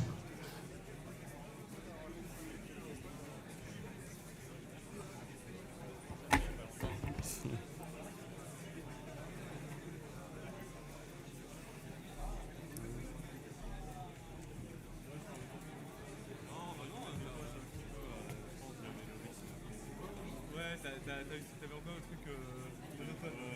Ça, je l'ai senti. Après, comme je faisais un peu la fraise, je savais pas le passer.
Ouais, mais c'est bon. Okay, thank you. It's time now to speak about the challenge. But before, I would like to remind you that the rumps, we're going to lose a little bit the constraint on the rumps. Speakers, if you want to speak in French, that's possible now, okay? Because we have young speakers and we don't want to traumatize them. Okay, so my name is Benoit. I'm working for Intel. And today the presentation is about how I failed to design the challenge and also how you failed to solve it, okay? So I'm going to try to keep it short because we have to go to run against time today. So I'm going to mainly discuss about the objective, then how I did design in a high level, at a high level view, the virtual machine which is involved in the two later steps of the challenge. And I'm going to also give you a quick overview of how I did monitor the challenge, because sometimes you want to go, you want to, propose yourself to develop something you didn't develop ever, and it's, it would have been good in my place to be able to rely on some previous experience, and I didn't. So, if you want, to, build upon mine, that could be at least something I could be happy with. Okay, and then we'll finish the presentation by giving the presents and the fame and everything to the finishers. Okay. So context and motivation. The challenge initially we wanted to do something which is very much similar as the I'm going to pronounce it the English way. Sorry, SSTIC conference, which is a famous French-speaking conference where they publish a challenge which is well known to be a bit hard. And so, as you could see, for the participant, our challenge is a bit easier. Okay, so promote the conference first, and then we wanted also to be able to enable the participant to play a bit, do something else, and maybe come back to it. So we wanted it to be asynchronous and also long-term, because we wanted, it's the opposite format as the CTF, basically. Offline part of it is important because I basically have 0 time per day to deal with it. So that's why offline is important, because you don't want to struggle with technical stuff. And linear, why? Because if you have a linear challenge, meaning that if you want to go for the next step, you have to solve the previous one. It's way much easier to not balance, but scale the time, dimension. Okay, and of course increasing difficulty, because we wanted everybody to be able to at least validate 1 or 2 steps. And the last point is not the least, we wanted to be able to promote the challengers, because we have many young people who try to solve the challenge, and they are nice people you may hire someday. Or if you want to, I'm speaking for the associate professors there. If you're looking for PhD candidates, maybe you can go and fetch from that list. Okay, so we had 5 steps for this challenge, from the easier to the harder, the easiest to the hardest. And basically, we had 1 medium step and 1 hard one. And the 2 latest ones are about reverse engineering. And you will see that the first step is not really about reverse engineering, but the last one is about reverse engineering and cryptography. So speaking about some statistics, we had this year 41 participants, meaning that we had 41 people validating indeed the first step. And we are very happy to have 5 finishers. So congratulations to you guys. You did a great job. And we also opened the challenge for 26 days. 26 is because I've been late to publish it. That's why. And we wanted to finish by the end of the month, basically. And if you look at the time scale, this is funny to see that the finisher finished the challenge after less than 2 days. And I can also tell you that he started after 1 day. So meaning like 23 hours, maybe, of labor. And I think he worked during the daytime also. Okay, regarding beta testers, I would like to thank these guys, more especially Alexandre Gazet, who did the full challenge for me, and it fixed many issues I had, and you're going to see how I failed regarding these issues, and also Julien, because we had interesting discussions regarding the design, and of course also the participants, because you reported many bugs from the challenge itself, so thank you, and sorry for the bugs. Okay, so what about the failures? The first one was when I initially sent the binaries to Alexandre. He quickly see that basically I shipped the binaries with the symbols and also everything, like pointers towards the source code and everything. So it's not, this is not even this is no more a reverse engineering challenge if you have access to even the source code. So yeah, first failure. And then the second one is from you guys, sorry. So normally the flag format is something which is looking like a random string as the mailbox and at this domain name. And people has been initially confused with this one, which was the contact mail address. So I've been receiving some mails like trying to solve the Sub-Zero challenge with this mail.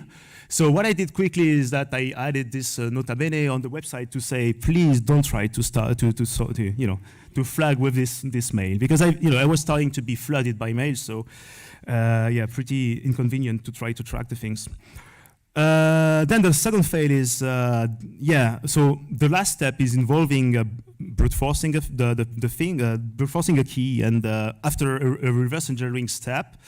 But the problem is that if you still have to brute force for like 8 days because the file is too big, then that's not really funny anymore. So, and why is that? Because I basically forgot to shrink a file prior encryption, basically. So this was another one. Thank you. I think it was Alexandre who reported this one also.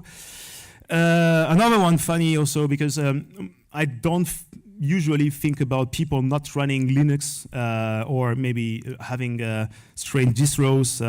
And it is always funny to be able to run first the challenge binaries and then go for the reverse engineering part of it. So if you don't have the right libraries, of course, you just can't run it. And so I forgot to build statically the binaries, basically. So this is another failure on my part.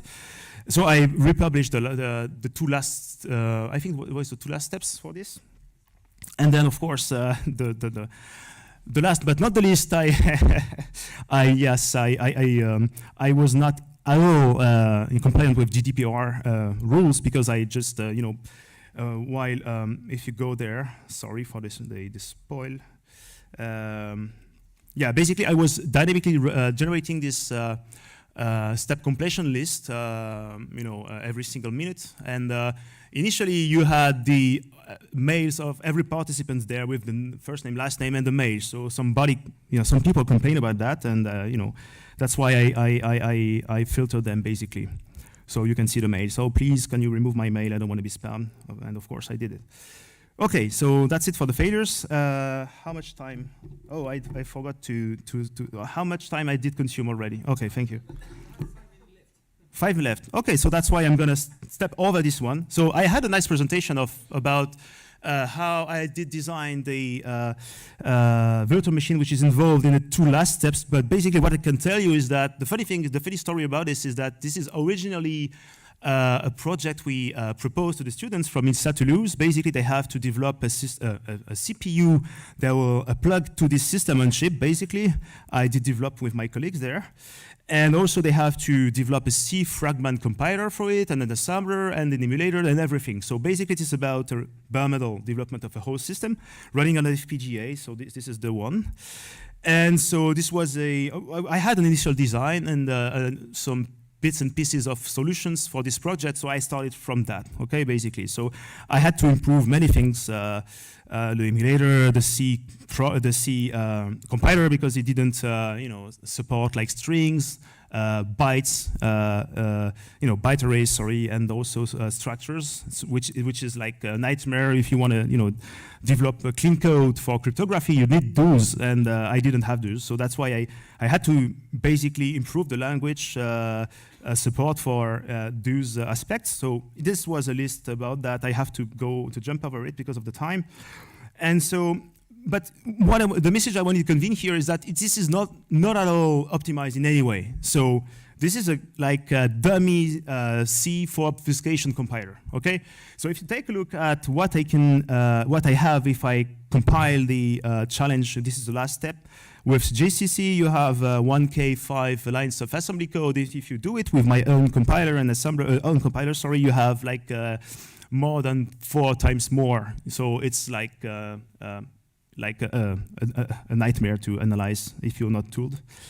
And so this one is essential. So if you want to go for bare metal development of compiler and the VM, you're gonna face the same problem I did face. So which was is my compiler actually compliant with C language? Is the semantics is okay?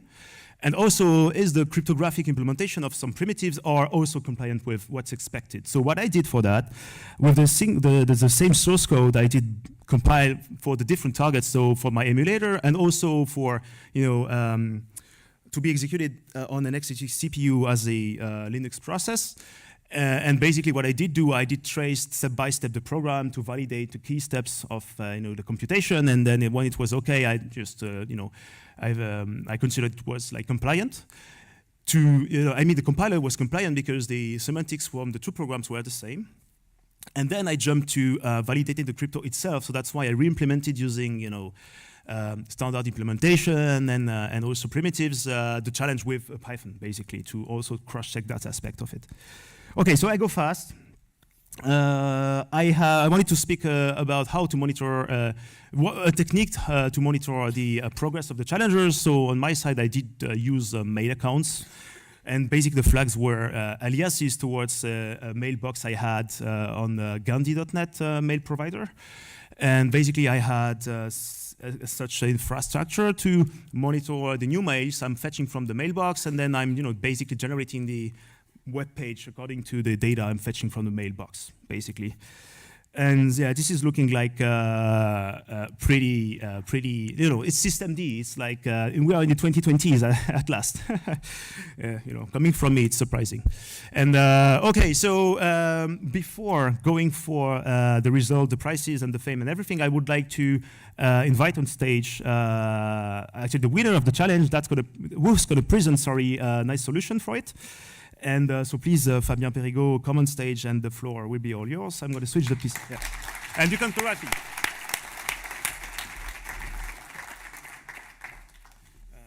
C'est bon? Okay. We have to switch the computer because, of course, I didn't do my own job. Okay. No, that's okay. The side of your side on this laptop. Yeah, sorry, I didn't know that. We did double check it. Okay, sorry. Tu peux m'aider à... Ouais. Comment streaming, j'ai dit tabouze. Le micro est éteint, c'est bon. Ah oui. Pas sûr, hein. Non, j'ai chambé. Non, je peux.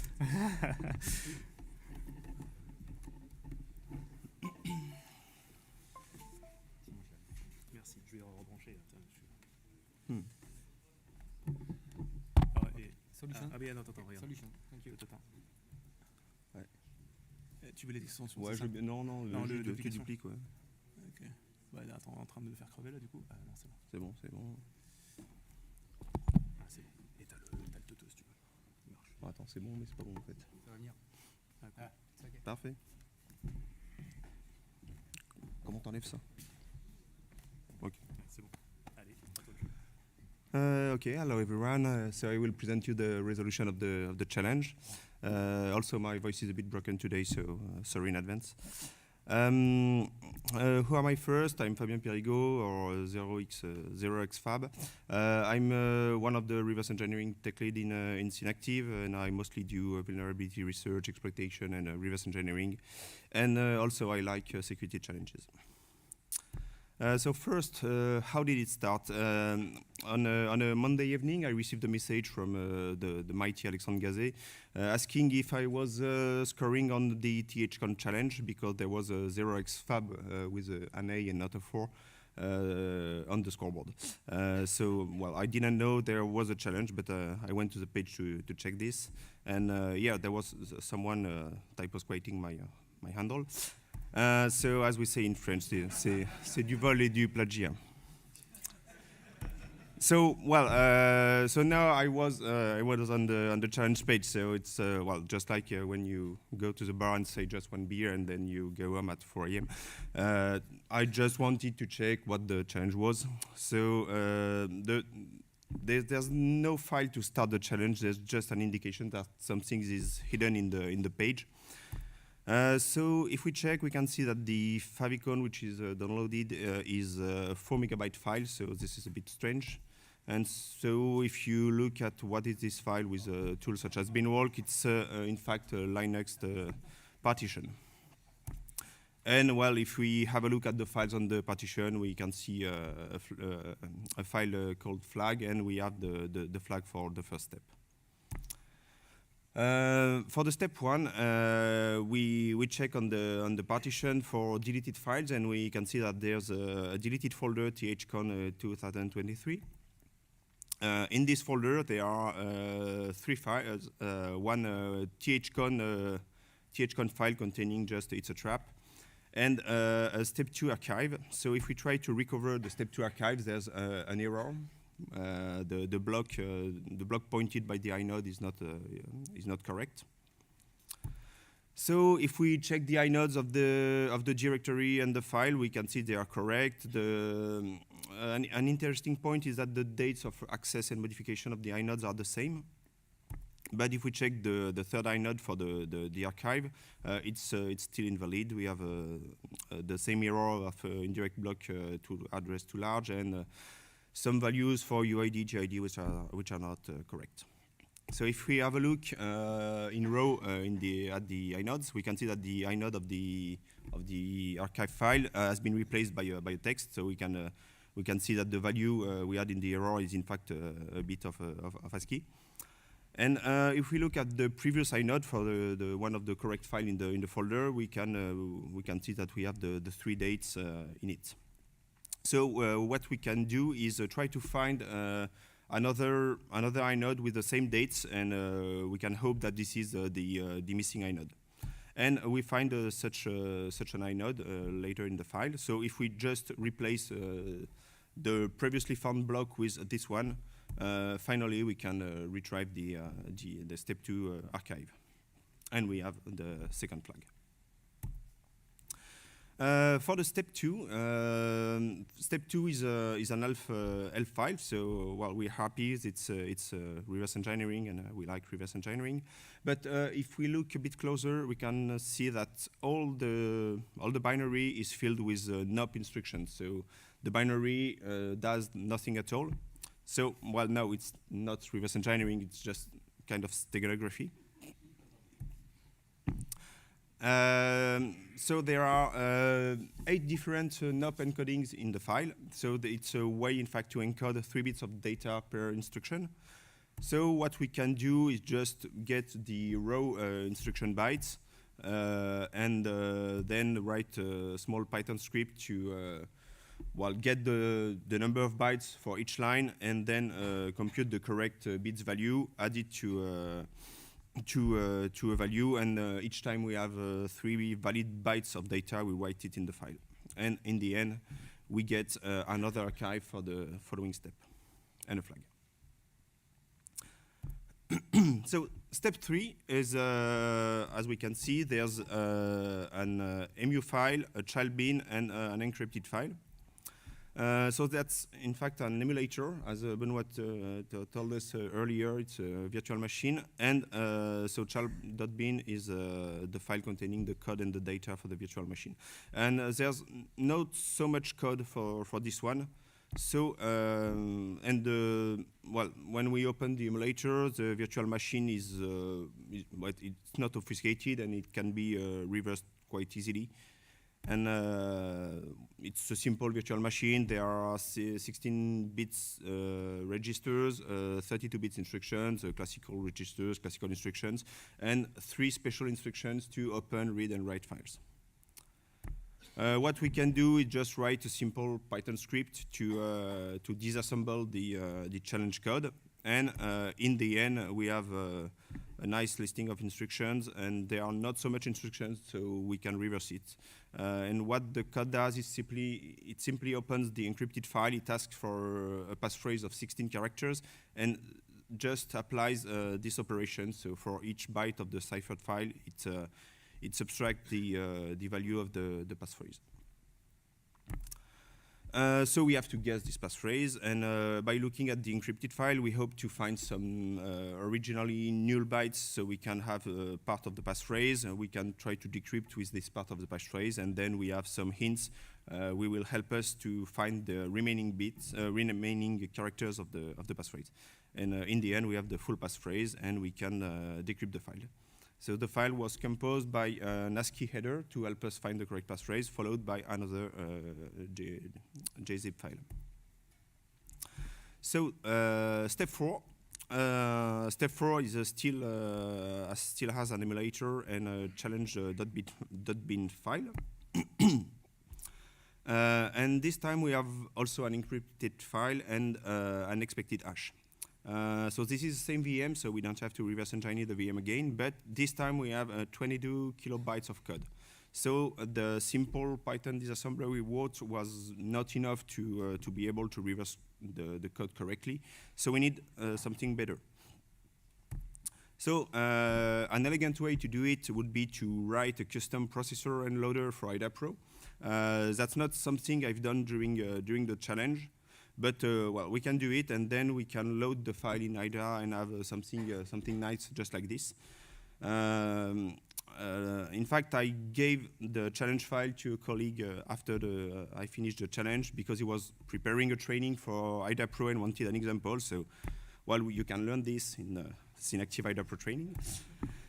But during the challenge, I chose the dirty way because writing a custom processor for IDA is, well, not so complicated, but it takes time. Writing a disassembler in Python is easy. So we can just take our preview script and make him output valid assembly code, such as ARM code, instead of a custom assembly, and then assemble it, and then we can open it in IDA. So that's what I did. So I produced valid ARM code, I assembled it, I opened in IDA, and we have something which is quite readable, and we can use IDA to analyze it. And because it's ARM, we could also use X-rays, but because of the coding convention, which is not the same as the classical ARM coding convention, X-rays is a bit lost. I think we could fix it, but I didn't take the time to do it. So X-ray was not so useful, but the disassembly is sufficient. And with IDA, we can reverse engineer the code. So what does it do? It first asks for a 4 alpha characters passphrase. It has an hard-coded AES key, and it will replace some bytes of the key with the characters of the passphrase, and then it will decrypt the file using AES CTR. It will pad the output and re-encrypt it with AES CBC, and then the last 16 bytes of the encrypted file will be the hash, and it will check if it matches the expected hash. So we can launch a brute force on the keys. So there are not so much possibilities, but for each try we have to fully decrypt the file and re-encrypt it. So if the file is big, it can take some time. But if we only brute force on all lower alpha characters, it will take about 5 minutes in Python to find the correct keys. And well, we can find it. And finally, we can decrypt the final file, which is an image file, giving the final image. And that's it.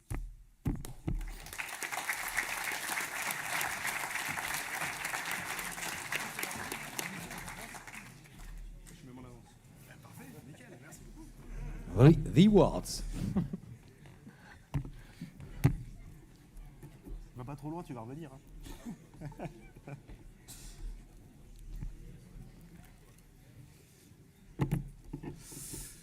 Okay, so let's switch the reward phase.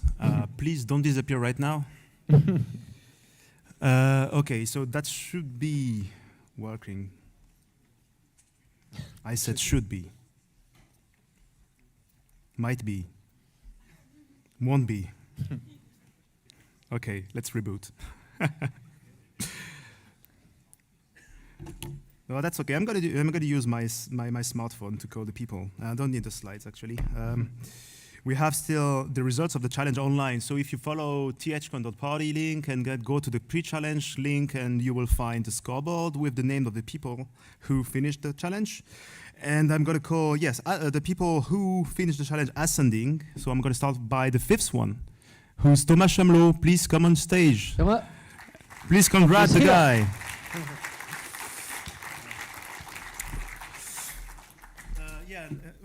Next one is Guy Roux. Are you here, Guy? Yeah, please come on stage, please. Yeah. Third one, and not the least, Arié, a speaker, please come on stage. Emeric, are you here, Emeric? Yeah, come on. And Fabien, of course, please come on stage. Thank you, guys. So we have presents for you. I'm going to describe it with this mic.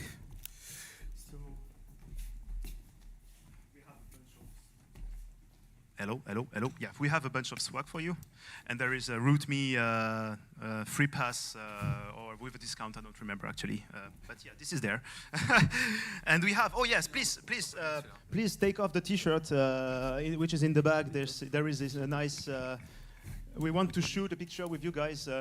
You don't have to wear it, but you can put it in front of you. Yeah, please display the back. Yeah, you can see. So he's holding the second position because of its 42. Yeah, the fourth one, and of course it goes onwards to the third one. Yeah, so you will have the opportunity to play with a Arduino kit. If you want to teach your kids about electronics, you have everything needed there. It's the same goes for you. And for you, Fabien, you have an open hardware FPGA if you want to hack. Flash memory, Intel flash memory, actually. This is compatible with SPI from Trammell Hudson, so you can play with it if you want. Thank you. Yeah, so congratulations to you guys. Thank you. So please move forward. We're going to shoot a nice picture. Just here. Yeah, come here. Stand on the come front here. on the stage. In the light. Yeah. Ah, ils veulent pas avancer. Please move forward. Yeah. That's it. That's okay. For the television. I don't know who's shooting the picture.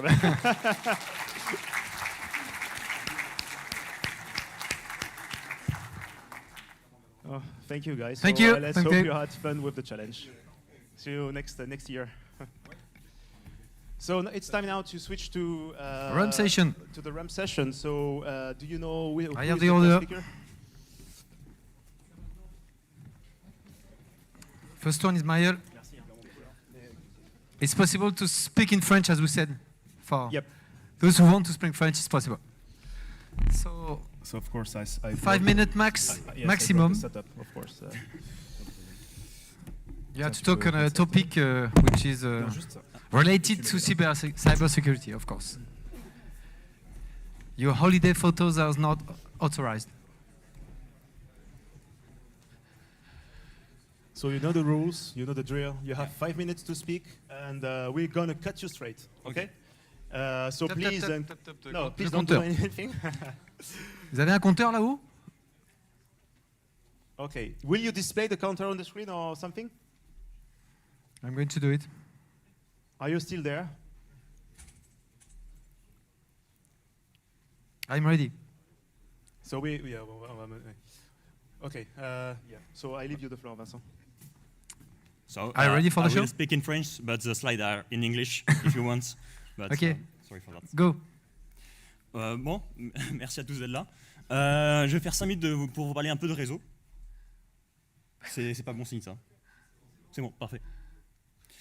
Je vais prendre 5 minutes pour vous parler un peu de réseau. À la fin de TLSEC, la formation que j'ai suivie, donc juste ici, on a un projet long pour certains d'entre nous à faire pendant 1 mois, et avec un ami, on s'est posé la question. Avec un ami, on s'est posé la question de comment on va faire du filtrage à très haut débit, notamment parce qu'il y en a des gars d'une association toulousaine qui s'appelle Theta Neutral, peut-être il y en a qui connaissent parmi vous ici, qui sont en fait un FAI associatif, donc ils ont leur propre AS, ils ont leur propre annonce BGP, et donc ils ont 4 routeurs de bordure, et sur un de ces routeurs notamment, ils avaient un problème, c'est que quand ils recevaient des flux de DDoS très fragmentés, sur des liens donc 10 gigabits, le routeur, vu que c'était juste un Debian 11, il s'écroulait tout simplement, parce que la stack Linux est incapable de supporter ça. Donc c'est ce qu'on a voulu faire. Ouais, désolé pour la présentation, c'est ma présentation de projet, j'en ai pas refait une pour le Rump. Donc des fois ça n'a pas trop de sens, j'en skippais beaucoup, vous posez pas trop de questions, c'est pas grave. Donc voilà, et pour ça on a voulu utiliser un tool qui s'appelle DPDK, donc je vais vous parler un peu plus de ce qu'est DPDK. Alors DPDK, c'est pour Data Plane Development Kits. C'est toute une abstraction développée par Intel autour des années 2010 et qui l'ont rendu open source un peu après. Et le but, c'est de vraiment optimiser le réseau sous Linux.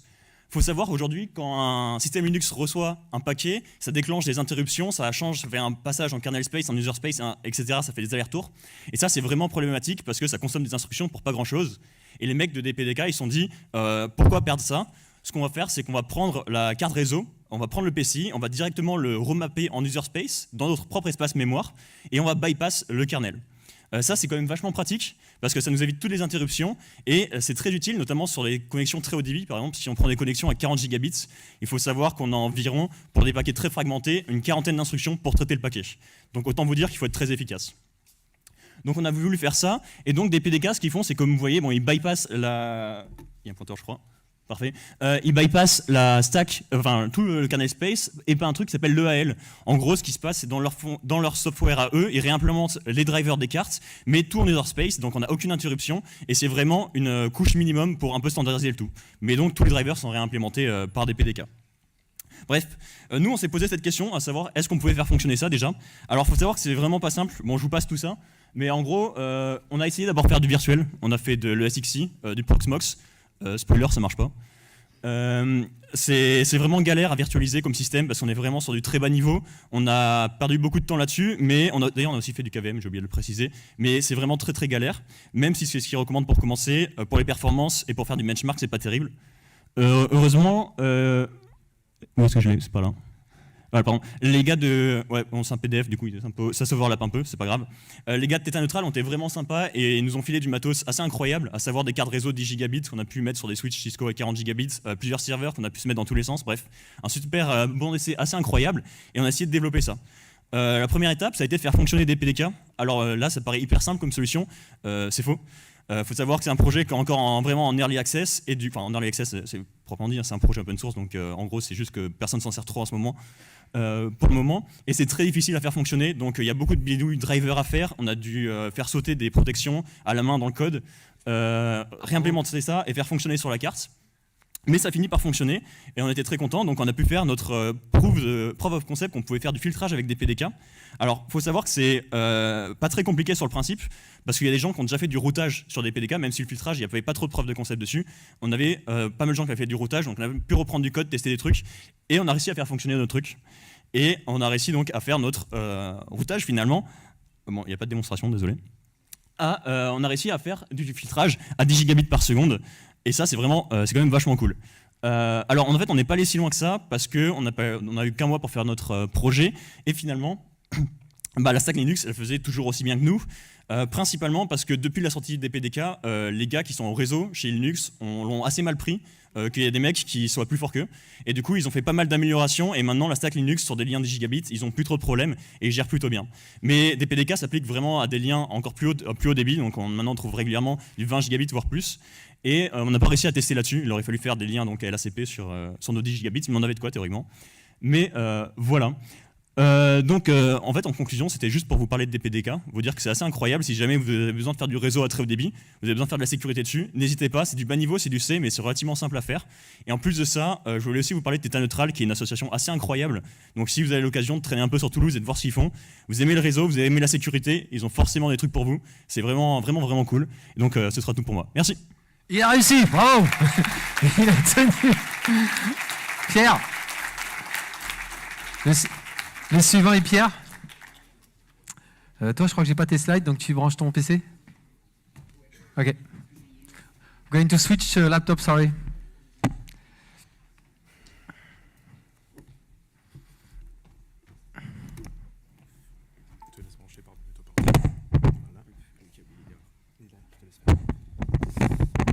Est-ce que tu as besoin de la prothèse? Non, c'est très bon. Le micro, tu peux l'ajuster. Ça marche. Approche-toi bien le micro. Oui, ça marche. Okay, so hello everyone. I'm here to... Rump Session. 5 minutes? Yeah, go. Nice.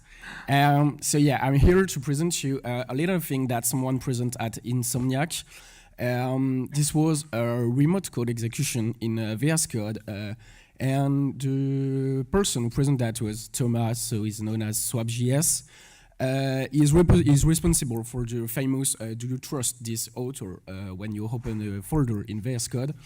And the technique he used, I've found that it might be used also in our fancy shells such as ZSH, Fish, etc.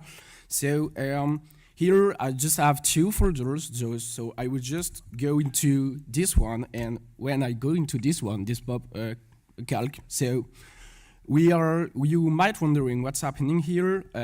It's the root cause it git option, and so yeah. So so Thomas is the one that presents this technique at Insomniac. So what's happening here? When you use some fancy shells, they are using a git module by default. which will execute a git status to get the branch name to append it to your shell.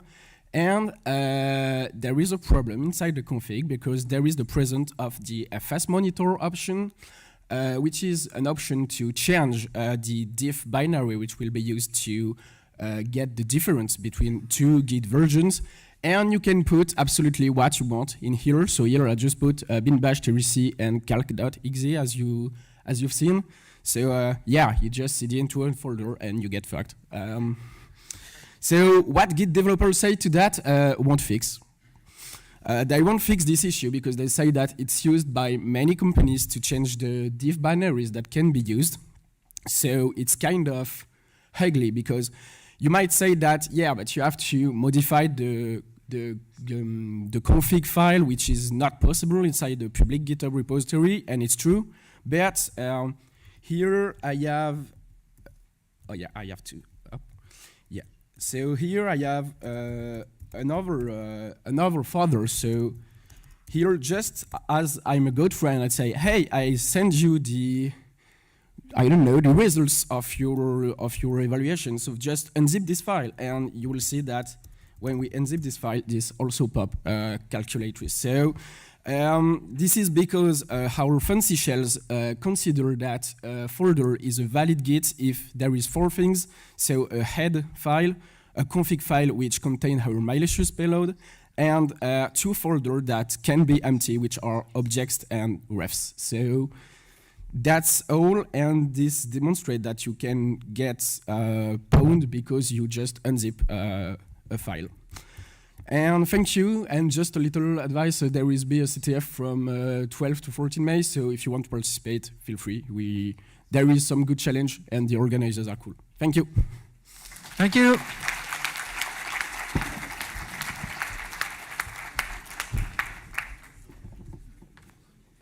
Ludo.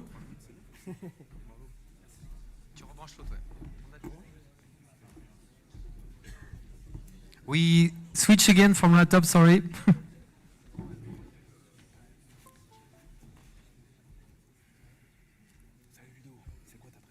C'est dans le dossier Rump. J'ai fait un dossier Rump. Ah, ça roule. Il va te dire lequel c'est. Ah, excuse-moi, je suis complètement sourd et fatigué. Le compteur est parti. Hello everyone. Sorry. Hello. So I would like to thank you, and particularly Benoît Camredon, who put me on the list at the last moment. So I take an old presentation and did it. So I will talk about side channel. Well, not really. It's just a fancy way to recover secrets from chip using physical leakage. But I will apply that on an unprotected target, MBTLS IAS implementation, which is an open source cryptography library, widely used in IoT systems, etc. And I run that library on a TNC, which have an ARM core at 500 megahertz. And the objective, of course, is to recover the AES key from electromagnetic emanation, but using a fork. Yeah, do you remember Hammer? Yeah. But why? So because far-field side channel is interesting and not well documented. Expensive antenna are quite boring, and mainly to win a bet with a colleague. So the first itself, it's a good quarter wavelength, use it for a year to receive TV channels. It can be made of gold, copper, silver, or aluminum. And this came with challenge because it's a good quarter wavelength used for a year to receive TV channel, but I don't want to receive TV channels. And did you try to get the silver fork from the grandma? Yeah, you need to negotiate with your partner. So I get the aluminum one, and it's not really great to solder to aluminum. And I mentioned it's far field. So far field, you may need to deal with signal to noise ratio. So the setup is here. You have a homemade Faraday cage to prevent the TV to be received, and the fork antenna. The signal come to a first stage amplifier, then a second stage amplifier, through a spectrum analyzer. I didn't say it's low cost. And then you have a computer to get the information and trigger the target. The result is here you have two different curve. One for reference using near field probe, and another one using the fork antenna. So the signal is quite bad, and I may trigger a lot of side channel enthusiasm. But this is because it was quite easy. It's an unprotected target, so I push the difficulty a bit further by decreasing the sampling rate. Here I am at 2.5 megasample per second, which is quite low for a 500 megahertz target. But still, so using the reference near field probe, you can get with 20,000 computation, you can recover 15 of the 16 bytes of the key, and you need 5 more traces using the fork antenna with the same setup. So of course I had to overcome some issue. So the fact that there is less signal power received, a lot of noise. You don't have spatial isolation from the core, so you get a lot of noise, including from the target. And so the key to succeed is, of course, to deal with the signal to noise ratio. I didn't talk about that because of the time, but you need to deal with antenna tuning, all the signal paths to get as much information in your signal as possible. Remove external noise using Faraday cage. You need also to have a good trigger signal, and in fact, for that, RF demodulation help a lot. And the decreasing the sampling rate this is something that may be stupid for some people, but in fact, this help also to get rid of some countermeasure like masking and jitter. Yeah. So you have a trade-off to do. If you have any question. No question. Thank you. Next one. I'm sorry, I can't remember. Damien. You on laptop also, you are? Okay. And USB key? What do you have? No, nothing? Yeah, USB key, it's okay. So we keep the same laptop.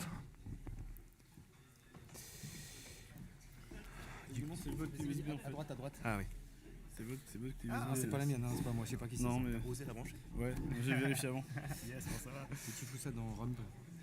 Attends, parce que c'est. Ah, mais nous, il y a un dossier Rump sur le bureau qui est fait pour ça. Bah, comme tu veux, c'est toi qui veux. Vas-y, attends. T'as fait un. Et là, t'as pris. C'est celle-là. Ouais, non, c'est le. C'est le. Ah oui, oui. Ah oui, oui. Sur les clés directes. Oh, je fais de la merde là. Je fais n'importe. Vas-y, on ouvre. Non, c'est pas ça. Vas-y, on y va. Ça marche ou pas du coup? Attends. Non, ça fait rien. Si, il y avait un truc. Putain. Pourquoi moi? Did you see this guy's presentation at the stick? I don't remember when. He had problems with the screen, so it's happening again. Yeah. D'appliquer. Non, ça me demande d'appliquer. C'était hors screen en fait. Ah, c'était hors screen. Okay, if I click. Yeah. Okay. Oh, if I do this, maybe. No. If I do something magic. Oh, yeah.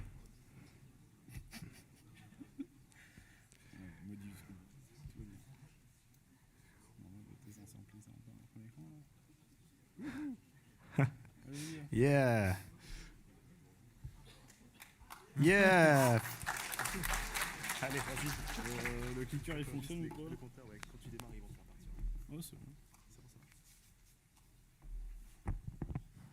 Can go, I think. Yep, good.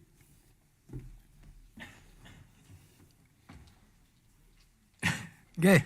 Okay, so I'm going to talk about Aquatch version 2, which is something I've been developing since 2021.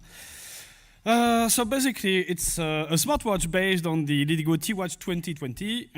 It's about 45 euros on AliExpress and sometimes 50 and more on Amazon. It's, yeah, you have guessed it, an ESP32 based smartwatch, which is also Arduino compatible. So you have a set of libraries you can use, but if I were you, I won't.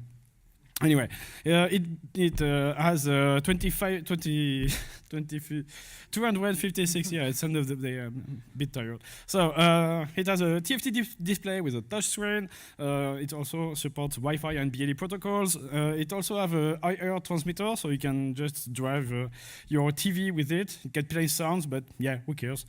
And the TWatch V2 also includes a GPS and microSD card slot, so this is quite interesting. And obviously, my idea was to turn it into a wireless hacking tool. The inspiration behind this is basically the D-Stack D-Author used for Wi-Fi, also the Ponagochi and the Good Watch. But I'm not going to do a good watch, I'm going to build a nasty watch. So the idea behind this is to implement some Wi-Fi scanning and deauthentication. So yeah, this is quite common. Also, a way to create rogue access points, so you can just force some people to deauth people and then make them connect to your bad Wi-Fi network. Also implement some BLE scanning and fingerprinting, and why not a TVB gun, since we have infrared transmitter. With a specific stealth mode that you can use if you don't want to be spotted by anyone. You know, because the TVB gun you have to aim at the TV, so if you are, it's not very stealth. So just some technical details about the implementation. So the project is based on TWatch lib, which is a library I've developed for the TWatch because LVGL is good, but not that good on this tiny screen. I also customized a lot of drivers to optimize RAM usage, and this firmware is 100% open source. It's under MIT license, so you can get it and modify it, and if you want to contribute, yes, maybe.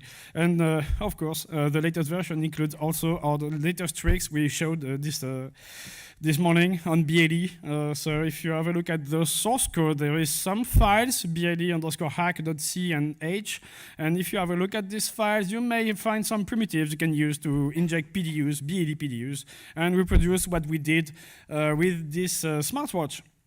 Obviously, the hack shown in the presentation this morning is also included in this firmware, so if you download it and install it on the smartwatch, you will be able to reproduce it. So this is free software, this is open source, so clone it, build it, try it, contribute if you want. Here's the URL if you want to give it a shot. It's $45, so yeah, not that expensive, but I would understand if some of you don't want to contribute or even test it. So yeah, that's pretty much it for me. Bravo, bravo, bravo. Thank you. Next one is JB. You need slide? No. Yeah? No, no slide. Just 10 seconds, yeah? Probably the record.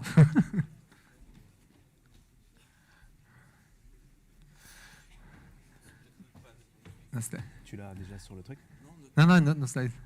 Ah, t'as fait ouvrir un autre pad, quoi. Ouais. To write, yeah, right, okay. C'est bon ça? Okay. Hello, sorry for... You have to wait okay. for the... 5 minutes. Yeah, you have to wait. It's official. Hello, sorry for non-French speaker because I will talk about beer and security event in Toulouse. Donc je vais vous présenter un petit peu les bières sécu qu'on fait à Toulouse. L'idée c'est on fait ça une fois par mois ou une fois par mois ou une fois tous les 2 mois. Donc on se retrouve dans un bar en centre-ville au Ruster and Beer. Donc c'est facile d'accès, c'est vers Jean Jaurès. Et l'idée, c'est de se rencontrer autour d'une bière, donc que vous soyez professionnel, amateur ou étudiant. Et voilà, donc on a trouvé un bar sympa avec une annexe qui est privatisée à chaque fois. Et généralement, on essaye de faire des petites présentations de 10-15 minutes. Donc si vous avez des sujets à présenter, que ce soit des retours d'expérience, des outils ou n'importe quoi qui parle un petit peu de sécurité informatique, donc vous êtes les bienvenus. Et du coup, récemment, on a créé un compte Twitter pour informer des événements, des dates. Donc, je vais vous mettre faut switcher sur le compte. PC. Ok. Ok. CQ. I'm not sure we can see. If you can change the size of the font. Twitter. Je sais pas. Sur Twitter. C'est le stress là, je sais plus écrire. Bref. Et du coup, il y a aussi un Discord. Il y a aussi un Discord pour ceux qui sont sur Discord. Donc, vous y avez accès depuis le profil Twitter. Voilà. Yeah. Bon, bah, du coup, j'ai le temps. Vous avez des questions? C'est de la triche, c'est de la triche. Ouais, je crois que j'ai tout dit. Hein. J'ai tout dit. Qu'est-ce qu'on a eu comme dernier sujet? Alors, il y a eu un bière sécu hier, mais il n'y a eu pas de sujet, parce que comme il y avait THCon... Ils ont fait que picoler, quoi. Donc, on a fait que boire des bières. Non, on a eu des retours d'expérience sur l'intrusion physique, je crois. On a eu du Red Team aussi. On a eu des retours d'expérience sur Pwn2On, un peu comment ça s'était passé, sur l'explication de comment on a exploité des devices. On a eu des présentations d'outils. Voilà, donc c'est assez varié.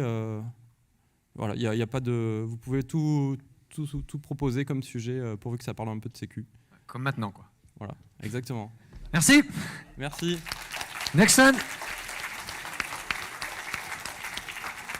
Aloïs.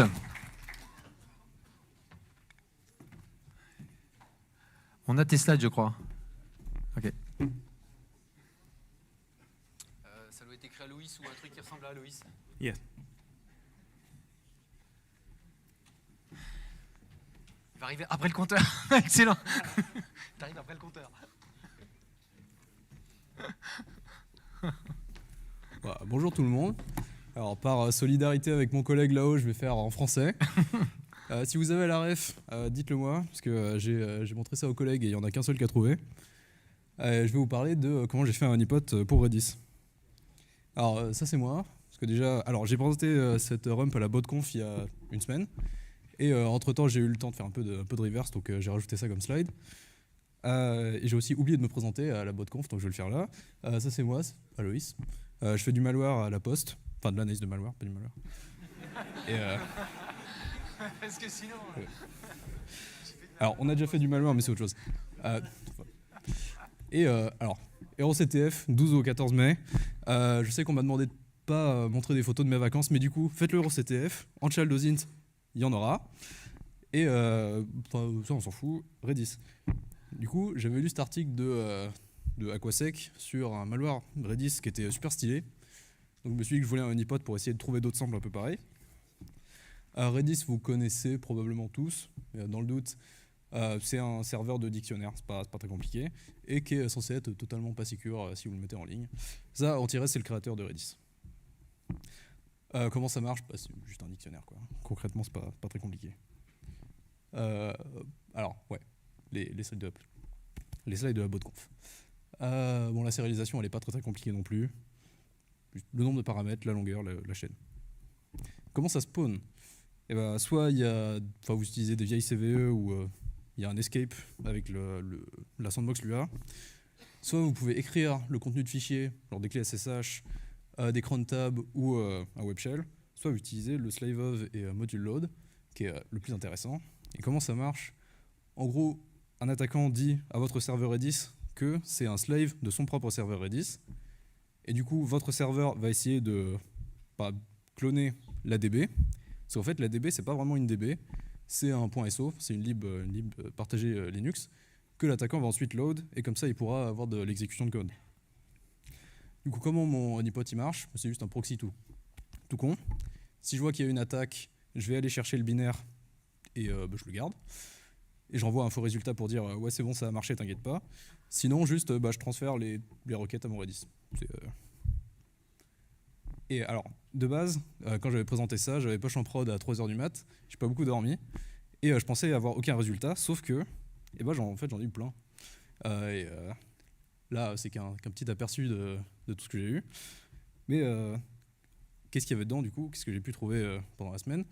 Il y avait deux campagnes différentes, donc Kissodog et Watchdog, avec, alors ça, un rootkit, je trouvais ça plutôt cool. Et un warm SSH, ça aussi, plutôt cool. Ici, résultat, voilà, il y a tout ça. Merci de m'avoir écouté. C'est bon, merci. Il me reste 1 minute 50. Il me reste 1 minute 50 juste pour expliquer le pipoudou, parce qu'on nous a un peu forcé à faire... Il a arrêté le compteur, tu triches là.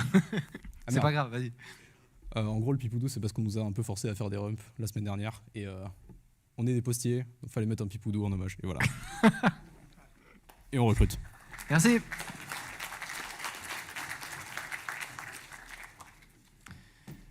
Next one, David. You have the slide of David, I think also. I don't know. I cannot remember the name of the slide, but probably Astar. Astar or David, something in the name. Ah, yeah. Got it.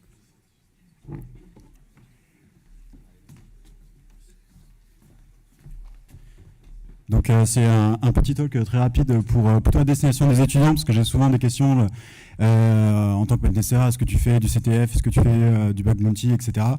Et donc j'ai voulu adresser un petit peu tout ça une fois pour toutes, et du coup je vous propose une lecture comparée des différents profils et de pourquoi ça ne se ressemble pas exactement.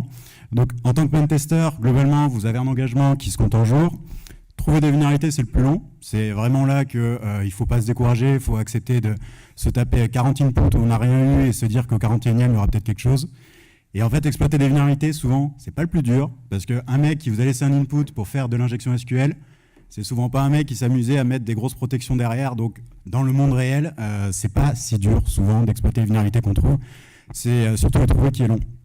Et le reporting, mais évidemment, le reporting est toujours bien trop long. Un bounty hunter, le temps qu'il a à disposition, toute sa vie s'il veut. Trouver des vulnérabilités, bon, c'est long aussi. Et exploiter des vulnérabilités, eh ben, toutes les vulnérabilités faciles en général ont déjà été trouvées, mais quand vous avez un profil bounty hunter, souvent c'est que vous êtes un peu spécialisé dans un domaine, et donc pour vous, c'est pas si compliqué d'exploiter ces vulnes parce que vous les connaissez mieux que les autres. Et le reporting, bah, souvent, c'est remplir un formulaire avec des champs déjà préétablis, c'est bien plus tranquille. Et du coup, un CTF player, bah, lui, il a que quelques heures. Par contre, trouver les vulnérabilités, ça consiste souvent à lire le titre. Et exploiter les vulnérabilités, c'est irréellement difficile, puisque ceux qui l'ont conçu s'amusent à vous mettre des bâtons dans les roues qui n'existeraient jamais. Et par contre, en reporting, bah, ils vivent bien plus vieux que nous. Il y a du coup un dernier élément qui peut intéresser tous les étudiants, c'est au final, si on compare ces trois profils, qu'en est-il de l'argent qu'on peut se faire? Bon, en tant que pentester, on vit pas trop mal, vous pouvez aller en vacances une fois par an. En tant que bounty hunter, potentiellement un peu plus. Et bon, CTF player, on vous aime. Et du coup, j'ai voulu un peu exprimer ce que ça ressemblait vraiment, les différences d'approche. Il y a voilà, plusieurs clients qui ont plusieurs vulnérabilités. Un pentester, classiquement, c'est quelqu'un qui a un client donné, il ne peut pas en changer. Et il y a plein de vulnérabilités, il faut qu'il soit capable de trouver des vulnérabilités aussi bien sur la couche réseau que sur système, que sur application, etc. Un bounty hunter, ça va plutôt être un mec, s'il veut performer en général, qui va être très spécialisé dans un truc. Mettons que voilà, vous êtes très fort pour exploiter les pollutions de prototypes en JS, un truc moi je comprends à peine. Et du coup, vous pouvez chercher ce truc-là spécifiquement sur 15 000 clients différents et scorer pas mal. Et CTF player, je sais pas. Merci. Merci.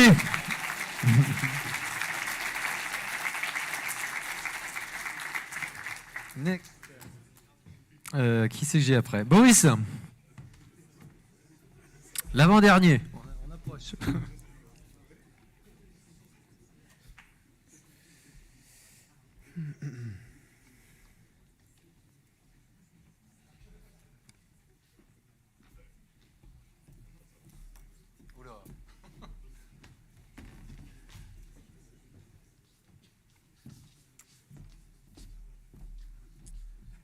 Bonjour à tous. Donc, par solidarité avec vos oreilles, je vais parler en français. Et aujourd'hui, on va parler de la famille de malware Houdini et notamment comment automatiser pas mal de tâches comme l'extraction des malwares et aussi les requêtes faites au C2. Le but, c'est de traiter des samples en masse. Donc, l'automatisation, c'est fait pour deux choses, pour éviter de passer manuellement à chaque fois car ça prend du temps. Et la deuxième chose, c'est comme ça que quand j'ai fini d'automatiser, j'ai plus besoin de travailler. Donc Houdini, c'est un malware fait initialement en VBScript. Ça fait 10 ans qu'il existe et il est toujours actif. Il y a plusieurs variants, plusieurs sous-familles. Ça marche à peu près toujours la même chose. Donc il y a plusieurs fonctions de persistance via des clearruns, des tâches programmées, etc., etc. Il y a aussi du spreading, notamment via clé USB. Et la partie qui nous intéresse, c'est qu'est-ce que va faire vraiment le bot une fois qu'il est connecté à son C2. Donc c'est souvent une boucle infinie qui va requêter le C2. Le C2 lui renvoie un ordre. Et ensuite, sur l'écran, on voit un switch case qui, en fonction des ordres, va exécuter différentes choses. Donc la première chose pour automatiser, c'est télécharger des samples. Donc pour ça, on utilise principalement VirusTotal Hunting. Donc c'est assez simple, vous envoyez des règles Yara à VirusTotal. Et s'il y a des matchs sur vos samples, vous pouvez les télécharger. On utilise aussi d'autres bases de données de malware qui sont assez connues, comme Triage, Malware Bazar et autres. Et pour la partie extraction, on lance les malwares dans des VM, on surveille le trafic HTTP, et le malware, quand il va contacter son C2, il va envoyer un fingerprint du PC de la victime dans le user agent de la requête. Donc on a un proxy derrière qui va extraire le user agent de la requête. Et donc une fois qu'on a l'URL du C2 et donc le fingerprint, le user agent, on peut les ajouter dans une base de données de bots. Et donc là, on a quelques exemples de bots. Donc une fois qu'on a fait ça, on peut commencer à automatiser le requêtage du C2 en créant des faux bots, en fait, des fausses machines infectées. Donc pour ça, j'ai créé un petit script Python. C'est un peu plus qu'un script Python, il y a plusieurs scripts Python. Et donc ça marche comme ça, c'est assez modulaire. Donc chaque carré bleu, ça représente une famille de bots. Et donc chaque famille de bots a différentes fonctions qui permettent de répondre aux bons ordres, car chaque famille a des ordres différents. Et c'est assez simple du coup de rajouter des bots vu qu'on utilise l'héritage. Et par exemple, ici on voit WSHRAD V2. En fait, c'est exactement le même bot que le V1, sauf qu'ils ont rajouté 3 ordres. Donc pour ça, on a juste à hériter de la V1 et de réimplémenter seulement les 3 nouveaux ordres. Et donc après, on peut commencer à récupérer plein de payloads et les analyser, donc plein de nouveaux samples, etc., etc. Donc en résultat, on a trouvé environ 1000 bots et on a reçu plein d'ordres. Donc la plupart des ordres, en fait, c'est des slips. Donc en gros, ne fait rien. Mais souvent, on reçoit des executes. Donc c'est là où on va exécuter du code la victime va exécuter du code. Et ce code-là, il est utilisé principalement pour dropper d'autres rats, donc comme des nanocores, des bitrats, des NG-rats, des ramcos, mais des fois des samples un peu plus avancés comme du Cobalt Strike. Et les choses assez marrantes, c'est que souvent quand on ouvre l'URL du C2 dans un navigateur, on voit une Open Directory. Donc là, on a souvent accès à d'autres fichiers que l'attaquant ne voulait pas vraiment qu'on ait accès. Donc comme d'autres fichiers texte, des fichiers PowerShell. Des fois, on trouve des clés Telegram, enfin des clés API Telegram. Et ça peut arriver qu'on lise les messages de l'attaquant. Et je vous le dirai pas. Et voilà, c'est fini. Merci. Merci. Je crois que c'est Cédric. Ouais. Alors, il y en avait qui avaient des regrets. Damien, t'en avais 2, tu m'avais dit. Une, c'est bon.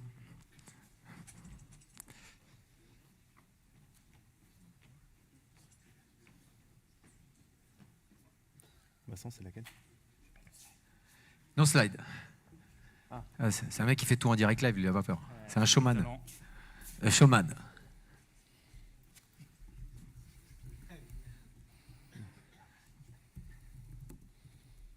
Quoi? Pure une talent.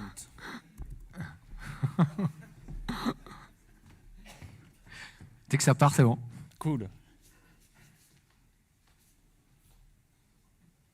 Ah, ouais, comme les gens parlent en français, je vais parler en français. Si ça fait parler en anglais, j'aurais quand même parlé en français. On m'a demandé il y a une heure si je voulais parler, j'ai dit oui. Et bon, j'ai réfléchi un peu à ce que j'allais dire. Je vais parler de l'intelligence artificielle dans la détection. Et pourquoi c'est utile, mais surtout, qu'est-ce qu'il faut pour que ça soit utile. La détection de manière classique, par signature, c'est assez facile à comprendre. j'ai mon suricata, j'ai mes 100 000 règles suricata. À un moment, hop, il y a un message qui est passé, j'ai ma règle suricata qui a pop, ou n'importe quel IDS ou système de détection. On lit la règle et on comprend ce qui s'est passé. Maintenant, j'ai un moteur qui fait de l'analyse comportementale. J'ai un message bizarre qui passe. Ce que va faire l'intelligence artificielle, c'est me dire ça, c'est bizarre. Cool. Pourquoi ? C'est un problème énorme dans la cybersécurité, c'est qu'il y a plein d'intelligences artificielles qui marchent en boîte noire et qui, surtout, ont l'interprétabilité de l'IA est quasiment inexistante. Je détecte quelque chose, c'est bien, mais comment derrière je fais pour investiguer ? Les équipes de SOC sont débordées. Si on leur dit tiens, investigue là-dessus, qu'au final c'est un faux positif, ils auront perdu 1 heure de leur vie pour rien. Et 1 heure de la vie pour quelqu'un dans un SOC, c'est beaucoup. Donc, le petit message, c'est que n'importe quelle intelligence artificielle est interprétable. Est assez facilement interprétable. Il faut juste faire l'effort d'essayer de l'expliquer.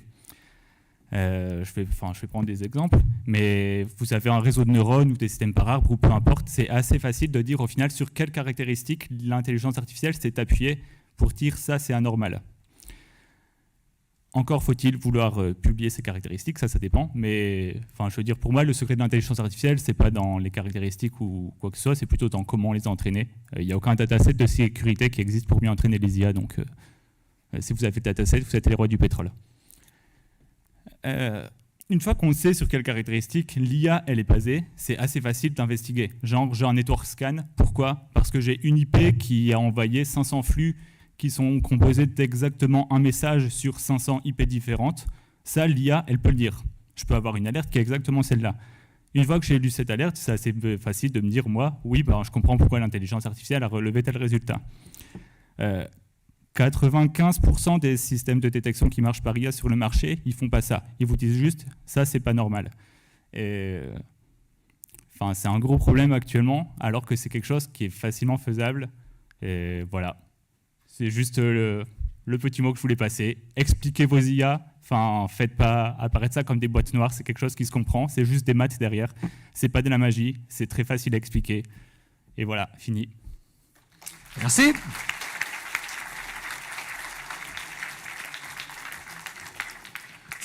It was the last one, but we have still 10 minutes if there are still volunteers. Yeah, Rémi, come.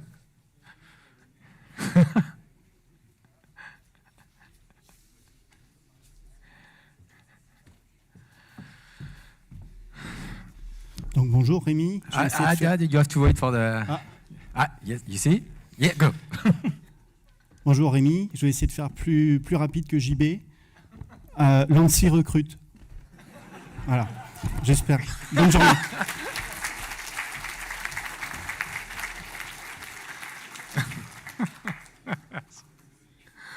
Okay. Other proposition? No? Okay. So thank you. It's the end of the day. It's the end of this session. So we have now the social events. So please stay here. You have we can eat, drink. No, drink. And then you're drunk. Yeah. The first stage is to drink and be drunk. Then you become drunk. Yeah. And Okay, please don't become wasted. So yeah, please do stay with us for 20 minutes.